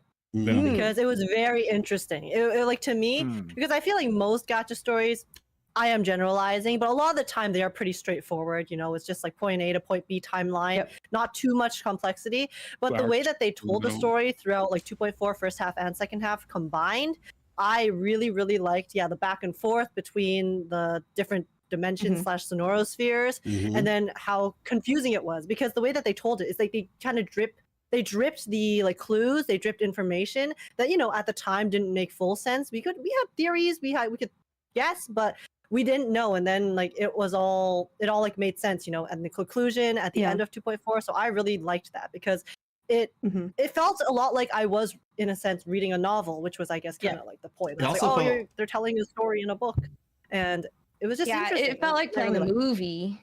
It was so good. Exactly. It also felt like a community event in a way because I just felt like everybody was trying to piece together what was happening. And it was just like, it was so cool. My chat told me, well, people in my comments on my video would say like, like life has the bullying mirror because like I kind of called it. Oh my god, yeah, boss. I was like, oh, well, actually, yeah, bullying. By the way, talking about just like notable things about 2.4. Bullying was amazing. I love bullying. She showed up, gave us a plot device, and said, "Yeah, peace out. My time is not now." I am done. I'll be back. And all and her like teasing of like the sky and stuff like afterwards. Ooh. I love her accent. Am I the only one who didn't care that much? You might Well, be, she honestly. didn't have much of a role. She just, I hated her too. She was kind of annoying. It was like it was cute at first. Like, oh, what's up? Like, oh, I love the fact that there's like this cute character we don't know about. Then I'm like, all right, bro. Like, the fuck you doing? Like, I don't. I think She wasn't even there that long. 5 minutes of screen time. How did you get a note that quick? 2 minutes. Yeah. And those 3.5 minutes were filler to me. I'm just gonna be honest. I don't know you. I know nothing about. I was just like, man, I'm good. You know. Yeah. Dang. Everyone's like, oh. I was like, Yeah, I feel like she's gonna be relevant soon. maybe one day. Yeah. I feel like 100%. I think like the popular theory and what I thought as well when I first saw that she's definitely like what's the Chi Yang the dude that's coming. Chu Yuan. Yeah, Chu Yuan. Yeah, that they're like in cahoots or whatever, and that's probably gonna be all linked to like going back to Jinzhou or something. That's what I was thinking too. Yeah. I don't know if you guys, I mean, I'm guessing you guys didn't see it at the end, but at the end of the story, you can actually go and see her off. I didn't do her off the story. She's the only one I didn't do. Oh my god, yeah. It's like a the really cable short, like, cars. Yeah, the cable car. So yeah, she basically says, yeah, I'm like my job here is done for now. I'm peacing out. So she takes the cable car down, and then if you go down after she takes the cable car, she's like, oh, actually, never mind. My boss called me and told me that my job here is not done. Yeah, So she's then- like, I have more work. Yeah, so she's like, I have a role here. I still have to continue observing. So then, yeah, she's definitely going to be relevant in. She's some like, the upcoming sky stories. is changing. Yeah, Yeah, she was like, you need to get a good so- spot really high up. And so me being the lore nerd that I am, I basically got to the highest point on the map, which is, the top of the little cathedral. And I flew up as high as I possibly could. And I just was just looking down at the city, the area over there. I was like, what am I missing? What am I supposed to find? Like, That's so funny. I did the same thing and I looked and I was like looking and I was like, wait, why does the sun look like the moon? Exactly. And I was like, what the heck? And I was like, there is no sun. No sun. It's just the moon. And then at night, it's like it's a completely different moon. Doesn't Yeah. every So weird. part of like the world have a different moon? At least Renacida does. But so I made a short the about sky's this. different everywhere. I made a short about this one. The sky is different everywhere, but the moon. So like on the the lunite, if you spend money in this game, or either if you spend money or if you just are interested in lore, the lunite description, right? It tells you that the moon was shattered a long time ago. And so everything that you guys see right now as a moon is really just a mirage, which likely is created by the waveform phenomena. Interesting little theory just on my own perspective. When you first start the game, like the very first time you start the game, there's actually like a bunch of like broken space debris. And I don't know, could be the moon. The moon. But basically, that's what the case is normally. However, with Septimont, I would encourage, if you have Contrarellits, it's super easy actually, but if you don't, you kind of have to be a little bit creative. Try to fly from Bora Waters to Septimont. Look at the moon the entire time. It's going to cut off your wings. You're going to have to glide for a little bit, but then you can activate them again. If you do that, looking at the moon the entire time, you're actually going to see something really creepy. Like I said, I have a short that I did for it. It's probably like the second to last short, but basically you'll see the moon, and what essentially happens is a gigantic nightmare moon looking projection comes from the actual moon that you normally see, and that's what that giant big blue thing is. So what I believe is that the entirety of Septimont is in an anomaly, and that giant ring that you see around Septimont is the proof. So like, yes, it changes, but this one is different. Because even if you wanted to say, oh, well, the moon looks different everywhere you go, but the sun always looks the same. So you can't apply that logic anymore, because since the sun, even if the moon changed, the sun would still be the same. In Septimont, the sun does not exist. It's a moon. And they keep showing it to you. Because at the end of 2.4, we are like talking to Lupa, she's on the cliff. The moon is right in your face. There's like so many times where they're just trying to show y'all, hey, you see this isn't the sun, right? So yeah. Which is funny because I didn't even notice until I talked to Bu Ling, and then I went up to the top and I like actually looked, and I was like, wait, this is the moon, not the sun. There's two moons basically. And I was like changing the times and everything, and I was like, this is crazy. Yeah. Dark tide, moons changing the tides, you know? Gravity plays a big part in the lore as well, doesn't it? I went to community college. I didn't go to any college. No, fuck with you. I went to Harvard. That's fair. Yeah. No, that's all you got, buddy? I went to school for music, so take that for what you will. And here we all are. I do want to see Augusta. Here we all are. I do want to see Augusta, though. I will say that, and that's my last thing of story. I want to see Augusta in the story. All right, guys. Yeah. Unfortunately, I do have to dip right now, but it was fun getting the lore breakdown. Appreciate that. Hey, enjoy ZZZ, brother. Okay. Oh yeah. Your beginner's guide helped me out a lot. Yeah. Thank you. Sounds good. Yeah. Thank you, brother. Don't do what EO's doing. All right. I'll see. I'll see y'all later. Bye. All right, buddy. Bye. Bye. Oh yeah. Whenever we were talking about the Fraxidus, one thing that I really like about them is like how Frolova is ambiguous, and we don't really know if she's evil or whatever. And then we have Cristoforo, who is evil and like loves it. He's a little weirdo for it. And then we have Scar, who's just like crazy. Hot. And hot. Yeah, I love him. He's my favorite. True. Yeah, there's a time and like- place. It's like the dragon meme. You know the dragon meme with No, like true though. I just didn't dragon want to say meme? that first. My bad. you know But yeah, the no, dragon and he's meme like with crazy. the two serious dragons and the silly dragon. Scar's like the silly dragon. Literally, Scar's the Five bro. silly Scar dragons. wouldn't be the silly dragon. He would be a normal dragon if they kept his dick zipper. That's if they kept his dick zipper, bro. He would not be a silly Oh dragon. my god. But they took it away. The flashback. Bring me Onigiri. Bro, I started that movement. Bring the dick zipper back. Let's do it. Like, what are we doing? I do think though, my only thing, like actually genuinely the last thing I have to say about story, because I do think like the whole thing was great, is like I just want to see more of like the Augusta and the I don't remember her name. I forgot her name off the top of my head. There you go. Yeah. I love her so much. Yuna's design to me is so cool. She's so pretty. I'm so looking forward to her. She Yes. is. I like all the characters with like moon designs. Yeah, I like the men. Yeah. She looks like the PGR. She looks like Luna Oblivion from you have PGR. a man incoming. She does. Don't worry. Yeah, it's Hyun or whatever his name is. I'm gonna give you a hot take. I'm probably gonna get canceled, but he's all right. Like I like him I a lot. actually think, yeah, I get you. I think I got to see his in-game design because I didn't like. I wasn't too sold either, actually. Yeah, I didn't. I wasn't the biggest fan of. Oh yeah, I'm sorry. Oh no, I was just gonna say he looks like a Dan Hung Jing Yuan love child, so I have to automatically pull, even though I wasn't going to originally. Yeah, like But I the like moment that I saw about that him. association, I He was has like, no skin showing. Yeah, He's fully felt like clothed. his art was like seemed like a different style to everyone else's. Yeah, it Like, he doesn't looked look like like a a Black WUWA Peking character and not a WUWA character. It was like Yeah. kind of. It's kind of a strange. Maybe his model will look good because like I actually really hated Roshia's like drip marketing. I thought she looked fucking horrible, but I actually think she looks like a great character. So Yeah, maybe for it's some like reason different. the in-game models always look so much better than the, like splash Yeah. art. Yeah, for sure. Yeah. Does that mean that Yeah. splash art is bad, or does that way mean better in the game.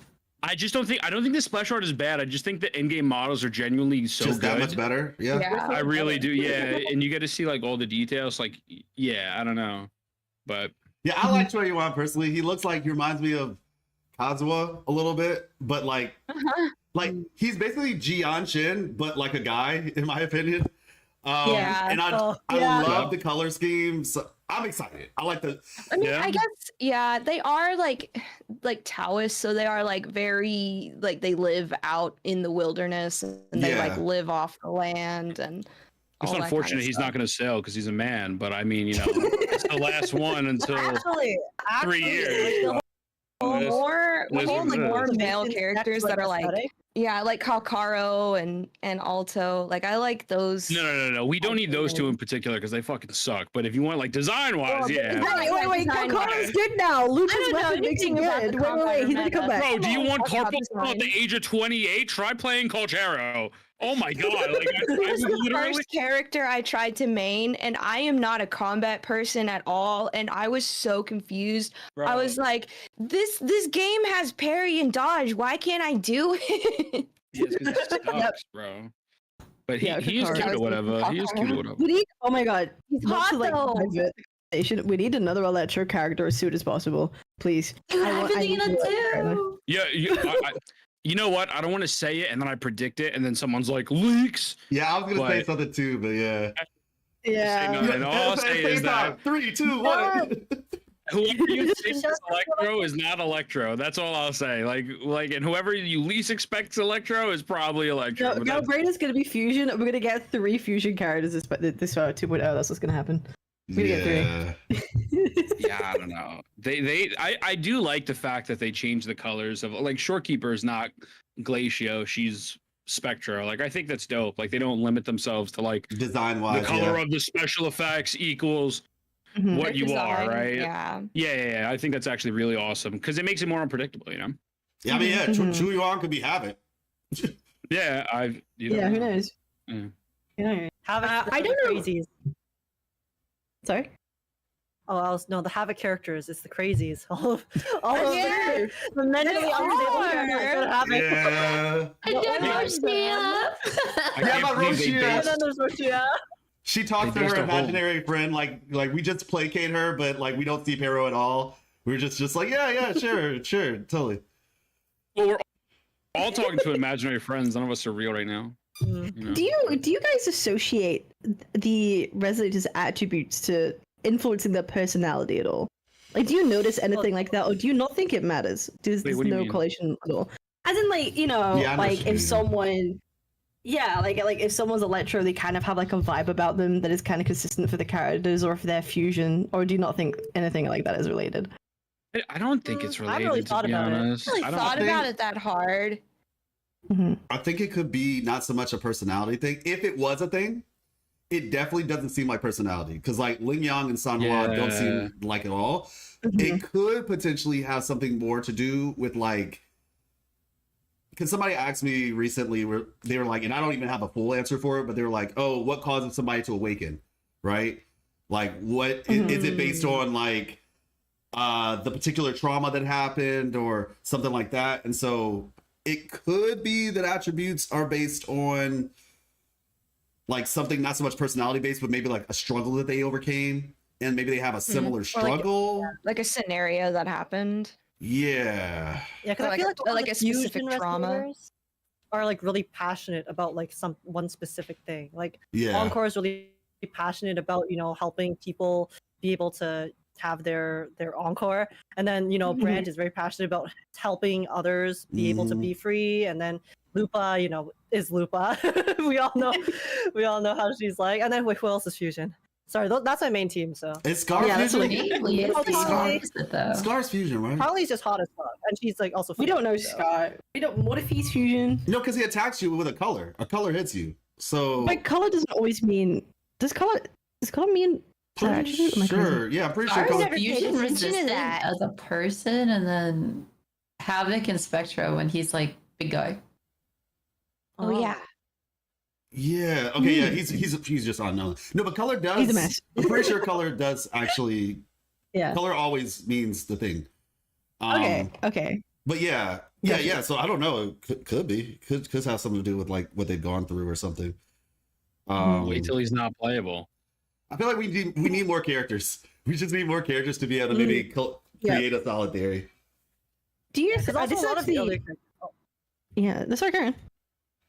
Oh no, I was just gonna say, because a lot of the earlier characters as well, we don't really have too much story for, so we don't know like them too deeply as well. So it's a bit hard to tell. So once our roster is a bit bigger, I think it'll be a bit easier to see if they really. Yeah. Because WUWA is doing this thing right now where they're padding out their roster just with limited characters. As we all know, they haven't really introduced any 4 stars, which I have my own opinions about. I don't know if we'll get into it. We don't have to. But I have my own reasons why I don't think they are. But I do think it's definitely going to maybe hinder storytelling at some point. If the only characters we get introduced are going to be the limited ones, or do you think it's a good thing going the anti-Hoya route of just give the screen time to a limited number of new people so they can get the time that they need? Like, how do you feel about that? Do we need new characters to fill it out, flesh things out, or are we good? Are you referencing? I feel like I don't know. Maybe I'm misinterpreting. It's like a two-parter. Like, are you talking about gameplay? Or are you talking about mainly story-wise?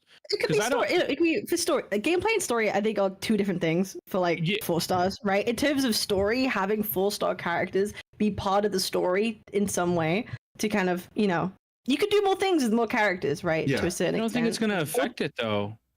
Or like, do you think it's okay right now, just how we're rolling? Yeah, I mean, like honestly, look at 2.0.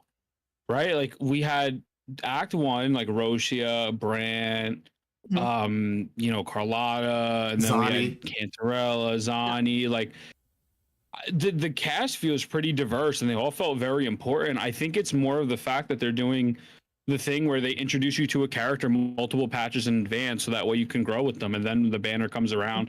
Like I don't think necessarily a 4-star will like lack of 4 stars would hinder the story. Yeah, as long as they tell a good story, you know what I mean? Like even in 1, I guess maybe 1 they did have more 4 stars, but that's because there was only Gion, right? So they had to use like Yang Yang and Mortefi and Baiji. There was no characters. There's no it's characters. like, but as the game goes on, it's like you know, like I don't really mind it. Like I actually don't think it affects it. I think really what maybe Cap you can let me know. You just really just want to make sure we see more of the characters in general. Maybe is that what? Not necessarily, but also like that too. I think we do see the characters a good amount though. Like Cartethiya is a good example of that. We've seen her a lot in like 2 patches. The Carlotta we've seen, Zanny we've seen like a fair bit as well. I feel like so. I think we're getting good screen time of all the characters, and I think that is because we don't have a bloat of characters, right? I just don't have. I do still think we need more 4 stars. Maybe not like a bunch, but like what Booling did was solid. I think she's a 4-star. Just by the way, I'm gonna give you a hot take. I'm gonna give you a hot take. 100%. Nobody's gonna want to hear. We're not getting more 4 stars. I agree. Not. It's I agree. Sanhua, more. I'll actually take it further. We're not getting more 4 stars. We're not getting more. We're not getting a shorekeeper. Like Sanhua, Mortefi. We're not getting weapons. Also weapons either. I think those will come eventually. I do. No more updates. Well, actually, we're not getting 4-star weapons. We're not getting new 4-star characters apart from maybe like 1 every 6 months, maybe 1 a year. I got off the full pirate software. He works for Blizzard. The game's dead. They're actually EOSing it tomorrow. Yeah, no, but I don't think like the 4-star characters. I feel like Koro has either makes them too fucking good or just ass. So like, I think I know why. By the way, I think I know why. Yeah, well, I mean, I don't know. I just don't think we're gonna see it. Like, we're not seeing another Sanhua. We're not seeing another Mortefi. Like, because Sanhua, like you say, they get benched. They get benched, or you use them in every team. It's Rover's fault. It doesn't matter. You don't need replacements. It's Rover's fault. That's why. Everything's Rover's fault. No, like legitimately, I was telling people, Rover is too good of a character, and not in a bad way, but essentially every place that a 4-star could be useful. Like, and I'm just gonna compare Genshin. I play Genshin still to this day. But I play Genshin. I play it for the lore. I still think the lore is interesting, so I play it. But the point is, we all probably have played it at some point, or at least heard about it. But Traveler isn't really that good outside of like. Sucks. But Traveler sucks. Like Arrow Traveler was decent. Geo had like a niche use, but not universal. Dendro was really the best one, and then I don't even know what Pyro one does, to be honest. He was the best at the beginning. I'll tell you what the Pyro one does. Nothing. Yeah, like you're 100% right. So does Hydra. Hydra does nothing too. Yeah, Hydra does nothing. Like they went from Dendro, which was like, oh my gosh, hope, to no. So, but my point is, Rover is so good. Yeah, Rover's and every single time. So, for example, Spectro, they gave him a buff so he could use Frazzle. So that could have been a potential 4-star. Arrow Rover, right? Now, you know, if you have a Cartethiya team, you can just use Arrow Rover. You can save Shorekeeper and Verena for the other sides of Tower of Adversity. Like, because Arrow Rover is so good, I mean, Rover in general, the fact that we have 5-star weapons that are easy to get, no 50-50.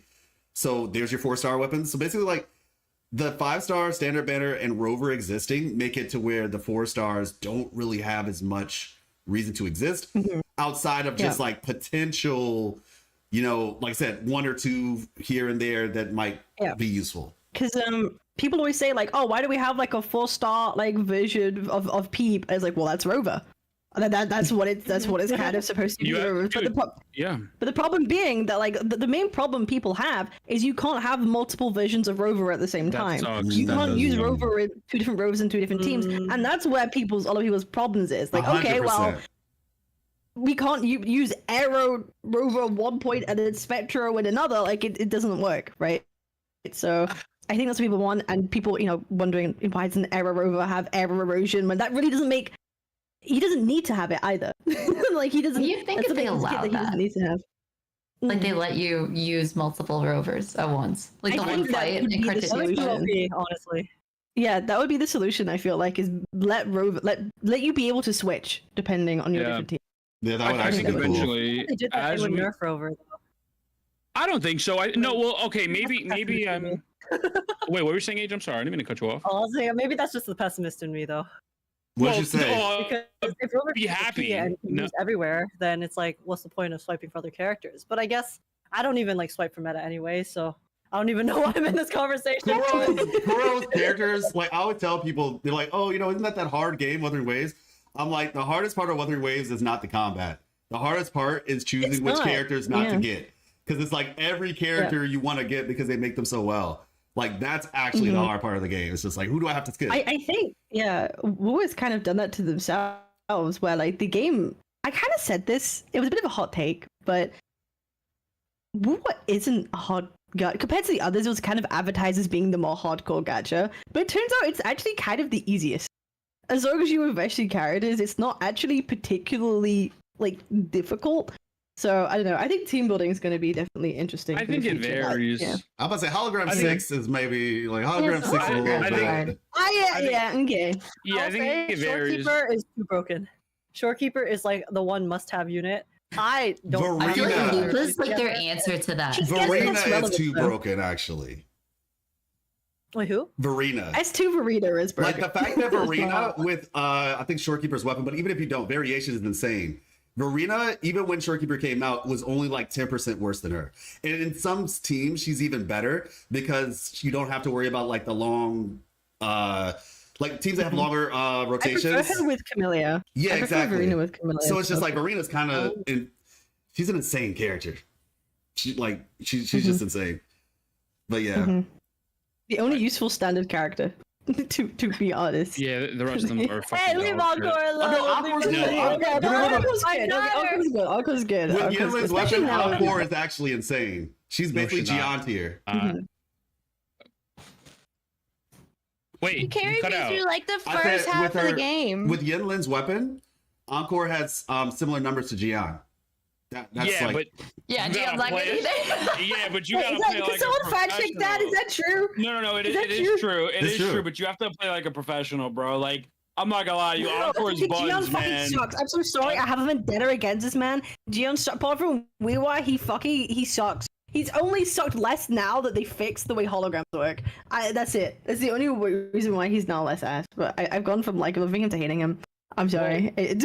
Wait, why do you hate Jihan? He's sexy. He's good too.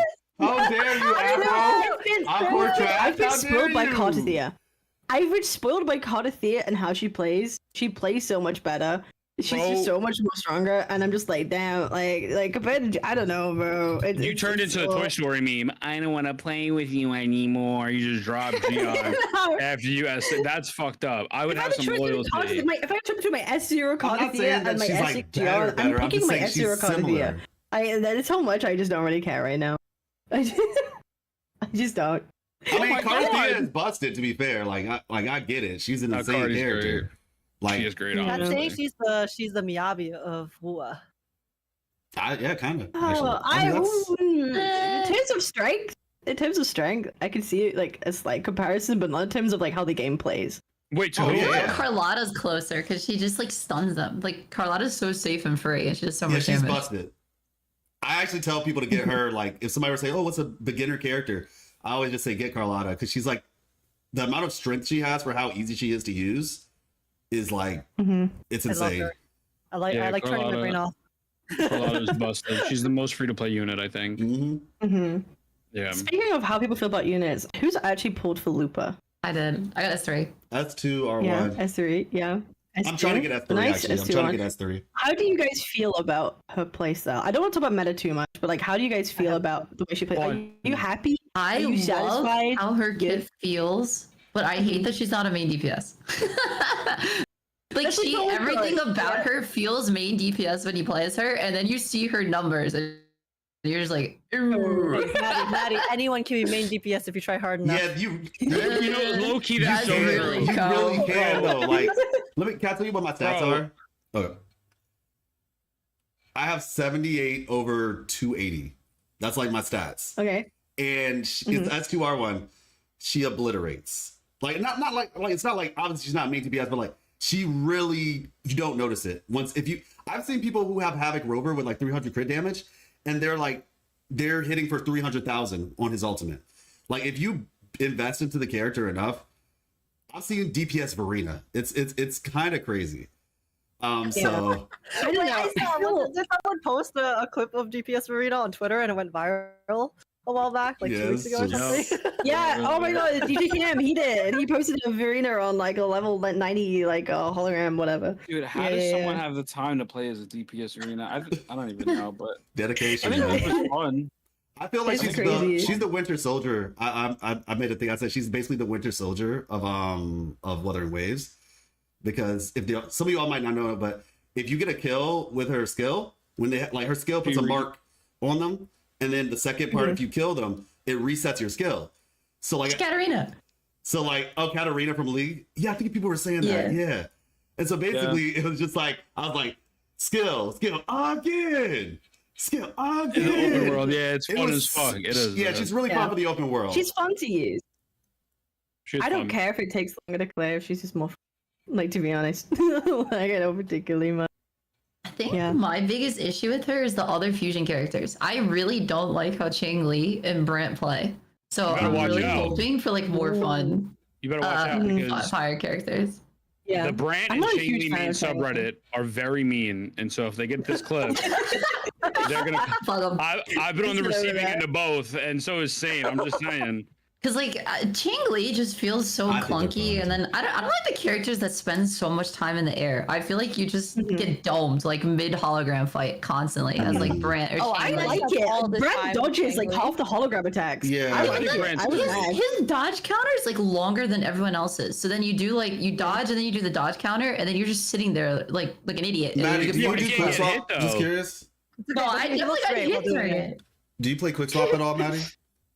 I've done a little Chang Li Carlotta quick swap. That's the only time I like playing Chang Li. Yeah, but I'd say Brant is really good at quick swap because what you could do is you know how he has a little thing where he spins in the air, like with his gun. So basically, just hold that and you can switch into somebody else, and that way you can keep his thing going. While now I agree, Chang Li's kind of neither here nor there for me. I'm probably gonna switch her out, to be honest, when we get another potentially Gabrena.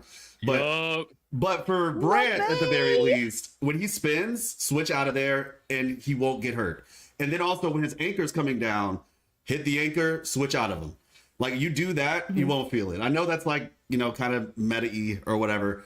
It can help for what it's worth. I just play Camellia and I just go Beyblade. Oh, boom. I do worry.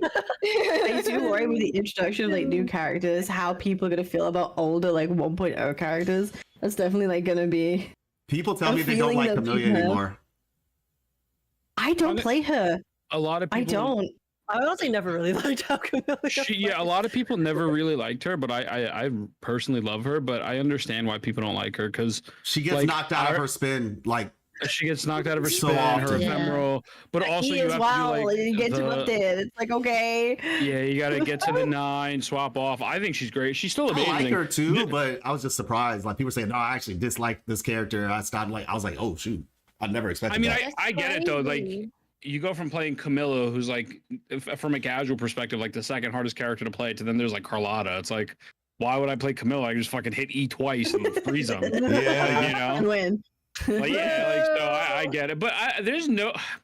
Hey, what's up? Listen, I'm just gonna be honest with you. Other than the standard band, there's really no band. My favorite ceiling band. Listen, I like Camellia. I still play her, but I don't understand the logic. I don't think niche is bad. I think there's definitely niche. Like Yinlin's dog shit. Other than Yinlin, though. Okay. And Chang Li's pretty buns. Unless you're using Chang Li out, I guess. Yeah. Other than that, everyone's fine. So good. Do you feel like Lupa's a bit like Yinlin a little bit, like in the sense that, but like just the difference being Lupa just has more buffs in her kit, and the fact there's just a couple more fusion characters. Wait, what was your question? I'm so sorry. Like, isn't Lupa kind of? Maybe this is a hot take. Like, kind of like a Yinlin in a way. No, she's like a shorekeeper. No, she's like shorekeeper without healing. Fusion shorekeeper. She's a fusion shorekeeper without healing. Yeah, she's gonna be on team for a long time. Is that you could use shorekeeper like almost anywhere. You can't use. Well, that's I think. Well, no, that's the problem, right? Well, that's not the problem, but that's what people are talking about. Like, that's why she has like less of a value in a way because she isn't as universal as Shore. She's that's gonna be the case. That's what people have a problem with, right? Ethan, take it away, because I know what you're about to say. Yeah, like they're low-key phasing out Shorekeeper and Verena, right? So like Cantarella has healing.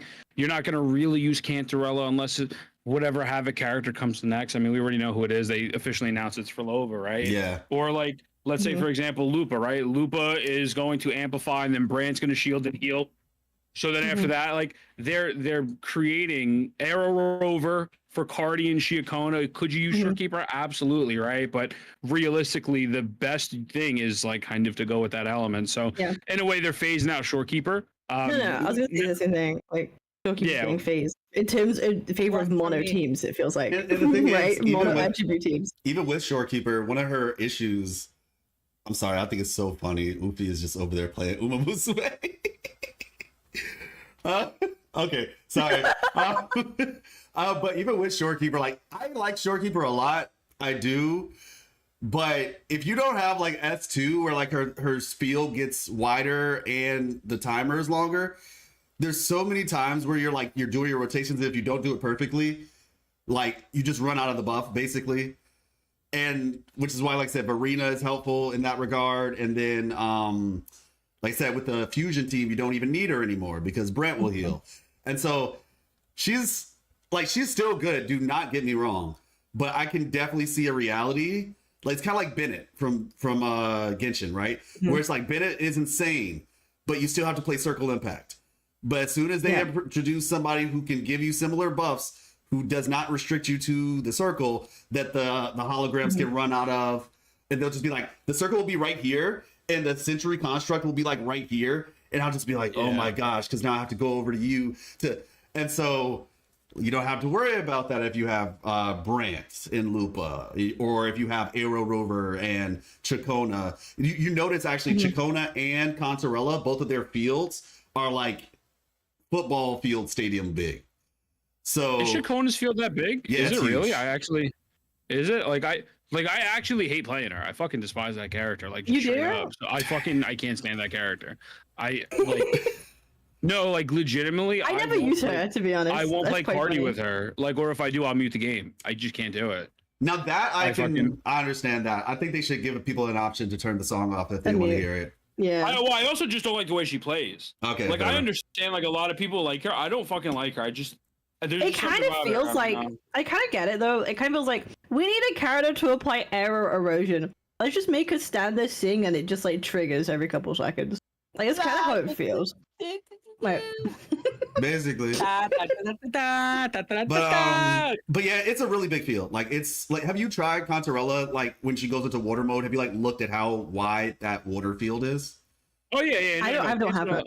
Yeah, Contarella. It's beautiful. Yeah, no, it's definitely fly in the sky massive. when she does that, and you'll see. But yeah, I want to say hers is about the same thing. It's bigger than Tower of Adversity's thing. It's bigger than the hologram thing. So you'll never not be in range if you're fighting something. So yeah, it's good. Yeah, I mean, I'm not worried about the meta. I'm gonna be honest. I personally like the game, like not trying to even be funny, but like when you really do have like Verena and Sanhua. Like you could just clear anything. Like you just throw a random. It's the game DPS isn't in there. difficult enough whereby like we have to hyper be worried about it. It's really I am not a meta player whatsoever, and I pretty much only use Camellia, Rover, and Verena as my healer, give or take. Switch them out for whoever else. But like, and I have no problem clearing story content or just like open world content. Yeah, 100%. Yeah, they balanced it honestly very well. It's fucking crazy, bro. Noise. I need a pee. I'll be right back. Right. That's so I didn't want to interrupt. I'm sorry. Didn't want to interrupt. Proceed. It's so funny. It's so funny. She's so cute. I do think the only thing that I think is maybe a sign that is like a valid concern that people have is the progression of how strong weapons are getting for all the limited characters, but also especially with Lupa, like basically introducing whole ass outro buffs into a weapon for other teams is kind of a new thing, right? Giving abilities to a weapon to affect your whole team. Is there another weapon that does that? Am I crazy? I think the Arrow Rover sword, but I could be wrong. I don't really. I don't even know the description of that. Does String Master do that? What happened? I'm sorry. Did String Master do that? Don't think so. I don't know. We're Was it just a personal buff or was it a team buff? I forget. I don't know. Let me check real quick. Hold up. I'll read it out loud. I understand that. Arrow over sword does do it. My chat said arrow over sword does do it. Okay. Let me pull up String Master. I don't know if Sound it's pistol too. Okay. I don't know if it's the next person coming in. I feel like just making things in the weapons to kind of they're not must pulls because not Shorekeeper's anything is a weapon. must pull in the game, but like it really feels like they're putting way more emphasis on weapons. I guess the counter to that would be like Chacona. Like Chacona's weapon isn't really that important necessarily. So I don't know. I don't know, bro. Like when I did use Lupa, I did testing without her weapon with her best in slot. I wasn't really struggling. Like I didn't really like. There was definitely a difference, but I wasn't like it wasn't like too. I don't know. I think with this game, you really can mitigate a lot of these things with skill. Yeah, exactly. Like I do think the game is easy, but like if your rotations are on point, if like you're able to hit everything, like if you don't miss your fucking brand anchor and you don't fuck up your Chang Li stacks, like it's not too crazy. But I am not the biggest fan of like super duper limited weapons. Like I don't think we'll ever see a String Master again where like you could swap it in between a million characters. Yeah, no. Like that's not happening. I think the other thing too is the weapon banner's guaranteed. So it's also like that's something to consider. Like it's in another game, right? Where it's just like, oh my gosh, insane weapon. And you have to win like a 50-50 or a 75-25. 3 times or something. Three times or some bullshit. Okay, can I tell a personal story? Sure. So my wife had Mawika and Seat Lolly. Both of them. We pulled on the weapon banner and we're thinking, surely we get it. Like if we don't get Mawika's, we got neither. Like, oh, you actually, okay. That's understandable. Just, I didn't saw at that point. Yeah, that's. I was just like, yo, what the heck? I hate this system, man. Like, going from one of the ways where it's guaranteed to like, I have both weapons and somehow I still lose. I was just like, okay, I'm done, bro. I'm done. I'm so done. Yeah, I would much rather pull for constellations in Genshin than pull for weapons half the time, to be honest. Yeah. Like, because at least I know I'd have a better chance of getting it.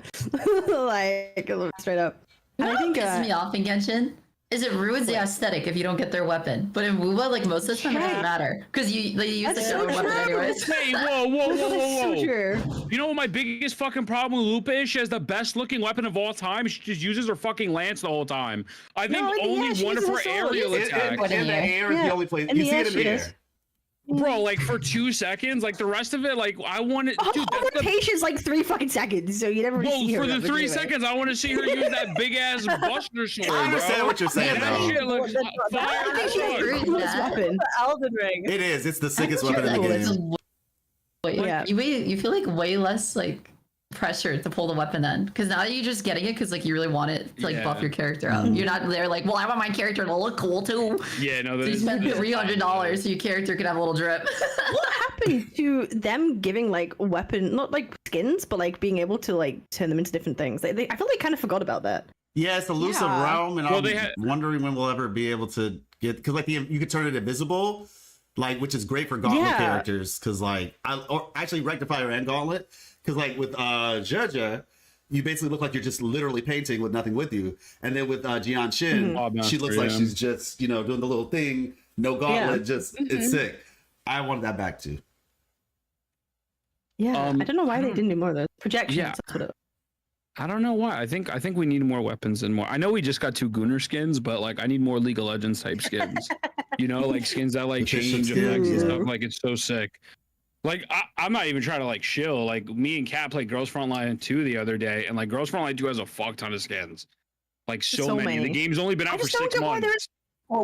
Yeah, like it's such a money maker, and people just like them. Like That's it. It's I would easily drop $200 on a skin. I would buy a skin and then buy the character, even if I didn't want them. Like just I would be more inclined to buy a character if there was a skin that made them look cooler. Not like this Gunnar shit. I don't want to see boobs. I want to see men. Oh my God, but imagine if Carlotta's summer skin. Imagine if she had a water gun, That's what I wanted. and then her effects turned into like water. I thought it was gonna happen. It was such a reskin though. Like she looked great, but oh my God, if the effects changed, it would have been so sick. Yeah, that would have been so bad. that would have that been was a so missed good. opportunity, I have bro. a question for chat, or not for chat, for the cast. And you actually brought up the point I was going to ask. I wanted that too, and so my question to you all is: would you all prefer more 5-star skins? Because like for me, I just felt like $30 for the skins that we got with like no effects. I was like, I would have preferred you just made a 5-star skin with effects and charge 50. A bit more expensive. And I would have preferred Yeah, I agree. that instead of what we got, because I was Yes. just like, Nope. yeah. Like I think Changli looks beautiful in her skin, but like if it had, I would double. I would be willing to drop double just if it had effects too, because it would just be so much extra. I don't know. I'm just a huge More cosmetic person, places though. don't just do it like Lee I does. love skins. I do think WUWA needs more skins. Yeah. Just make a shitload of skins for each character. Like Lee, you know, you get some cheap ones, you get some expensive ones. Like fuck it, I'll buy both for like one character. I think don't know. these Like skins have the made cheap them a ones bag, too. though. Like have the lesser ones. That's totally fine. Like make them, but give me some other cool ones as well. Like drop them all in a pack or something. I don't know. That'll be fine.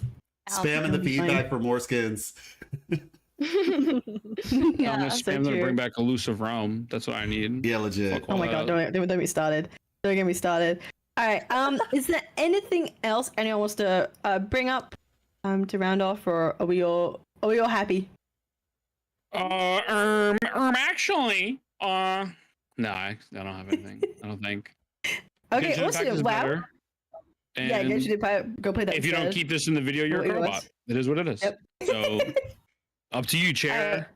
Not cry stomps. I appreciate y'all for coming on today and yapping about your 244 with WUWA. Thank you so much. It was nice to get more of like a story and lore perspective on this little kind of like actual podcast. Very cool. Thank you so much everyone for joining. I appreciate you so much, and we should do this again to talk about story and lore. Wait, and are we things not like doing that. the Uma Musume one right now, back to back, or? Like, is that?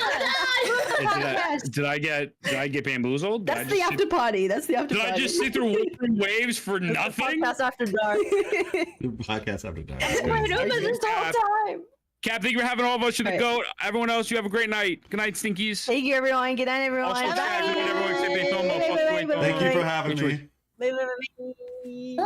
Merry Christmas. Happy holidays.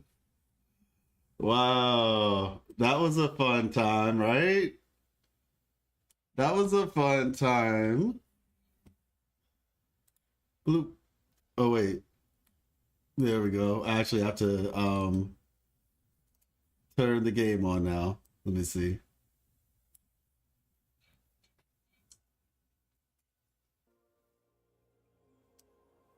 There we go.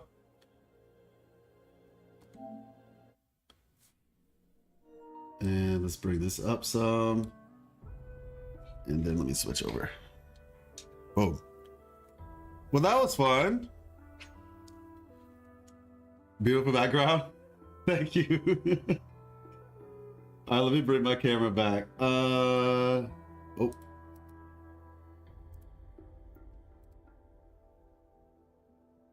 Let's see. There we go. There we go. Okay, Kakro level now Tower versus you time. Hey, nice. I really miss podcasts like this. Hey, what's up, Doro? Yeah, happy that you guys were here. Always. Always a pleasure. This was cool though. I had fun. Hopefully you all had fun as well. I took a big L not noticing the notification. Oh, wait, you got here late, Zoto? Shuriken throwing knife. Oh, wow, I must have had a lot of ideas, but so far I really wanted a kickboxer. Oh, yeah, kickboxer as a character would be really dope. Oh, man. Okay, so I need to sit down. I was standing that entire time. R5 Lupa weapon test. I hate cowering prey. I've never been a big person of like getting copies of a weapon. Maybe it's just my poorness speaking. Yo, I just realized he throws the spear too. That's actually pretty interesting because he's like a fire gladiator, and he also throws a spear. That's an interesting little detail. Yeah, no doubt, no doubt. I had no idea what the conversation was going to be about. I'm happy that we talked so much about the story, because I was like able to actually, you know, to bring in something like valuable insight. So yeah. So look, I think let's do this, okay? Let's do this. Because it is a little bit late, and so I need to get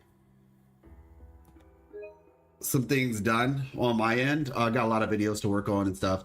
So how about this? Let's do this. Let's do the survey.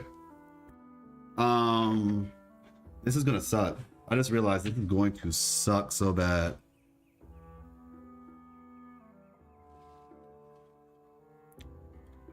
Thanks for having me. It was a pleasure.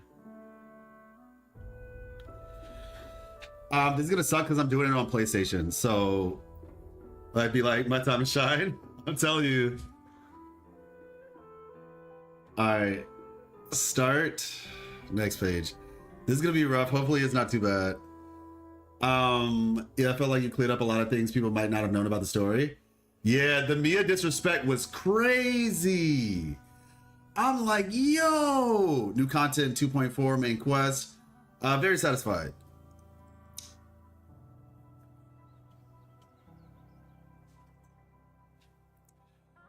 Very satisfied. Next page. It was also really cool getting to meet all of you. Hopefully we can speak again in the future. Specifically for those of you all I met for the first time. So based on your experience with the current version, how satisfied are you with the following story? Very satisfied, honestly. I was very satisfied. I have to give them credit for that. Hey, how you doing? Abu Dabba? Oh, Abu Dabad. Abu Dabad? I think that's how you say it. How's it going?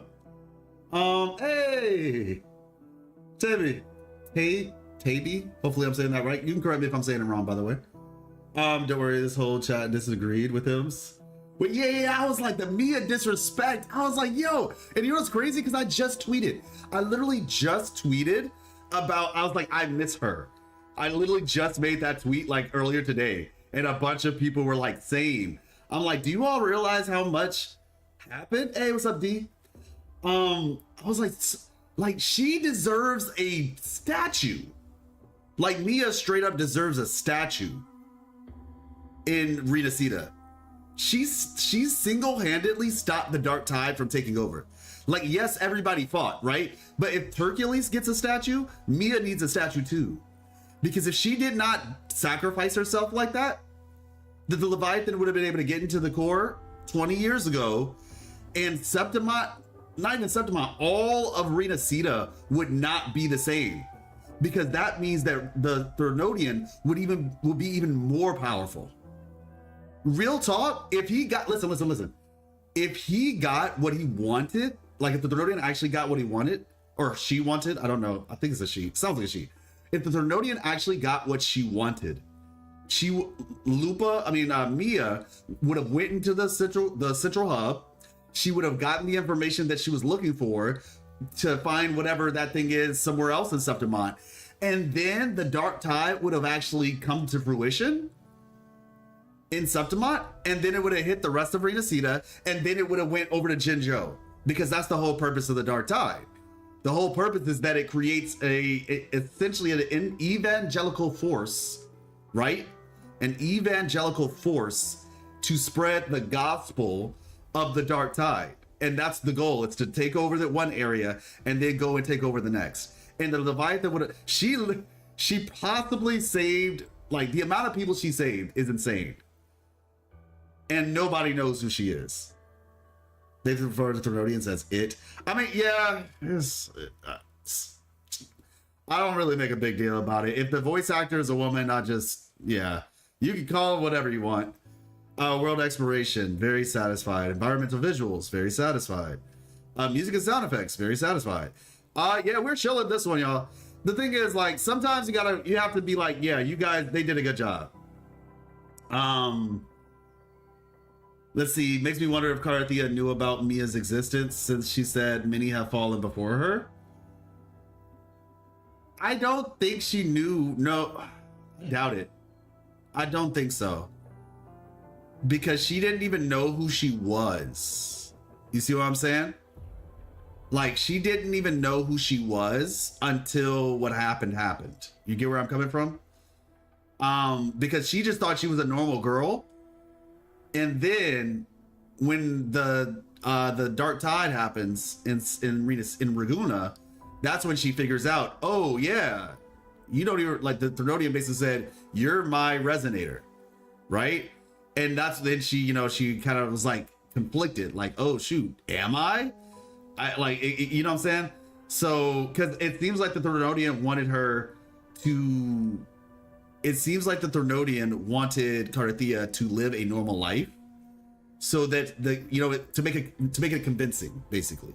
Based on your experience of the current version, how satisfied are you with the following? Combat, very satisfied. Yeah, I like Lupa a lot. Resonator building, very satisfied. They gave us like a lot of stuff to build Lupa if you did get her. Resonator visuals, I like it. I love the intro skill. Performance optimization, I'll just say overall satisfied. You know, I'm gonna say neutral because there might have been some people who had issues and I don't even know about it, so I'm just gonna say neutral for the time being. Can you move the camera? Can't see the options. Oh, my bad. Sorry about that. Will do.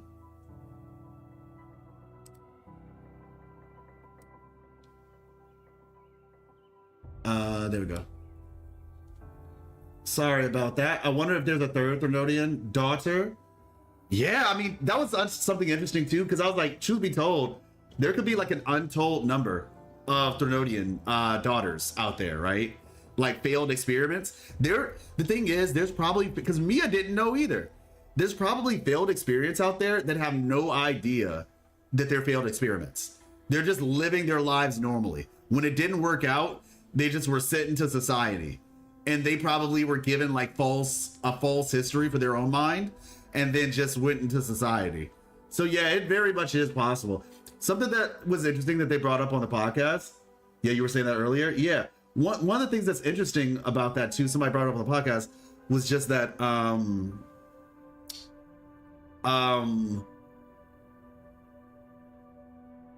me see something. Okay. Sorry, I'm losing my train of thought a little bit. It was interesting that somebody brought up, we were talking about the whole idea of potential. Yeah, so what's going to happen, right? When we go into the future, is it just going to be another destroying an artifact in essence? Not to be rude to Mia or Cartethiya / Fleur-Elise, but are we just going to go to another place and destroy another form of the Threnodian? But not actually. I think at this point in the story, the Threnodian needs to take a break. Personally, there's probably at least one failed Threnodian resonator in Lilyland. It's possible. Carlotta might be one of the affected. Huh? Next place the story goes are hunting grounds, right? Yes, hunting grounds. The Sanguine Plateaus, if I recall correctly. Just because of the fact there's an NPC in the open world that talks about the Sanguine Plateaus having blight clouds. And blight clouds have been mentioned in the hunting grounds. But yeah, so basically, I think the Threnodian needs to take a chill pill in this next update. Until... This is what I'm going to say. I personally don't want to see the Threnodian until we see the Threnodian. You see where I'm coming from? Like, I don't want all these proxies, these Threnodian proxies. I want to see the actual thing the next time we see it. Like, because or either it's we see, I mean, I want to see the real thing for real. I want to see the real thing. But if for whatever reason we don't see the real thing, I want to see the next time we see the Threnodian, it needs to be the final time. That's all I'm going to say. Like, in terms of like something serious. I'm not talking about like a passing whatever. I mean, like the next time we see the Threnodian in like a serious manner, it needs to be the last time. If he's using people, doesn't it mean his real body isn't unusable, like either dead or something? Technically, yes. So, I don't know, like, technically, it's possible for it to get its real body back, or to get another body. It's technically possible, because the way that Tath and Discords work, is they exist as like just lingering frequencies until they've essentially consumed enough frequencies that they take a physical form. So providing Threnodians have a similar logic, it's still possible for that to happen. I can't imagine seeing a full Leviathan soon, though. We would need a miracle recovery. Yeah, that's what I'm saying. He needs to be on break for a little bit. The story needs to, we need to focus on something else. Whether it's the focusing on the Fraxidus, and then maybe focusing on the Order or something for Lova, Lililand, like, we could do all that, but I think the Threnodian needs to take a little bit of a chill, like a back seat from a narrative perspective, because you don't want to overstay your welcome, you know? Events, challenges, all out prestige, banners never fall. Honestly, I'm very satisfied with the events that we've had so far. UI design.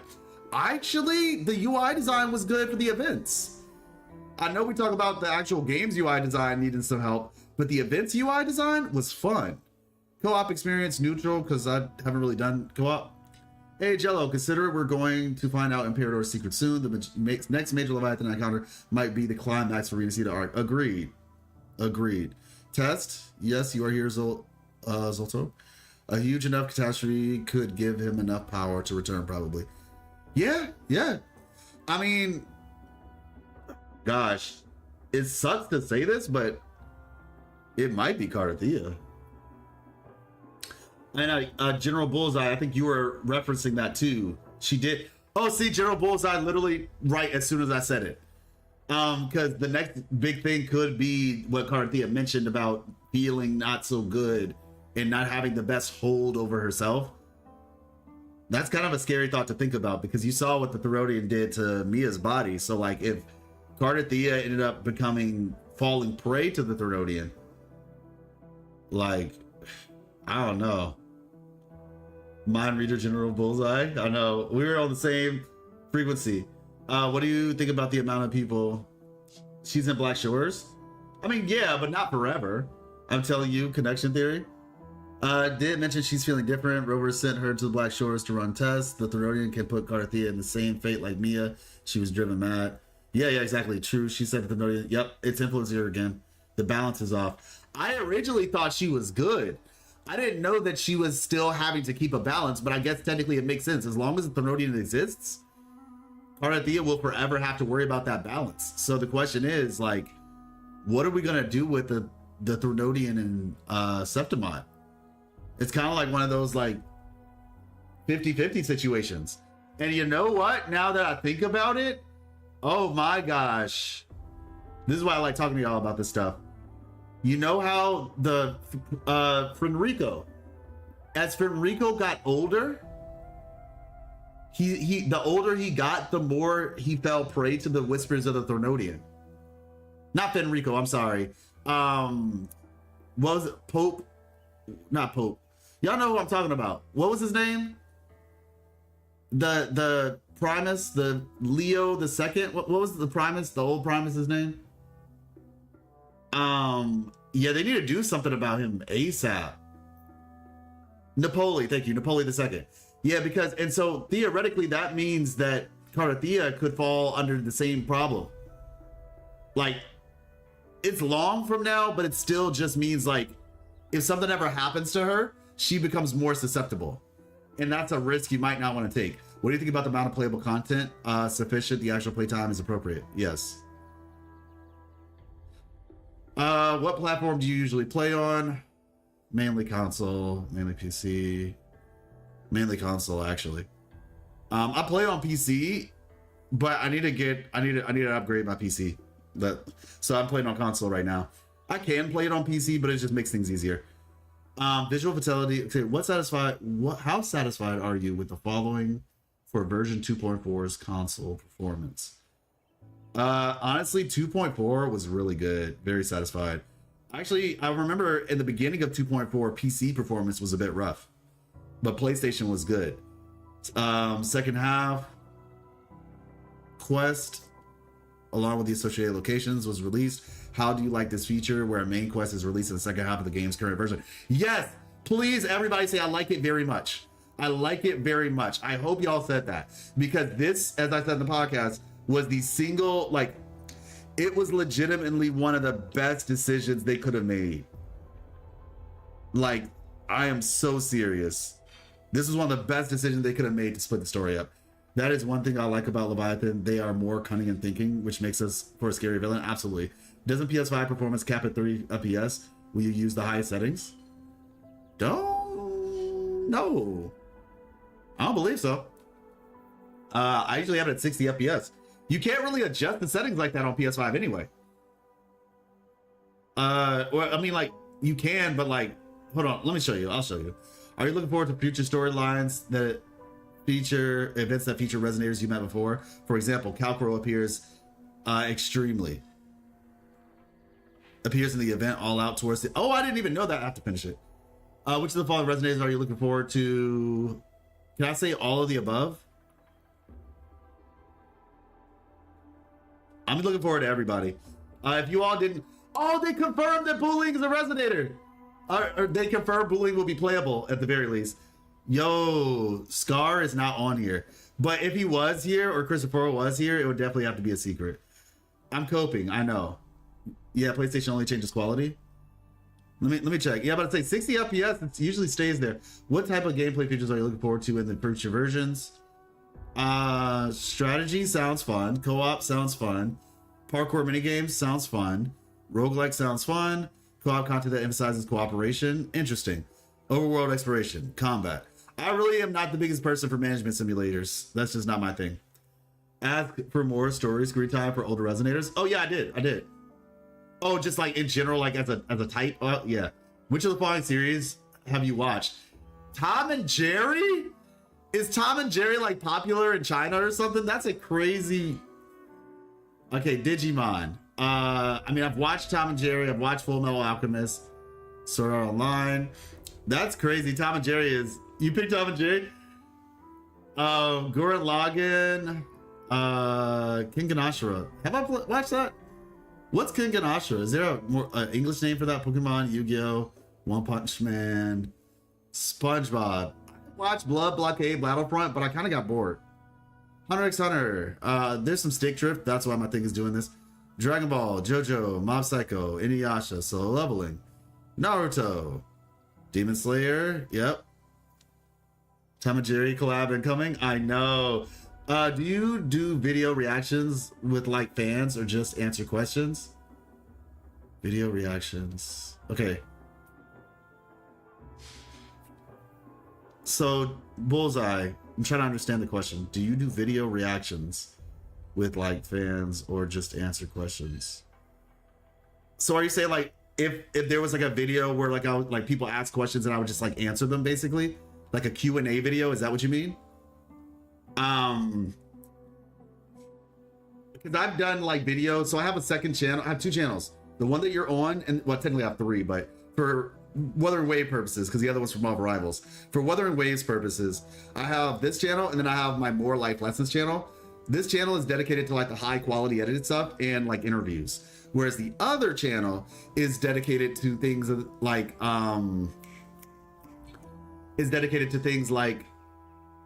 this type of stuff, like conversations on stream and hey Alfie, how you doing, stuff like that, where like there are times where I'll see people on Twitter make a statement about the story or oh there's no lore or this and that, and then I'll basically like debunk. I basically do like lore debunkings, but also like just question and answer stuff. Yeah, I post videos like that. Man, I hope they take some Kekai Sensen inspiration. Kekai Sensen, isn't that Blood Blockade Battlefront? I came from UD's stream because he had some emergencies to take care of. Oh, okay, got you. I had a question in the survey regarding, yeah, basically, yep. Well, yeah, that's what I do that. I had a question in the survey. Yeah, Alfie, we just had a little bit of a podcast. I was on a podcast with Captain Cabinets, someone by the name of Age, someone by the name of Maddie, Ethan, Oofy, and Saint Tontus. Yeah. So that was fun. Yeah, we just did that. Probably like 20 minutes ago. It just finished. Did it go well? Yeah, we just talked about story and lore, which was great. Like we talked a little bit about meta and some stuff too, but it was a lot of story and lore conversation. And I was happy because it's like I can actually contribute to this. Which series did you enjoy? I enjoyed Solo Leveling. I enjoyed Yu-Gi-Oh! I enjoyed Dragon Ball, One Punch Man. Yep. I'll say Inuyasha. This is mainly for Miss Life's sake. Tom and Jerry is so funny. Like, Tom and Jerry is such a hilarious... Like, SpongeBob, I get. Tom and Jerry is wild. Which of the following movies or movie series have you watched? Suicide Squad, Guardians of the Galaxy, Wandering Earth, never heard of it. I know about it, but never played it. X-Men, yes. Justice League. Godzilla, Transformers, Avatar. Are you talking about Avatar: The Last Airbender or the Blue People? I feel like they're talking about the Blue People. Which movies or movie series did you enjoy? Avengers, X-Men, Guardians, Justice, Suicide, Avatar, Transformers, Alita, Godzilla. Yeah, probably Blue People. They would have made it specific. I saw up to Maggie for proving Rexlet wrong about the CCs. Wrong about the CCs specifically. Oh, was you talking about like back when he was like something about like Western CCs and being able to beat holograms or something? Thanks for letting me know. I'll check it out. Yeah, for sure, Alfie. Which of the following movies or series have you watched? Black Widow, Wolverine, Batman, Birds of Prey, and the Fantabulous Emancipation of One Harley Quinn. Never watched it. Captain America, Iron Man, Batman vs. Superman, Aquaman, Spider-Man, Wonder Woman, Joker, Thor, Deadpool. No, I actually haven't watched that. Man of Steel, Flash. Cool. Okay, next page. Yes, okay, got you. WUWA story and lore keeps keeping me in the game. To me, if the stories were terrible and or no lore, cough, cough, cough. Yeah, I probably would have quit, though I would love more expansion on the world.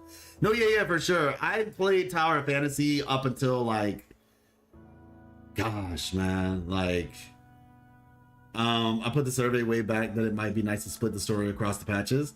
Oh, really? Born, you said that too? Well, I'm happy they listened. Yeah, it did feel a little bit short, but I still think overall it's good for just keeping people engaged. I think splitting the story up is still a good decision. Iron Man, Captain America. Which series main characters do you like? Thor, Incredible, Black Widow. Man, yeah, I like them all for the most part. Yep. Hulk.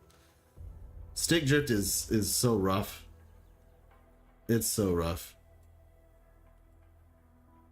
Next page. Based on your experience in the game so far, do you have any additional feedback? All right, this is the... Okay, so what were we saying? More character interactions.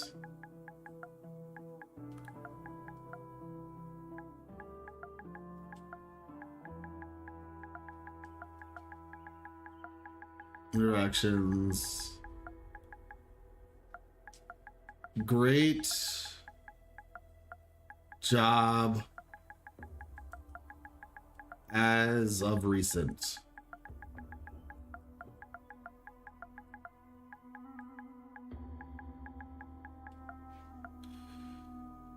Can you copy and paste? Question mark.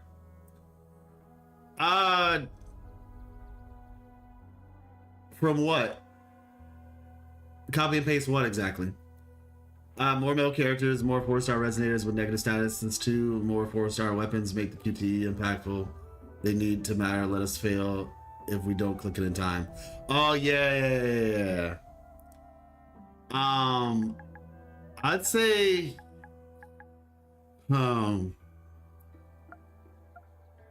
more. I do think more 4 stars would be nice. I don't know. It doesn't necessarily have to be a bunch, but more 4 stars, please, would be nice. Please. For story.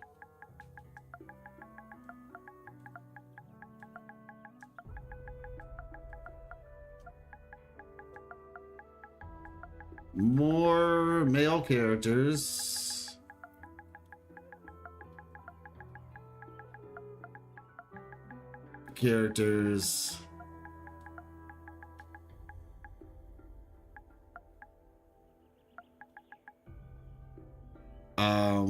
More male characters, comma,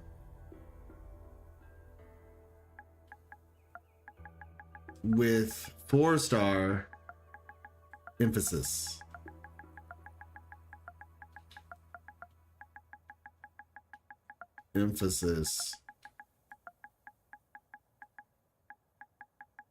If that eases the bottom line. Because my thing is, you could just make the 4-star, the males 4 stars. If you have like a thing with like adding more male characters, just make them the 4 stars, and you can fix both issues. Rover skins. Oh yeah, more skins.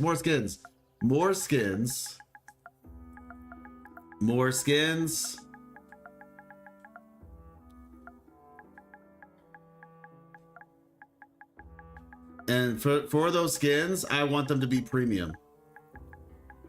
5-star.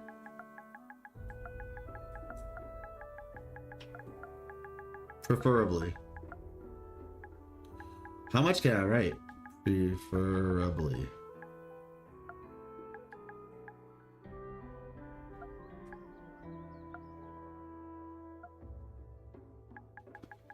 So free ones like Sanhua?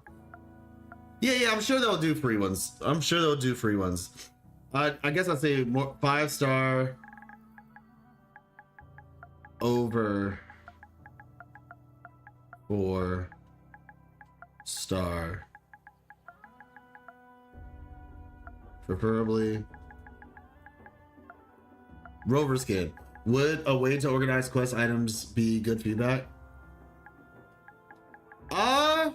I mean, it would be cool, sure. I think it would be cool. I wouldn't necessarily put it at the top of the list, but I think it would be cool.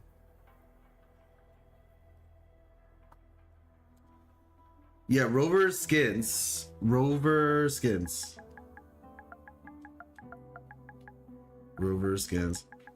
know what's interesting though, y'all? I think it's so interesting how like when the feedback comes, it's like a community event. Like everybody gets excited for feedback. And what that really tells you is that people know that Kuro is listening. You know what I'm saying? Like people wouldn't be excited about the feedback if we didn't know that Kuro was listening. So it's like it's pretty cool. Add 2-factor authentication as a feature players want. Add 2FA as a feature players want. Like in Genshin. 50-50 loss streak, safety net. The only thing about that is though, Abudabat, hopefully I'm saying it right, you can correct me, but I think the reason why Genshin needs that way more than Wuthering Waves does, because of the fact our resources carry us further in this game because the weapon banner is guaranteed. I know not everybody pulls on the weapons, but I guess it's just like they already make less money than Genshin does based on the fact of how much more free-to-play friendly the game is. So adding something like that, I don't know if they would do that. Genshin gets less pulls. Yes, like we get more pulls, we have a higher chance of actually getting the characters. Even when it comes to copies and things of that nature too, it's just, yeah, just right. You don't need 50-50 at that point though. It would be cool if New Federation is more Cyberpunk inspired and you don't have flying, but like have bikes and hoverboards. Yeah, I think so too. I also think Lupa's passive of running faster will probably be more useful at that point as well, because if we're not flying, her running fast would be pretty cool. It won't be busted, but it'll just be a cool thing.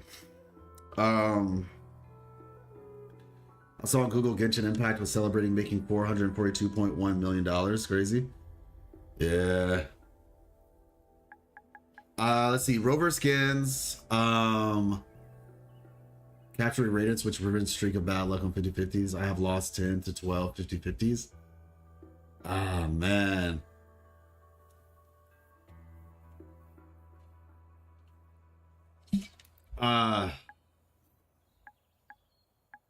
Let me see. What was it?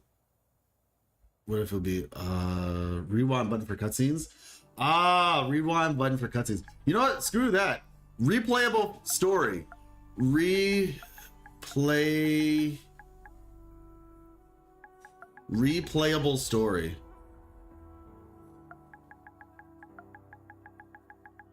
Replayable story.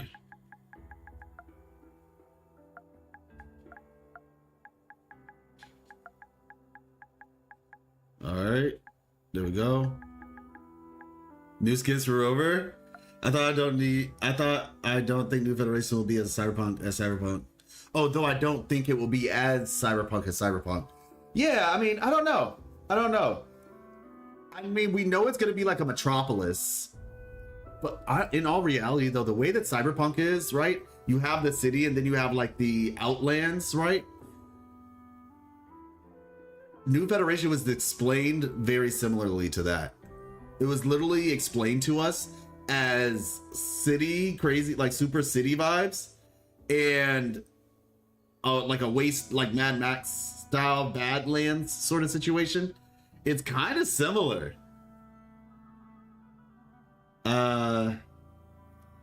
Let's see. Housing dorm system. Yeah. That's what I was trying to remember. Dorm system. Dorm system.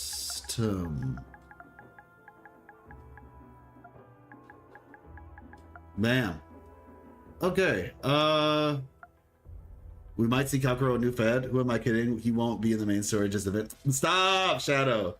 Don't do my boy like that. You know good and well he's gonna be there. We might go get a school with Chisa coming out. That's funny.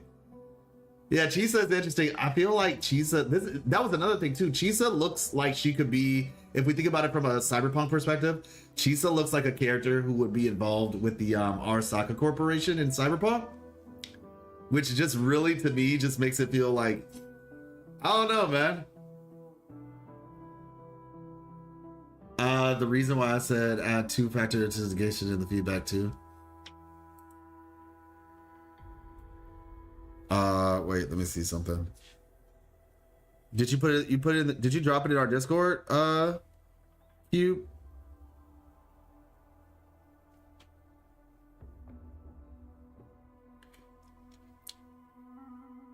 Let me see. Other person dropped it.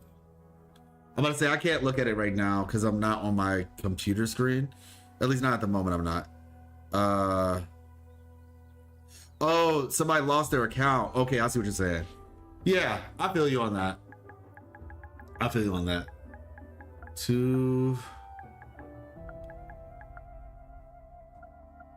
Two-factor authentication, 2FA. So people don't lose their accounts. I would be, oh gosh, that would suck. Don't lose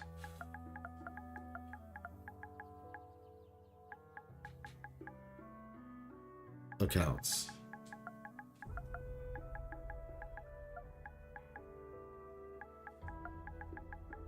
All right, cool. So once he is becoming tired of the flight, kind of agree with him. It should be in every region because they won't make new traversal. If so, they would just slap flight and call it a day. Oh, I mean, I'm not tired of flight at all, actually. I'm not tired of flight, but I do agree that having a new thing for every region would be cool. I'm not tired of flight at all, but having a new thing for every region would be cool. And not to mention, if you're in a city, flight isn't going to be as helpful in a city, especially if there's like a lot of, winding streets and tall buildings everywhere. Maybe on the outskirts of the city, but once again, if it's just flat everywhere, you don't need flight for that either. You could just get like a truck or a car or a bike. So yeah, flight is needed for how terrain is designed in Renacida. Cars would be better in tighter spaces. Yep. Give me bikes in the new Fed. Exactly. Yep. Yeah, especially on mobile because of the buildings. Yeah, it would be hard. You can fly through the Montelli Quarter to the pool if skilled enough. Yeah. flight available at 95% or 100% exploration so you can enjoy the view. Now that would be pretty cool. Like after you completed everything or whatever. Like it would be cool to have it as an option. And that's the other thing too. We don't necessarily have to get rid of flight. You can keep flight, but also introduce something else to that's probably more optimal, right? That would probably just be the best middle ground. But did you find Cartethiya in the Black Shores? Yes, I did. It would be crazy for one of the Marvel heroes in the serve to be the most chosen, and then we get their map traversal. Oh, like Spider-Man? Shout out, like, sounds like a Nata at that point. All right, well, I think this is good. I think this is good for now. Submit. Submitted successfully. Let's see. Let's wait for that. And I have another incentive to complete exploration. Yeah. Okay, cool. Think we're good. Nice. Let's see, guidebook. All right, now put me back. I don't even know where I'm supposed to be. I think, maybe right here. Yeah, we'll just be right there for now. Beautiful. Okay, y'all. Tomorrow, listen up. Tomorrow. Gosh. I got videos I gotta work on. So I think what we're gonna do tomorrow, and I need to end stream now so that way I don't stay up too late and then I'm just tired tomorrow and I can't stream at the time that I need to, because I need to stream tomorrow earlier. I need to stream much earlier tomorrow because I want to hurry up and finish NTE, the story at this point. I think we're getting to a point with the game where it's just like, okay, like we tried the new character for NTE, Hitori, or Hitomi, I forgot. I think it's Hitori or Hitori. But anyway, she's fun. She's actually like one of the coolest characters in the game right now.